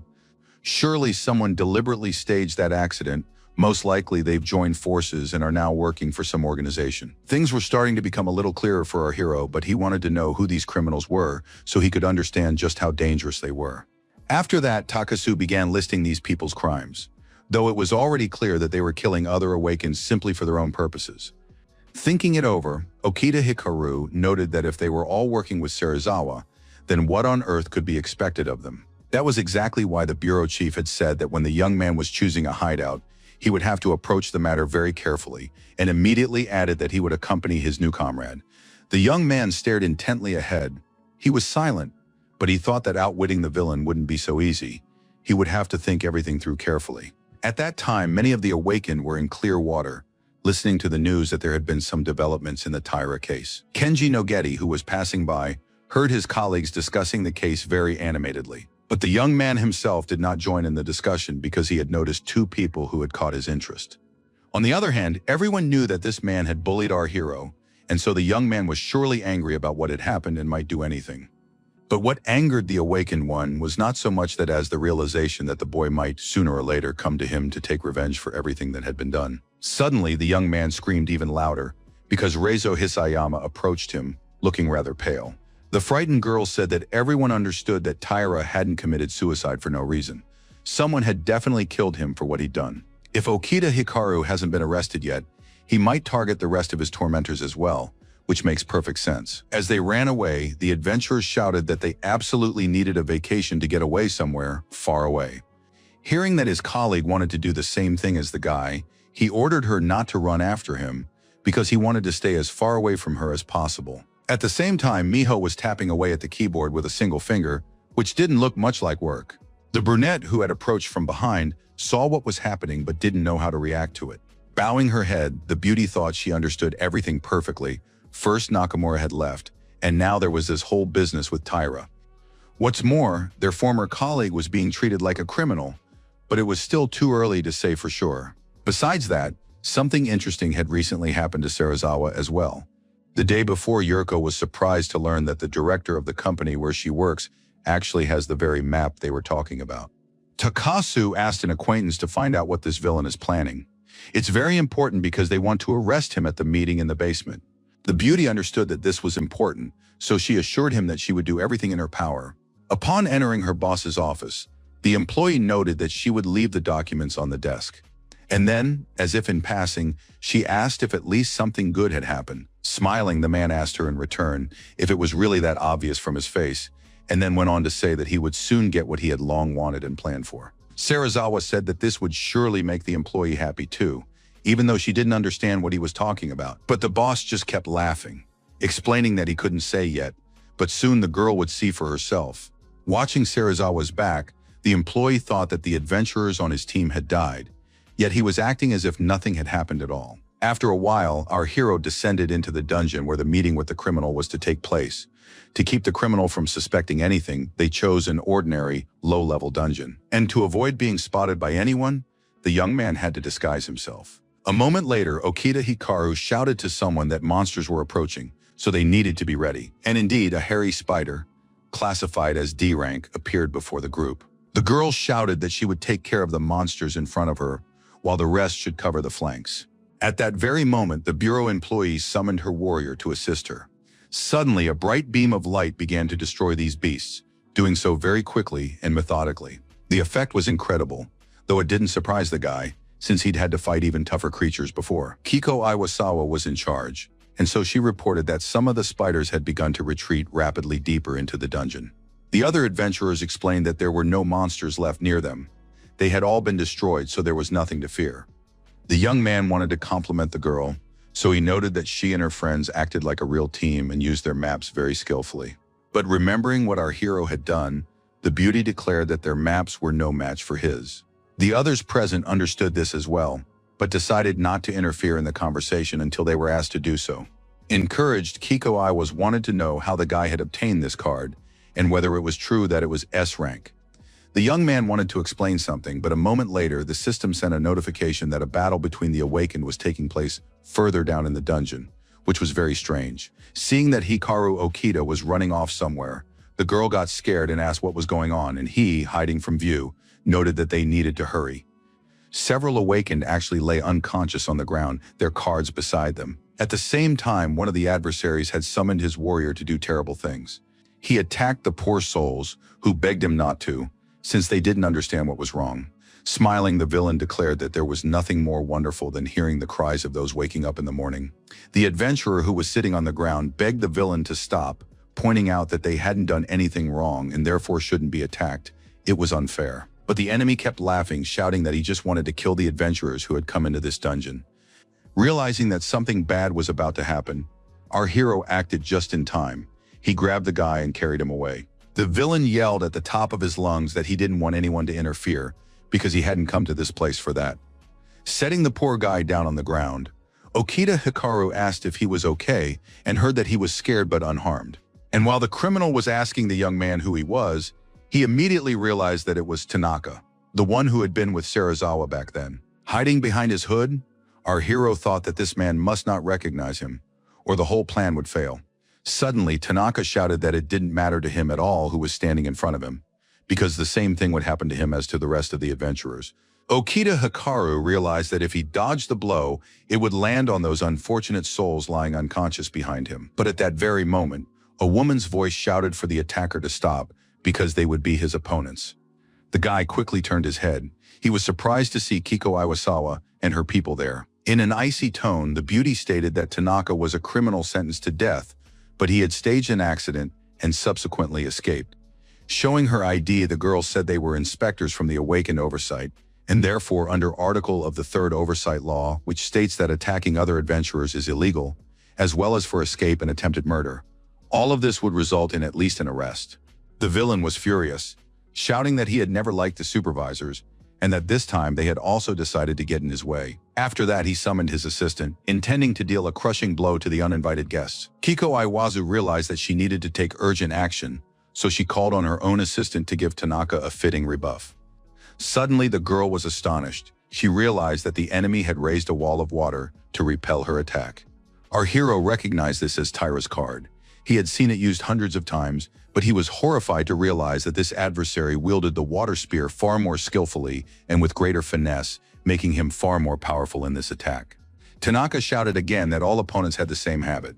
They struck with all their might from the very beginning, but they were vulnerable when using such attacks. Kiko Iwas looked at her opponent in amazement, thinking to herself in horror that she wouldn't have time to attack this man again. And that was true, because in the very next moment, the wall of water crashed down, drenching everyone standing nearby. Turning around, Hikaru Okita called out to his acquaintance, realizing she needed his help and support. The boy saw what was happening and knew full well that the villain had defeated them with a single blow. The girl struggled to get up from the ground, pondering her next move. However, the villain noted that he had suspected as much that the inspector couldn't be killed with a single attack, and therefore decided to use a bomb.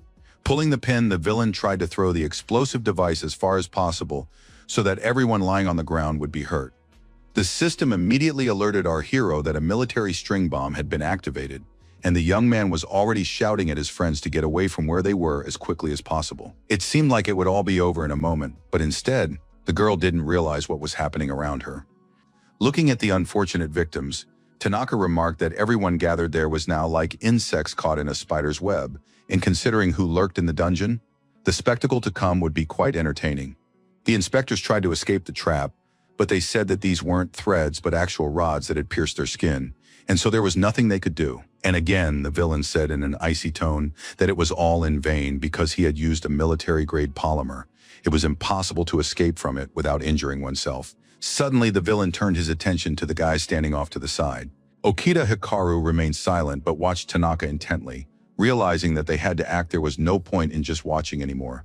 The villain shouted that no one would help the boy anymore, and so he asked what the boy planned to do. Hearing the girl yell at her friend to run away immediately, Tanaka, who had heard the girl call the young man Okita, realized that this was the very same boy they had recently seen in the dungeon. The beauty realized she had done something unforgivable without even thinking about the consequences. At that very moment, our hero remembered his fallen friends, so he told the brunette that everything was fine, that the villains wouldn't kill anyone else. And then he shouted to the entire dungeon that he wouldn't let anyone else die before his eyes. Tanaka laughed, asking what the young man could possibly do if he had nothing but a D-rank map. And tugging at the bars, he continued to say that the inspectors would surely love the laughable attack, which cost absolutely nothing. Taking his card, the young man shouted that he was summoning a halo to aid him. In that very second, Okita Hikaru appeared behind his opponent, delivering a blow they certainly didn't expect. Tanaka felt sick. He wondered what this kid had done, and thought to himself that he had never seen such skills before. Suddenly, all the threads binding the unfortunate men began to unravel, freeing the captives. The antagonist watched everything unfold, unable to comprehend how his opponent had managed to do this as well, for it was simply impossible. The girl who had previously witnessed what Okita Hikaru was capable of now couldn't understand where he had acquired such an unusual skill. The villain immediately cursed and, glancing at the adventurer, declared that in that case, he would destroy this young man first. The boy still couldn't understand why this villain had picked on him, so he could only stare at his adversary and wait to see what would happen next. At that very moment, Tanaka decided once again to call on his warrior for help, so he could at least deal with someone. However, the Azure Samurai appeared much sooner, Given his strength, one could imagine what to expect. The inspectors simultaneously realized that somehow their acquaintance was using several cards at once. The samurai card, which had been upgraded many times over the course of its use, now helped him do incredible things. With horror in his eyes, the opponent thought that his rival was moving so fast that he couldn't keep up with him. The same was true for the other guys, who thought they'd seen it all in their lives. But it turned out that wasn't quite the case. Clenching his hand into a fist, our hero thought that he no longer wanted to hesitate, and firmly decided that from now on he would protect the weak, those who needed his help the most. At the same time, Serizawa and his accomplices were sitting in an expensive restaurant in central Tokyo. They were carefree, thinking that all their crimes would go unpunished so easily and that no one would suspect a thing. But Takanobu Okada was on his guard. He wasn't really listening to what the others were saying. When his colleague asked what had happened, the young man replied that it wasn't worth paying attention to. Glancing at his phone, the man thought to himself that Tanaka's signal had disappeared for some reason, even though that had never happened before. Matsuyama was in a completely different location, so he wouldn't be able to say where his friend was. Takano Okada immediately began running through possible scenarios of what might have happened to this man, and as a last resort, he considered the possibility that he had been killed. He then turned to Serizawa and said that an urgent matter had come up and he needed to check some information. The man wasn't in the mood for that. He just watched his comrade hurry off somewhere in a great rush. As he hurried along, Takano Okada thought it was unlikely that Tanaka had been killed by another awakened one, since there weren't that many strong adventurers, and he knew most of them well. The surveillance team, who were still in the dungeon, watched the young man's work in amazement. The crowd had never seen such power, capable of damaging even the dungeon. At that moment, the young man thought only of the fact that he needed to save the people who had come to do their job, and that some criminal had wanted to destroy them just for fun. Looking back, the young man realized that he had managed to protect those he wanted to protect, and that made him happy. But among these people were many wounded, who in their condition would hardly be able to make it to the entrance of the dungeon on their own. Suddenly, our hero pulled out another golden card that looked like a healing card. And it was true. Angel's Call was one of the kindest and brightest cards, symbolizing healing. Several little angels symbolically held syringes, indicating that healing would soon begin. Within moments, the wounds of the unfortunate victims began to heal. Kiko Iwaz, who had seen a lot in her life, was now marveling like a child, because this was a novelty to her. Looking at the young man, the girl wondered if this skill also belonged to her new acquaintance. To herself, the beauty thought she had no idea who this man was, but aloud she simply said his name. The brunette asked Okita Hikaru what was actually going on in this place. And looking closely at the large tunnel that had formed in a matter of seconds, she asked another question about what had happened to Tanaka. Closing his eyes, the young man admitted that he had to kill the villain, because otherwise he wouldn't have been able to protect the victims. Realizing that it was simply necessary, the inspector said he shouldn't blame himself. Without it, many good people would have died. Tanaka's case file stated that he had killed dozens of people just to satisfy his sick desires. If not for our hero, everyone would have become his victims. The young man hadn't done anything terrible, and everyone present would certainly testify in favor of Hikaru Okita. Finally, a smile lit up the guy's face, and he relaxed a little. And the beauty continued to say that after Tanaka's death, all his friends would surely start making a move. And since nothing has happened yet, they should contact Serizawa immediately. As for them, they would accompany the adventurer. To himself, our hero thought it was time to put an end to this villain, but aloud he said there was a risk the director might change his mind. They could easily cancel the meeting in the dungeon, so they needed to hurry. As they fled, Okita Hikaru ordered that they leave this place as soon as possible so that no one would realize they had even been here. Together with Kiko Iwaz, the young man led the injured Awakened Ones out of the dungeon, then forged the dungeon records in the Awakened One's supervision log. After that, he contacted Serizawa regarding the meeting location. All that remained was to wait for that day. A few days later, Takasu asked his acquaintance if he was planning to go into the dungeon alone, and he immediately added that their plan might not work, in which case they would have to pull other strings. Okita Hikaru understood this himself, noting that this villain was constantly up to something, so they would need to keep an eye out for when he committed an illegal act. Smiling, the bureau agent remarked that the young man was absolutely right in his reasoning. At the same time, the man feared that Serizawa would use his card. In that case, they simply wouldn't be able to fight, since its radius of effect was about 10 meters. Within that radius, the effects of all cards would be disabled. It was no surprise that he had an S-rank card. So they planned to take up a position 20 meters away to provide support, but he warned that the young man needed to be careful, since he would be the one in the greatest danger. Embarrassed, Kiko Iwasaki shouted that their new acquaintance would definitely be fine. Her colleague didn't understand what had happened to the girl, but she, blushing even more, said she was fine. Placing a hand on Takasu's shoulder, the young man noted that there was no need to worry about him. The most important thing was to arrest the criminal who had caused so many deaths. The man shouted that he understood everything and that they were all counting on the guy. Okita Hikaru once again proudly told the crowd that he would definitely succeed in the mission. At that very moment, the young man turned to the girl standing in front of him. The young man thought the inspector had told the chief about our hero's abilities, but she replied that she hadn't. The brunette noted that she had decided not to mention what had happened that day in the dungeon. She added that if she did tell him, then, as a supervisory inspector, she would have to interrogate the young man and then Takasu as well. However, the young man doesn't use his abilities for his own gain. On the contrary, he helps other good people. Therefore, she would rather watch the adventurer use these powers to do good than sit him down for an interrogation. Hearing the young man say that once Serizawa is captured, everyone will understand, and then an interrogation would be unavoidable. Kiko Iwasu replied that even in that case, she would figure something out. Our hero smiled. He was pleased that there were people who trusted him and his abilities completely. A few days later, Takano Okada and his companion arrived at the D-rank dungeon. One of the men remarked that he hadn't thought Okita would choose the dungeon where Tanaka had gone missing. Perhaps it was just a coincidence, or perhaps not. As they made their way through the dungeon, Takano Okada himself realized that their comrade had gone missing somewhere in this area. After a while, he announced that they had found traces of a battle and even fresh bloodstains. It turned out that someone had indeed managed to kill Tanaka, there was no doubt about it. As the villains began to descend further, they surmised that the person who had done this possessed great skill, though they immediately qualified that a single skill alone would likely not have been enough in this case. Okada Takanobu suggested that it was a simultaneous attack by several people. Most likely about 10 awakened ones joined the fight, though. Knowing Tanaka, he would never have been a match for such powerful individuals. My colleague didn't quite understand what was going on, so he asked if it was true that their colleague had been attacked by people working for some company. Considering that Serizawa has a lot of enemies, it could have been anyone. It's possible that this was the work of the surveillance agency. As for Okita, we shouldn't let our guard down. He might be in cahoots with these people. A moment later, the men noticed a stone lying on the ground. The leader immediately decided it was a piece left over from a bomb. It was interesting that Tanaka liked to use those, but why would he need one? A comrade turned to the leader and said that upstairs he had found wires from the bomb and a few more shards. Seeing what was left, the adventurers decided once again that these were definitely items used by their awakened one. As they prepared for the meeting, Okita Hikaru said that the day had come for him to hand the stone over to Serizawa.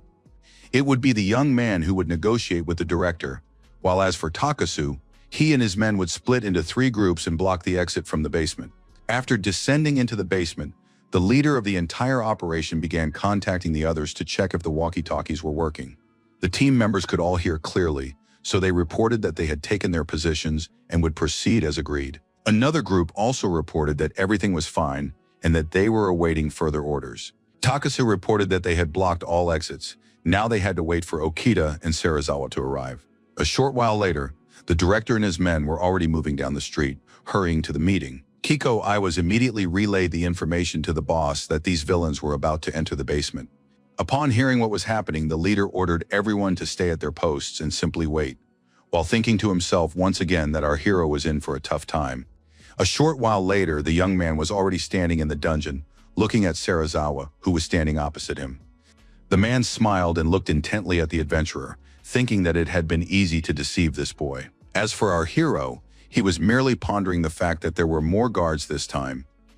It was puzzling that Okada was nowhere to be seen, even though he was always by the director's side, serving not only as his bodyguard but also as his advisor. Unexpectedly, Serizawa turned to Hikaru Okita, telling him to show the stone he had brought with him. Opening his bag, the young man said he had nothing to hide and immediately showed the crystal. Glancing at all this beauty, the villain noted that these were definitely the stones from the Tokyo airport. There could be no doubt about it. A few minutes later, the man picked up the stone again and once more noted that a special power emanated from the crystal. Out loud, the villain said the deal was done, but to himself he thought that with these stones he would become even more powerful than ever before. After that, Serizawa declared that, as for the boy, he no longer needed him, and so he would perish right there. At that very moment, The system sent a notification that the director wanted to kill the young man, who was prepared for this but hadn't expected it to happen so quickly. The boy pretended he didn't understand, and the man shouted that the adventurer had heard him correctly, and he added that it was he who had brought the inspectors to this place, about whom he had said nothing. The young man was taken aback. He hadn't expected things to turn out this way, nor had he suspected that the director might figure it out. Takasu, who had heard everything, told his men that they had been exposed and therefore they must do everything in their power to support Okita. The staff knew themselves that the operation had nearly failed, so they immediately rushed to help. Another group, which also had no intention of wasting time, headed straight for the very center of the dungeon. The plan had been foiled, and only Serizawa was pleased with how things were unfolding. Suddenly, the villain grabbed his golden card and shouted that he was using his disarmament skill. The man knew he was the strongest in this place. He also knew he had to go all the way to get what he needed. Our hero thought to himself that now he knew what skill the director possessed, though that didn't make things any easier. The guys who had already rushed to the rescue watched the villain's henchmen closely, unsure of what to do next. And then what happened was that the warriors from the surveillance department immediately began to scatter. The girl who had managed to grab a weapon said aloud that her weapon was falling apart too, even though that simply couldn't be. Takasu also shouted that this simply couldn't be happening since his team was outside the map's range. So how were they losing their weapons one by one? At that very moment, another criminal, Takano Okada, appeared next to the leader and said with irony in his voice that he was sorry things had turned out this way. Turning around, the man saw this villain and called out his name. But the villain said nothing. Instead, he pointed to the same bomb Tanaka had been carrying, preparing to detonate it. The same thing was happening in another part of the dungeon, where our friend was located. Realizing that everything around him was exploding and burning, Okita Hikaru thought to himself in horror that they had fallen into a trap. Interestingly, they had begun using the weapon that Kiko Iwasu had mentioned in her report. The young man couldn't understand how things had come to this, since there were quite a few people from the bureau, and there were plenty of strong awakened ones there. At that moment, Kiko Iwasa, who was nearby, began contacting her colleagues to find out what was happening. Realizing that no one was answering, she began calling another group to find out the actual situation from at least someone. In a displeased tone, the girl said aloud that she wanted to know what was happening in that dungeon. Something terrible was happening at that moment, because after the bomb exploded, all the employees found themselves enveloped in thick threads piercing their bodies. As for Okita Hikaru, he stood still, thinking about the best course of action in this situation. The young man couldn't understand how such a disaster could have befallen the inspectors, since they had thought everything through carefully. Besides, it was unclear why all these people had ended up near him. Suddenly, the boy began receiving a notification from the system that there were many wounded people in the dungeon, and that an awakened A-rank was nearby and rapidly approaching. The antagonist had been dragging Takasu by the leg the whole time, and then tossed him aside as if he were some kind of trash. And again, the system sent a notification stating that this man was injured and needed help. At the same time, Serizawa declared in an icy tone that all of the boy's friends were finished. Only the strongest can survive in this world. Doesn't the boy think that Serizawa became the true winner the moment he received that gold card? The man began to smile again as he looked at his former acquaintance. The wounded Takasu realized that all attention was now focused on Okita Hikaru, and so he wanted to do something to help in some way. Looking at his former comrade, the director of Clearwater said that he knew that, sooner or later, the man would turn to the boy. He then added that he now feels a pang of regret whenever he realizes he's missed a chance to take revenge on his enemy, recalling how the bureau agent had shouted that the incident was his fault. Laughing, Serizawa admitted that he was grateful to the guys for what had happened in that dungeon many years ago.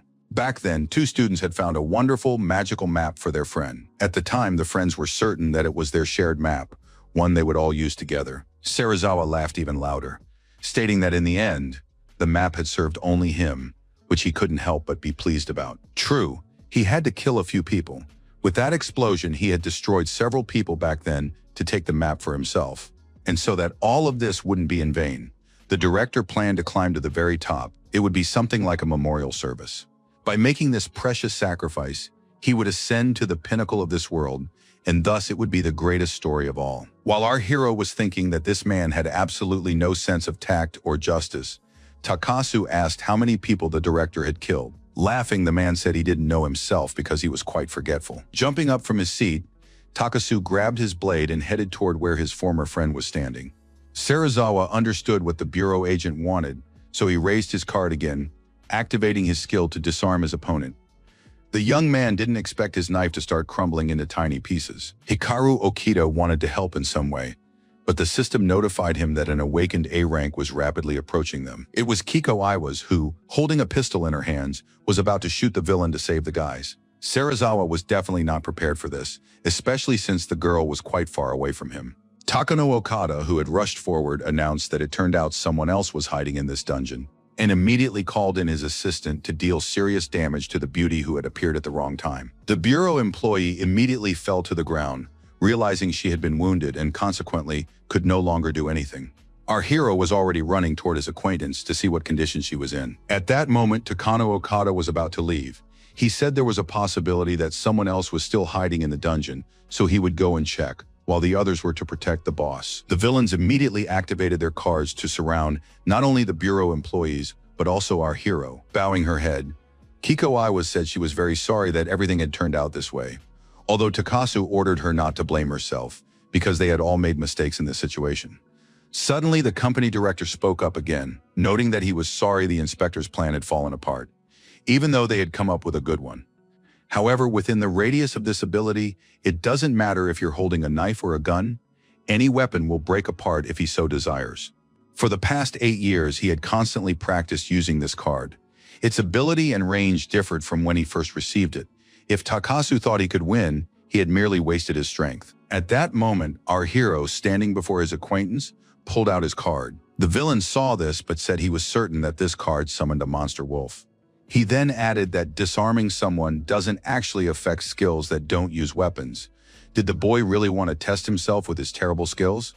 The criminal wanted to see what Okita intended to show him, assuming that he couldn't do anything at all. Okita Hikaru remained silent. Instead, he simply let go of his card. His opponent didn't understand why the boy had discarded his card, and said aloud that perhaps he was going to die, realizing that he was useless in battle anyway. The young man looked intently at Serizawa, his eyes shining. He knew there was no turning back. After a brief pause, the boy turned to his opponent. The boy declared that the director was the very one responsible for the deaths of Nakamura and his friends in the Tokyo airport underground. Moreover, the man had shown no mercy to Taira, who had repented of everything and decided to start a new life. Moreover, the villain had stolen the gate card from his comrades, and he had done it all for the sake of his own selfish desires. It seemed that something was finally beginning to sink in for the man, and so he said that he had done all of this solely for the sake of power, because those who have it use those who do not. And he didn't always act on his own. Okada did a great deal for him. If the boy wants to hate someone, he should direct all his anger precisely at this man, who did everything solely for money. The criminal in the gray coat, in turn, told his subordinate that even though Serizawa is their client, he seriously believes he is not guilty of anything. That is precisely why the director of Clean Water said that in this world, only winners get the chance to prove themselves. The loser's turn will never come. At that moment, Hikaru Okita took a small device out of his pocket. His opponent looked at the young man in surprise, as if he were holding something truly terrifying. The young man quickly explained that it was a voice recorder on which he had recorded the criminal's confession. Takasu and his assistant watched their comrade closely, unsure what he was going to do next, given the formidable opponent standing before them. Takanobu Okada, who was standing nearby, immediately started coughing, pretending that he found the whole thing very funny. Serizawa also started laughing, remarking that he didn't understand how the guy planned to bring all this out into the open. He must have just gotten something mixed up. For the first time ever, our hero shouted, demanding that his opponent stop talking immediately. And he added that if his opponent was saying that only the strongest survive in this world, then it was time for him to make his move. At that moment, Takasu spoke up, explaining that even if they were killed, there would still be evidence. If anything happened to them, the oversight agency would send a special task force. However, the man shouted that it was all a bluff, and he certainly wouldn't fall for it. The head of the oversight agency would never have authorized such an investigation. It was clear to everyone that this was a personal matter. And he immediately added that there was no need to worry, because he wouldn't leave any evidence of the murder. He'd thought up a perfect scenario. While Okita, the suspect in Taira's murder, was being pursued, a surveillance investigator would infiltrate the dungeon. This led to Okita putting up a fight. Many investigators were injured, and both the investigator and the suspects were exhausted. Unexpectedly, our hero received a notification that some kind of monster was approaching their location. At the same time, Serizawa said that a monster was appearing that kills everyone, so he would definitely be above suspicion.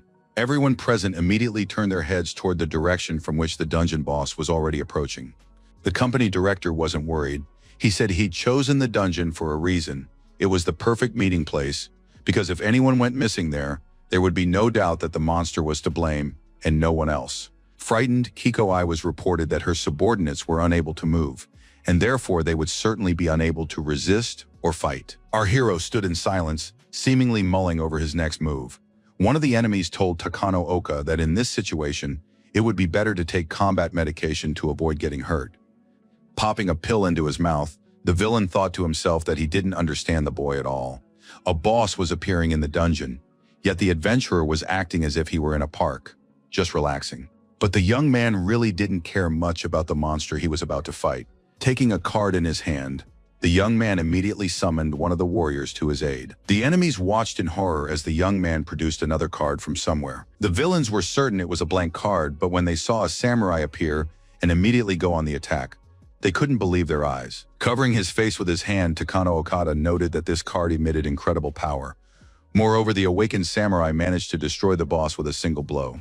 Only Serizawa insisted that all these demonstrations were meaningless, since he would immediately play the disarm card. In that very second, the samurai's weapon began to crack, just like all the other weapons before it.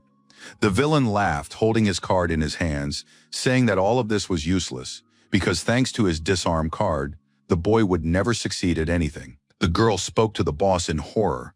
She found it hard to believe that all this was happening, because if things continued at this pace, and then she fell silent. As for the director, he said that the former employee's trick had surprised him. He wondered where the man had gotten such an amusing card. Holding the card in his hands, Okita Hikaru said in an icy tone that it seemed Serizawa hadn't heard him, because now it was the young people's turn to show what they were capable of. The two assistant principals were discussing among themselves that it was impossible to have two cards and handle them so skillfully. The villain laughed again and said that the boy was wasting his time because he would soon lose this card as well. Releasing the card, the young man summoned the two-headed dragon he had met at the very beginning to his aid. Rising higher, the card began to shimmer with a very bright glow. As for our hero, he kept his eyes fixed on the card, knowing what would happen next. The crowd immediately saw huge dragons appear before them, ready to engage in battle at any moment. The surprised guards couldn't understand how a low-ranking adventurer had managed to summon a dragon, something one could only dream of. It seemed that only Serizawa didn't grasp the gravity of the situation. He hoped that with the help of his card, he could do the same thing as before. But the moment the director raised his card, the dragon immediately fired a beam of fire at the enemy who was about to harm its master. In that very instant, the edges of the card charred, and the cardboard flew off somewhere. Suddenly, the man was stunned. He didn't immediately notice that the dragon had damaged not only the card, but also his hand, severing the villain's wrist. While the criminal screamed and raged, Okita Hikaru now said in an icy tone that it hadn't turned out very well. He then added that the man didn't know the two-headed dragon had no weapon that could be destroyed. Serizawa, realizing that he was now powerless to do anything, shouted at his subordinates to deal with the boy. These men also didn't fully understand the youth's power, and immediately called their warriors to their aid. But in the blink of an eye, nothing remained of them, because the dragon had quickly fulfilled its duty to protect its master. Holding their cards, the criminals nervously said that their strategy wasn't working. Seeing that the plan had failed, the man kept shouting that they needed to deal with this guy immediately. He should be killed to solve all their problems. The guards realized that if anything happened to Serizawa, they would be in trouble too, so they began attacking the young man again. But they immediately noticed that this daredevil was very quick. He skillfully dodged their attacks. Okada Takanobu, who considered himself the strongest, said he would quickly deal with the young man. But our hero first of all put up a strong defense, and second dodged the attacks as he always did. The opponent thought to himself in horror that, despite using performance-enhancing drugs, he couldn't win with his speed and reflexes. After that, the villains decided to use a hellish fire and light grenade, which Okita Hikaru easily sent back to where it came from. The villains shouted that the young man had destroyed their skills with a single blow. After that, the young man noted that the criminal's turn would never come again. They had already done everything they could. Serizawa stared in horror at his former colleague, realizing that he wasn't joking, he would do exactly what he had promised. Summoning all his strength, The young man shouted for the murderers to burn in hell where they belonged. After that, a powerful flash illuminated the dungeon, where people were watching everything very closely. The Bureau agents couldn't believe they were witnessing such a fierce battle. Just as our hero raised the map and declared that it was all over, he received a notification that the dungeon had been cleared and would return to its original state in 5 minutes. People watched as the place transformed, realizing they had succeeded in winning. The next day, all the news outlets reported that the director of clean water was wanted on suspicion of murder.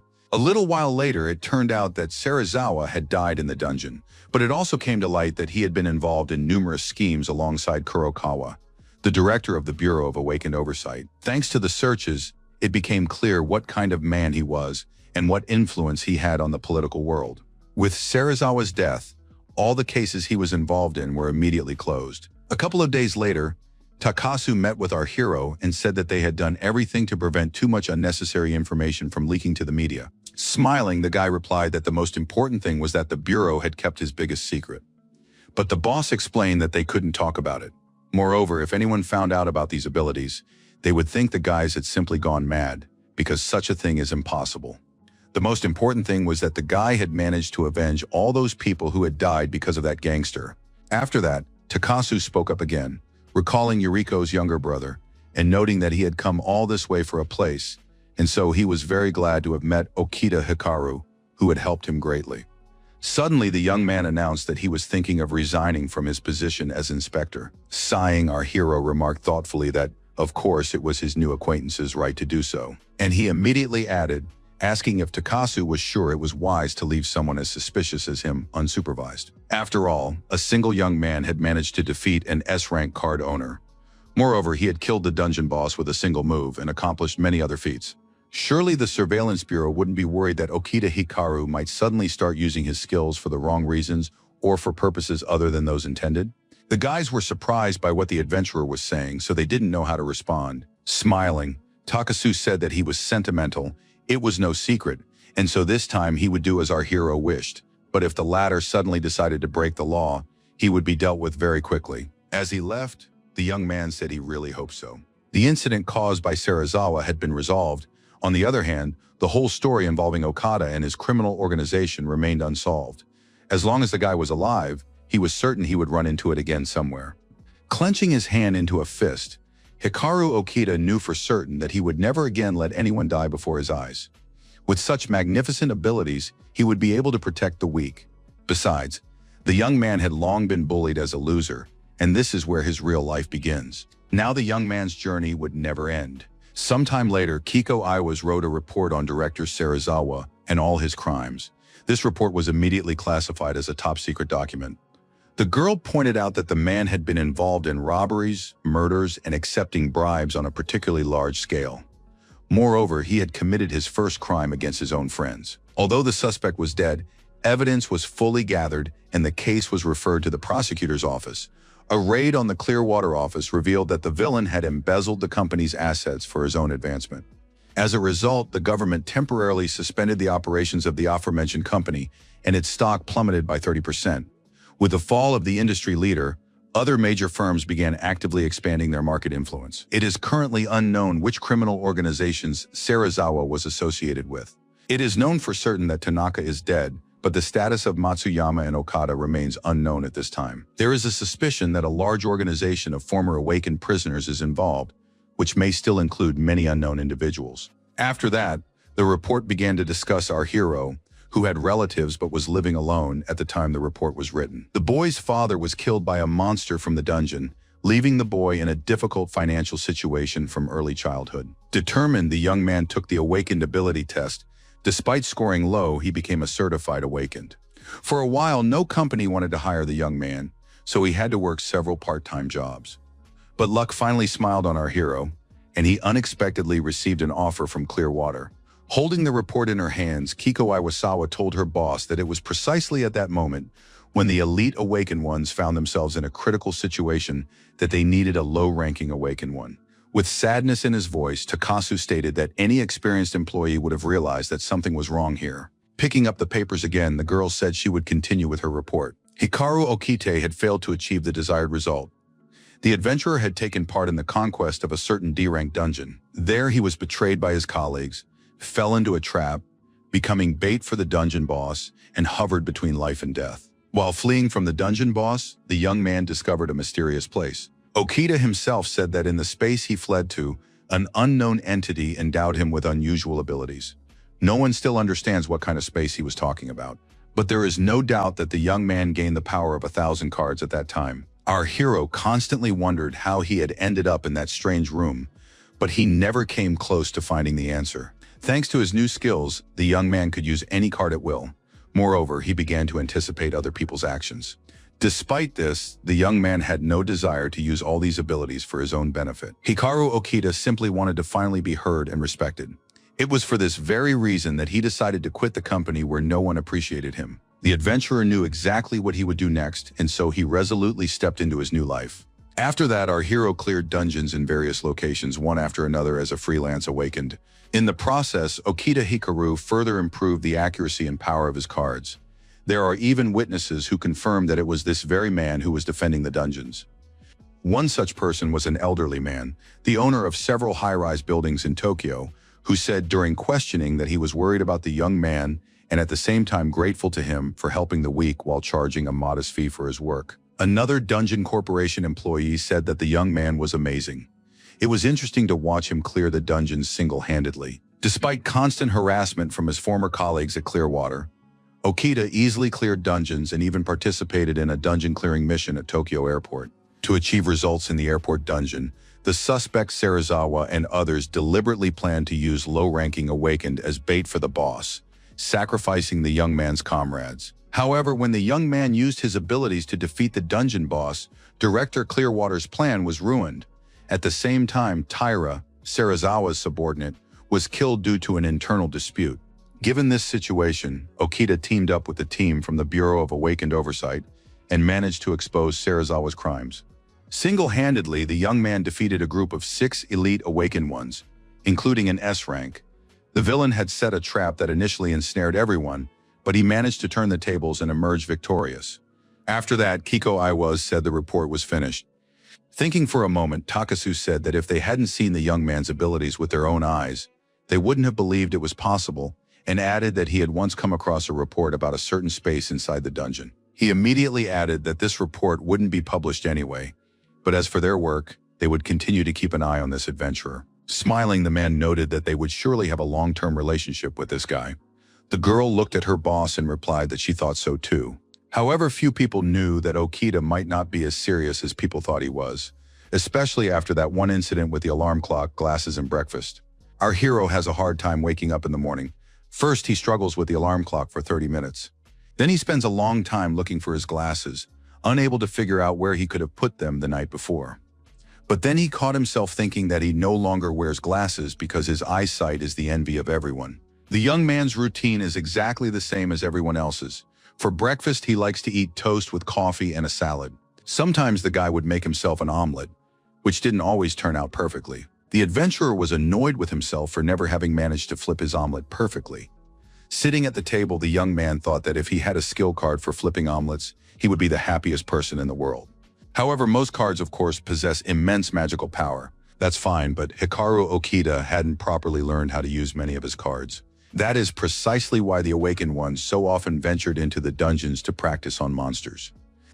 Things didn't always go perfectly, but it helped the young man understand what he needed to improve. Holding the crystal in his hands, our hero was glad that despite a few minor hiccups, he was successfully defeating all the bosses that crossed his path.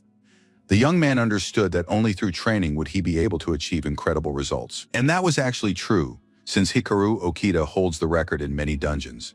Rumors were circulating within Clearwater itself that an employee was involved in some shady dealings. That's exactly why Yuriko told her friend that he needed to check his rank again, but he kept dodging the issue. The girl insisted it can't be that a user of such an amazing card has an F rank. After checking his rank, our hero found out that nothing had changed. Despite this, he was still achieving excellent results. While the guy laughed, Yuriko wondered how this could be, since the young man was clearly much stronger. And while the girl tried to figure out what was wrong with the young man, he had no intention of doing or changing anything. The beauty was smart. Moreover, she was good at various types of data analysis, such as dungeon analysis, for example. Once, when she came to Takasu, she asked in a businesslike tone if he had eaten lunch, but the man didn't answer. He was simply surprised that his acquaintance would know such things. Raising her voice, Yuriko said that his skin wasn't glowing at all. These days, men need to pay attention to the condition of their skin. Kiko I was, watching all this, didn't understand what was going on with the girl who frightened her with her strange antics. Even though Takasu wasn't particularly attractive, he was still very popular. Girls were constantly asking the employee for his phone number, and the man didn't know the best way to turn them down without hurting anyone's feelings. This employee's popularity had skyrocketed after he was recently featured on a TV show as a handsome officer. Picking up the phone, a colleague said that the host had called Takasu's boss again, and she didn't know what to tell him. The annoyed man said they needed to tell him that they were busy with a very important investigation, so he personally didn't have time for filming right now. The other female employees, realizing that Kiko Iwasa was always by the boss's side, wanted to know if he had a girlfriend. Upon hearing that Takasu didn't have a girlfriend, the women began asking their friend if she wasn't interested in the boss, but she replied that he was somewhat like a girl. Takasu eavesdropped on the conversation, wanting to know what they were saying behind his back. And when he realized that he reminded someone of a girl, he returned to his office and shouted that it wasn't true. However, it wasn't just the man who was popular in his department. Kiko Iwasa was also well-liked, as she was considered talented and caring. Many asked the girl to teach them the skills she possessed. Picking up one of the cards, the employee said she didn't mind, but she would be very strict, and they needed to be prepared for that. But what's interesting is that the girl is also popular among high school boys who ask her to play cards with them. Holding a playing card, Kiko Iwasa said here as well that she had no intention of going easy on anyone and would be as serious as possible. The boss kept an eye on his subordinate, but there were moments that really confused him. For instance, once Takasu asked his subordinate why she was so popular, but only among young people it seemed somehow abnormal. In turn, the girl thought that at that moment, the man reminded her of an old man. At the moment when everyone in the office was talking about Taira's murder, so were his two colleagues. Sitting on a bench, Noguchi declared that Serizawa was the real killer of the adventurer, having heard Hirayama lament that she had always thought our hero was the only one to blame. They realized that the same person had killed both Taira and Nakamura. Realizing that there were too many deaths surrounding the director, the guy suggested that they might be cursed. Suddenly, it seemed to the girl as if she saw Taira standing right in front of her. And while she was saying something, the young man declared that the deceased no longer cared at all about what was happening in their company. And while Kenji Nogeti was pretending not to care, he saw Nakamura and therefore shouted that this simply couldn't be true. Now the girl had relaxed and said that Nakamura was definitely no longer in any danger. A little while later, the adventurers felt as though someone was standing behind them, and at the same time they shouted that it was Serizawa.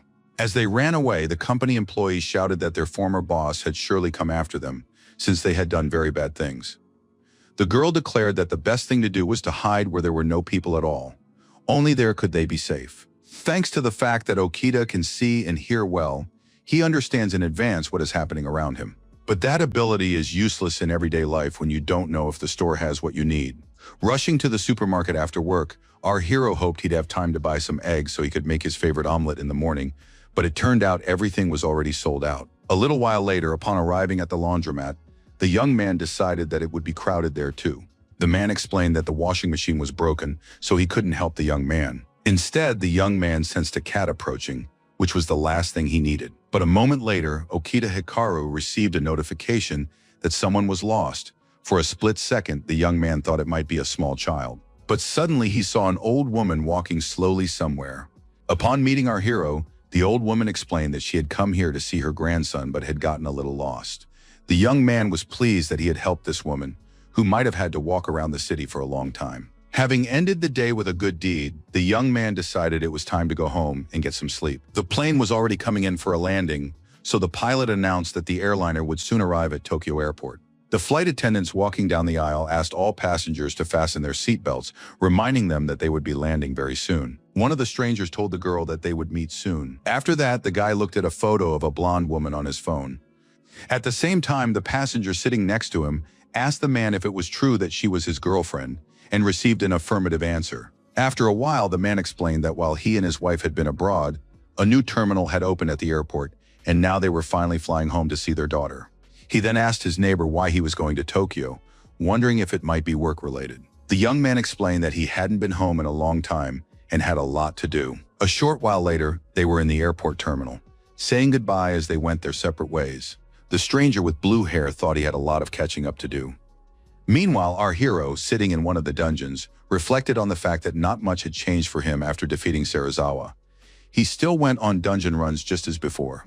He takes on small dungeons that large groups don't bother with. Moreover, the young man keeps an eye out to make sure that low-rank awakened ones don't lose their lives in any of the dungeons. So in a D-rank dungeon this time, the guy encountered a boss who was a half-human and boasted a B rank. Some adventurers who were also there shouted that they needed to use their skills immediately. The group understood that any delay could cost them their lives, so they tried to act very quickly. Glancing at her companions, the girl shouted that they must not let their guard down. It was crucial to use all their skills to the fullest.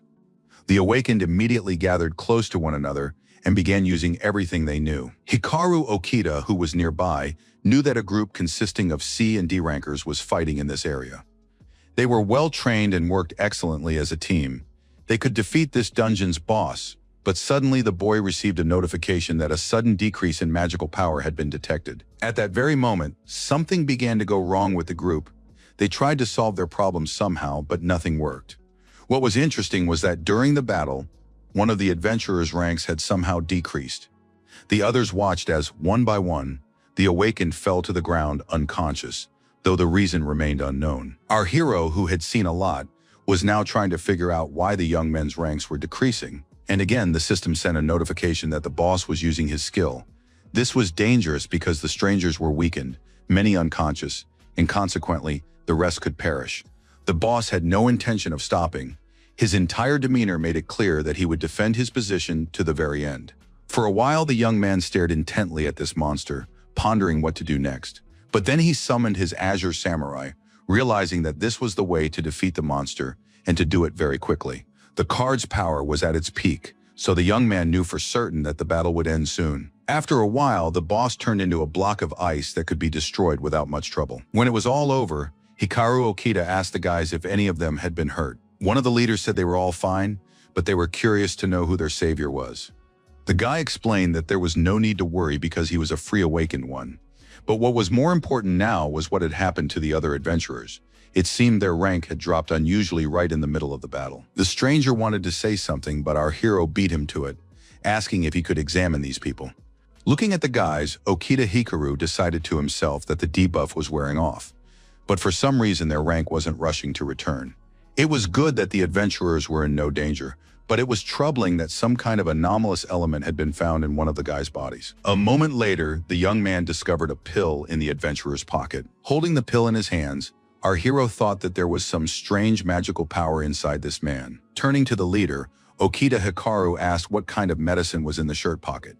The flustered adventurer said it was a combat drug. Our hero looked closely at the pill. It seemed as though he had never seen anything like it before. At that time, incredibly interesting things were also happening somewhere in Tokyo.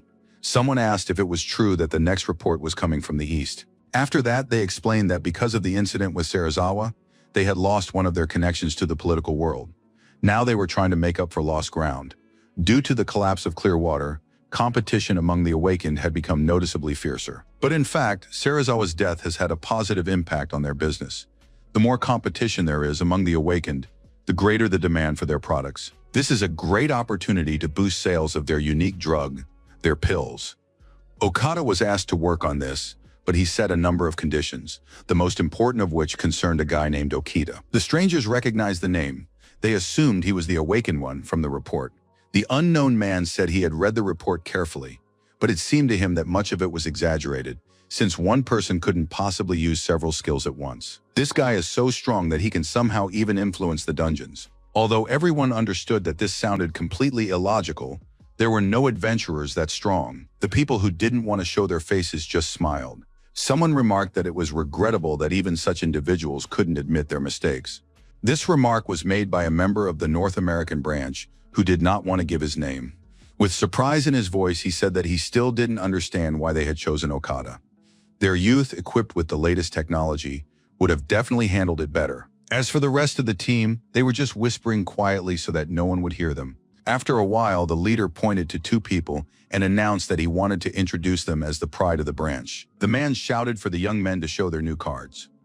The guys immediately pulled out their cards, saying they would do whatever they were told. This card was the Shadow Shooter, Many considered it a magnificent skill that would allow them to do incredible things. Once again, the crowd began discussing how these were the new A-rank cards. Everyone had been talking about a type of card specialized for battling other cards. Everyone was silent. Instead, another person greeted Okada, looking at him intently. The detractor also smiled, though he didn't say anything. But the young people spoke up. They asked Okada if it wasn't time for him to retire, adding that spending too much time in the sun was bad for his health. The man saw that the warrior had pointed a gun at him, but as before, he remained silent. At that very moment, the stranger pretended to shoot at Okada, who was firing nearby. However, he stood there silently again, but at that moment, something began to glow in his eyes. After that, the room was flooded with bright light, though no one could understand what had happened. The warrior who was supposed to be on guard also lowered his weapon. At the same time, Okada approached the man who had been mocking him and grabbed him firmly by the throat. The boys didn't understand what was happening.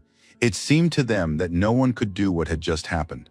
However, the villain said that they had misjudged the man he had just dealt with. And once again, people in the hall began saying that they didn't understand who this man was, since he was doing incredible things.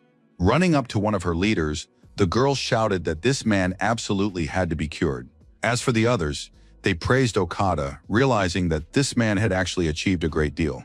Meanwhile, the man said he didn't want the crowd to believe every word he said, but he was willing to sell them the drug on one condition. They had to develop a new version of the drug, and they had to do it as quickly as possible. People didn't understand why this was necessary, but their guest explained that he needed the means to defeat Okada. At that moment, Kiko Iwaz was running after a man, telling him he couldn't go any further. Only staff members were allowed in that area. The boss saw that the girl was trying to stop a young man, but he wanted to know more about how he had ended up there in the first place. Turning around, the young man addressed Takasu and noted that it had been a very long time since they'd seen each other. The boss immediately turned to Soma, unable to believe that they had managed to meet, especially in a place like this. After that, the boss explained that standing before them was the bureau's former top employee, Soma Obito, who currently works as a representative for a private company of the Awakened in the US. The flustered employee immediately began apologizing for her mistake, saying she hadn't known those details. Looking at Yuriko's brother, the guest asked if they had managed to get revenge and heard that it had indeed happened. After that, Soma Obito asked his friend if he knew of a drug that had recently appeared on the market, which everyone called the X-pill. Kiko Iwaz immediately read that the full name was X-Ranger. This experimental drug had been registered with the Medical Products Agency quite recently, but there was no detailed information available. On the surface, there's nothing wrong with this drug, but it's a kind of performance-enhancing drug for the magical power of the Awakened. Surprised, Takasu couldn't believe that such pills had already been invented. It was a completely unreasonable move. It turned out that if you took this drug, your rank would increase. For example, a B rank would immediately become an A rank, allowing you to force yourself to use higher-level cards. However, it has severe side effects. The high concentration of magical power derived from the magic stone attacks the Awakened's nervous system, and the first problems will appear after just a few doses. The bureau staff wanted to know who had even come up with the idea of creating such a dangerous substance.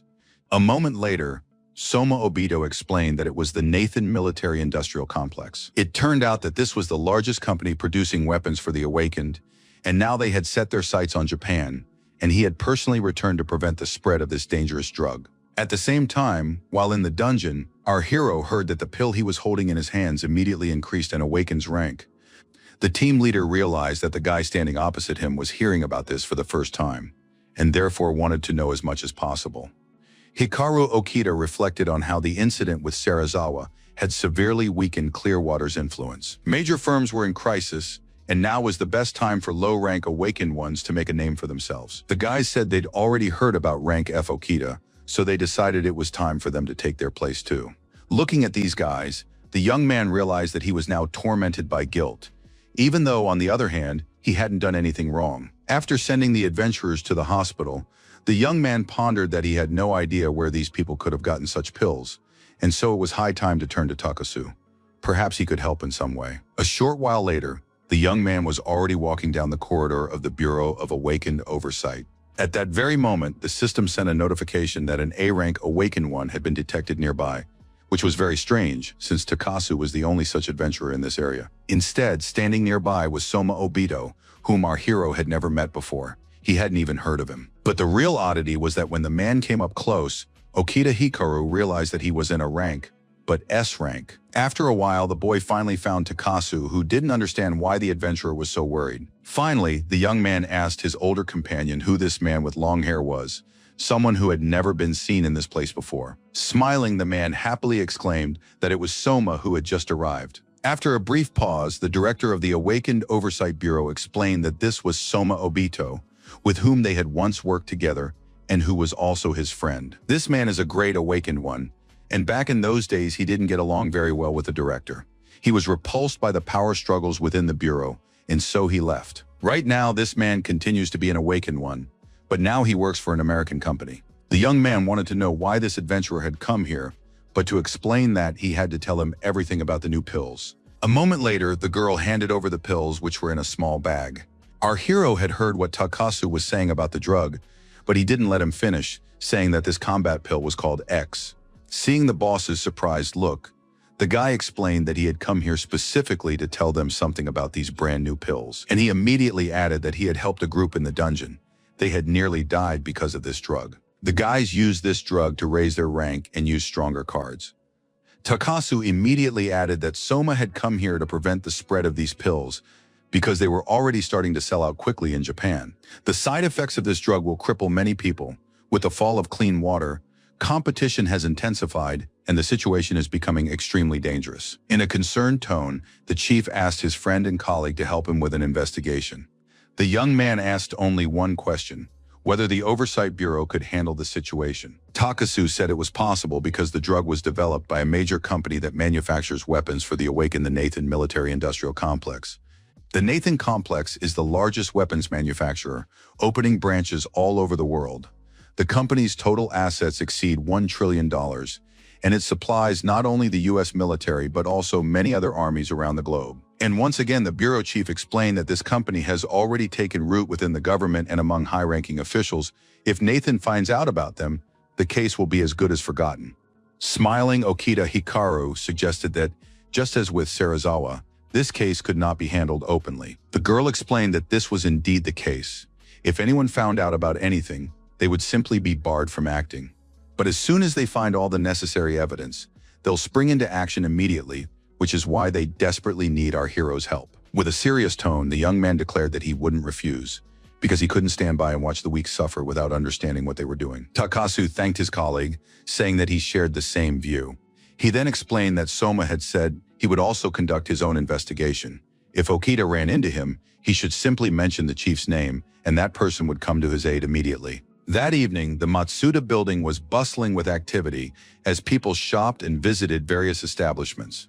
At the same time, some guys were reporting to Takano Okada that the installation was complete. The guys asked their boss if a dungeon would really appear in this building again. The man explained that this mechanism was capable of analyzing dungeon data. Although the technology for creating dungeons wasn't fully developed yet, creating one intentionally wasn't all that difficult. This device detects magical power and absorbs it from the surroundings. A few minutes after it's activated, a dungeon will quickly appear here. He then immediately noted that he wanted to tell one more interesting story while they waited.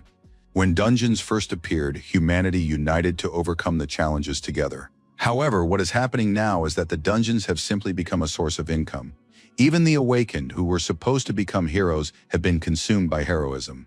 Therefore, they have no choice but to start a revolution through violence. The people living peacefully need to be reminded of their fear of the dungeons. To himself, he thought that he didn't care about Nathan's company. If many dungeons appeared, the awakened would be forced to use the drug EX. This time he would destroy Okita, who would try to interfere, because Okita had hurt his pride. The villains watched the people standing in the doorway for a while. Some of them, in turn, were well known to our hero. They were chatting peacefully about something and had no idea about the criminals' plans. The parents asked their daughter why she hadn't told them that her grandfather's building had become a dungeon, since that was very important. But the girl said there was no point in telling them, because her parents would have worried, but they wouldn't have been able to help anyway. Grandpa decided to support his granddaughter and said she was absolutely right, especially since it was all over now. Suddenly, the owner of the building noticed a strange light at the end of the hallway. Juba Matsuda knew there shouldn't be anyone in this wing, so he asked the men what they were doing there. Okada turned to his comrades, noting that now was not the time to get distracted. They had to finish what they had started. But the old man wouldn't let it go. He wanted to know who these strange people were, people who wouldn't even speak to him.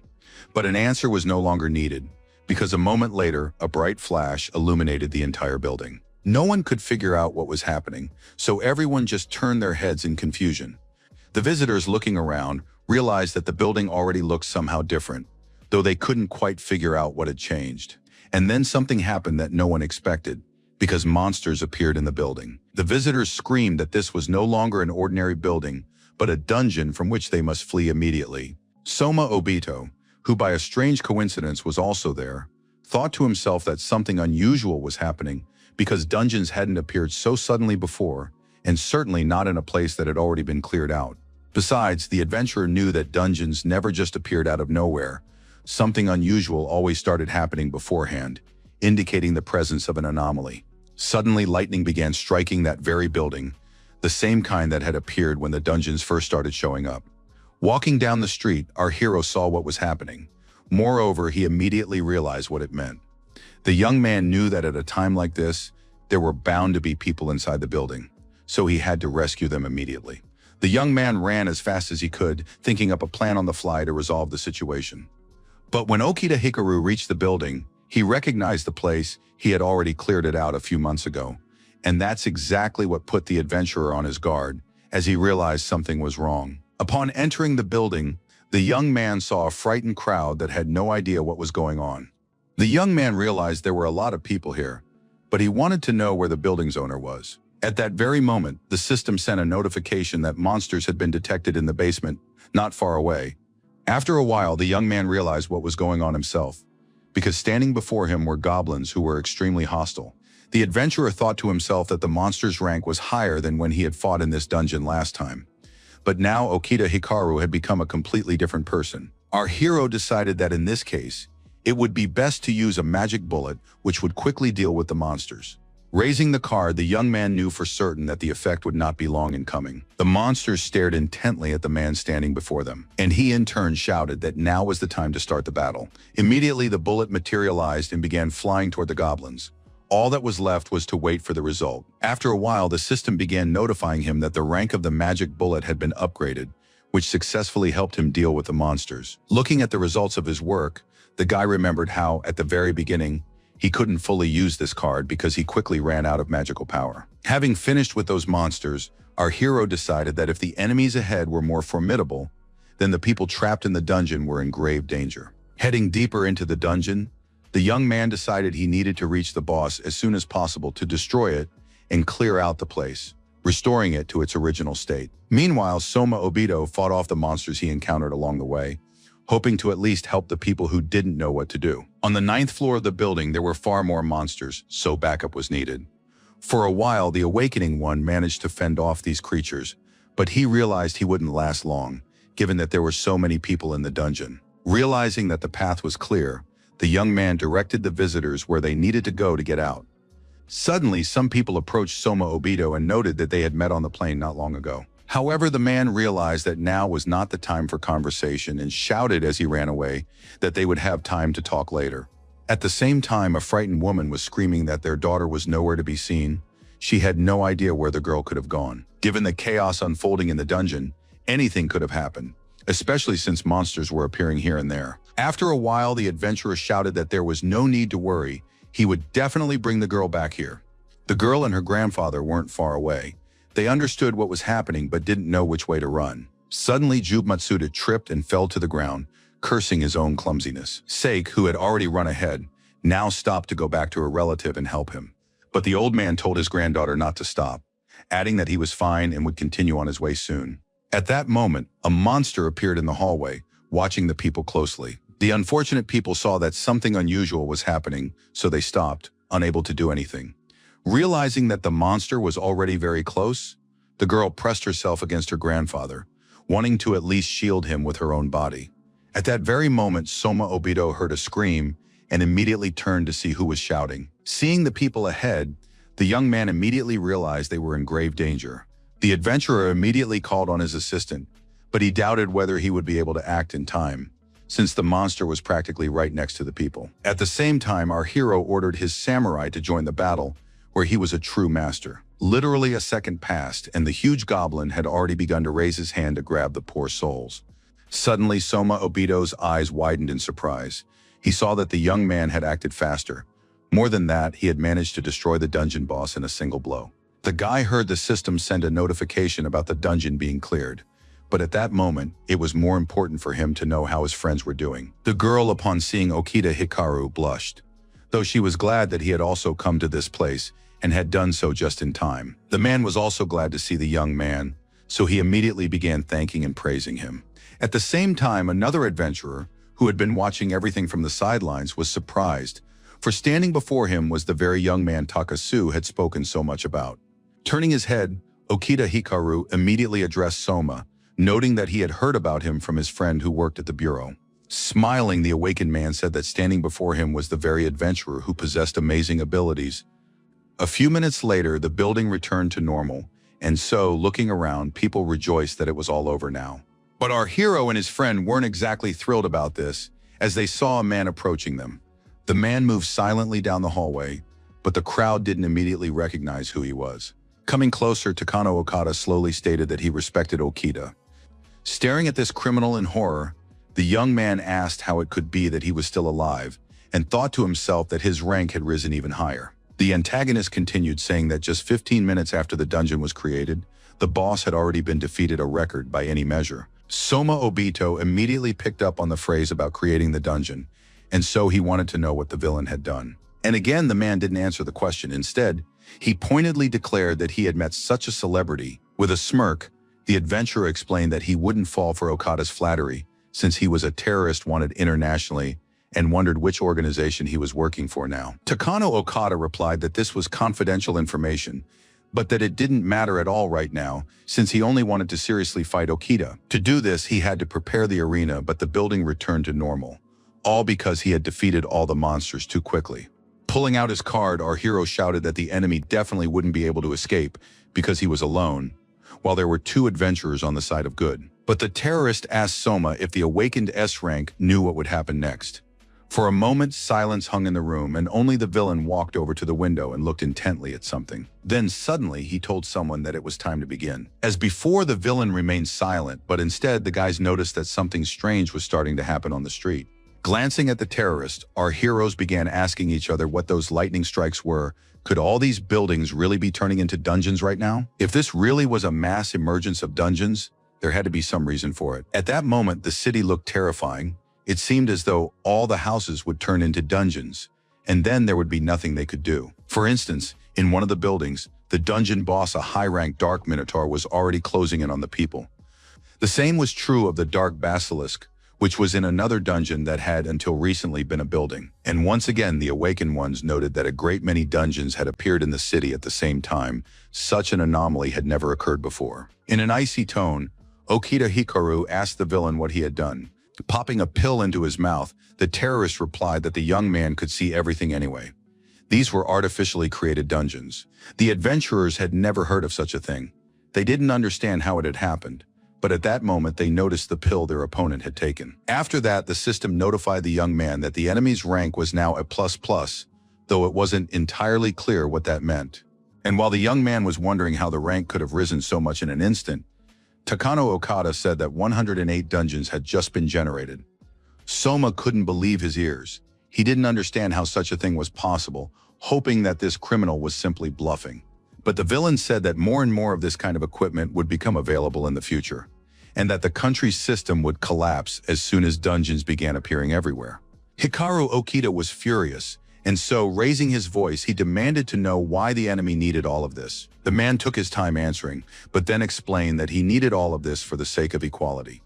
All they need is a world where absolutely everyone is equal. In their society, only a small elite reaps all the profits in extremely unequal society, and large companies dominate dungeon clearing, while low-ranking awakened don't even have a chance to raise their level. But if there are enough dungeons, every awakened will have a chance to prove themselves. Moreover, drug X also comes into play. With this drug, even low-ranking people will be able to compete with high levels in equal society, where it doesn't matter who you were born to, where you grew up, or whether you work for a major corporation or not. A world where money decides everything could change right now. This world will be one where talented young men, like our hero, can spread their wings. To himself, the boy thought that sacrificing a large number of people for such a goal was simply madness. Turning his head, Okita Hikaru shouted that the generator was still running, which meant the dungeon would reappear in this building. Upon hearing this, the villain concluded that the young man must indeed possess some unique ability, since he was able to sense such a thing. Jube Matsuda was angry, and so he wanted to know why the criminal liked his building so much. And moving forward, he admitted that he had seen these people working with some small, strange device. Lifting his fist, the antagonist declared that he wouldn't let anyone get away that easily. At that very moment, everyone present turned their attention to the thread-like bomb they had seen earlier. Grabbing his gun, Soma Obito shouted at the old man to lie down. Seeing the bomb about to explode, the young man realized he had to act very quickly. The adventurer destroyed the device with a single shot, realizing that the situation could have spiraled completely out of control. Okita Hikaru saw what had happened and thought to himself with delight that it was immediately obvious that an S rank had been at work. Suddenly, Sake appeared in the doorway and shouted that she had accidentally broken some strange device. Smiling at his acquaintance, the young man noted that it was excellent work. Holding his card, the villain thought that fighting two adventurers at the same time would be very difficult. Despite this, he immediately summoned his warrior, though he didn't yet know whether he was going to do anything or not. Then he shouted that if the guys wanted to stop this, they would have to defeat him, but he wouldn't go down as easily as it might seem. At that moment, the villain looked like he never had before. It seemed he possessed so much strength that defeating him would be impossible. But a moment later, something happened that no one expected, because the criminal jumped out of the building's window, even though he was on the 10th floor. The young man declared aloud that they could certainly catch this Okada, but that wouldn't stop the creation of dungeons if the buildings contained such devices, which they had destroyed. Turning to Soma, the young man asked for his help to successfully resolve this matter. He said he had to defeat the villain before the weak became victims, and therefore it was necessary to turn to Takasu and start working with him to take full control of the situation. Okita Hikaru understood that he couldn't do it without help. The last time he tried to do everything on his own, he lost his friend, and so he wouldn't let that happen again. After that, he shouted that he desperately needed the adventurer's strength. The Awakened One said that this was the first time anyone had wanted to use him, even though he was S rank. He immediately declared that he would use all his connections to stop the criminal. That is exactly why our hero must defeat the villain. Without that, everything will be in vain. The boy smiled, saying that he would definitely win this battle so that no one else would get hurt. Suddenly, Matsuda shouted that he didn't understand what the boy, who was staring intently out the window, was planning to do. And while the old man was shouting, Okita Hikaru was already leaping from the 10th floor, knowing he couldn't hesitate. The young man's speed was so great that in an instant his outline was no longer visible in the night mist. The elderly man, watching all this, said that it was all astonishing. He had never seen anything like it. After dialing Takasu's number, Soma stated that he wanted to pass on an order from his former boss.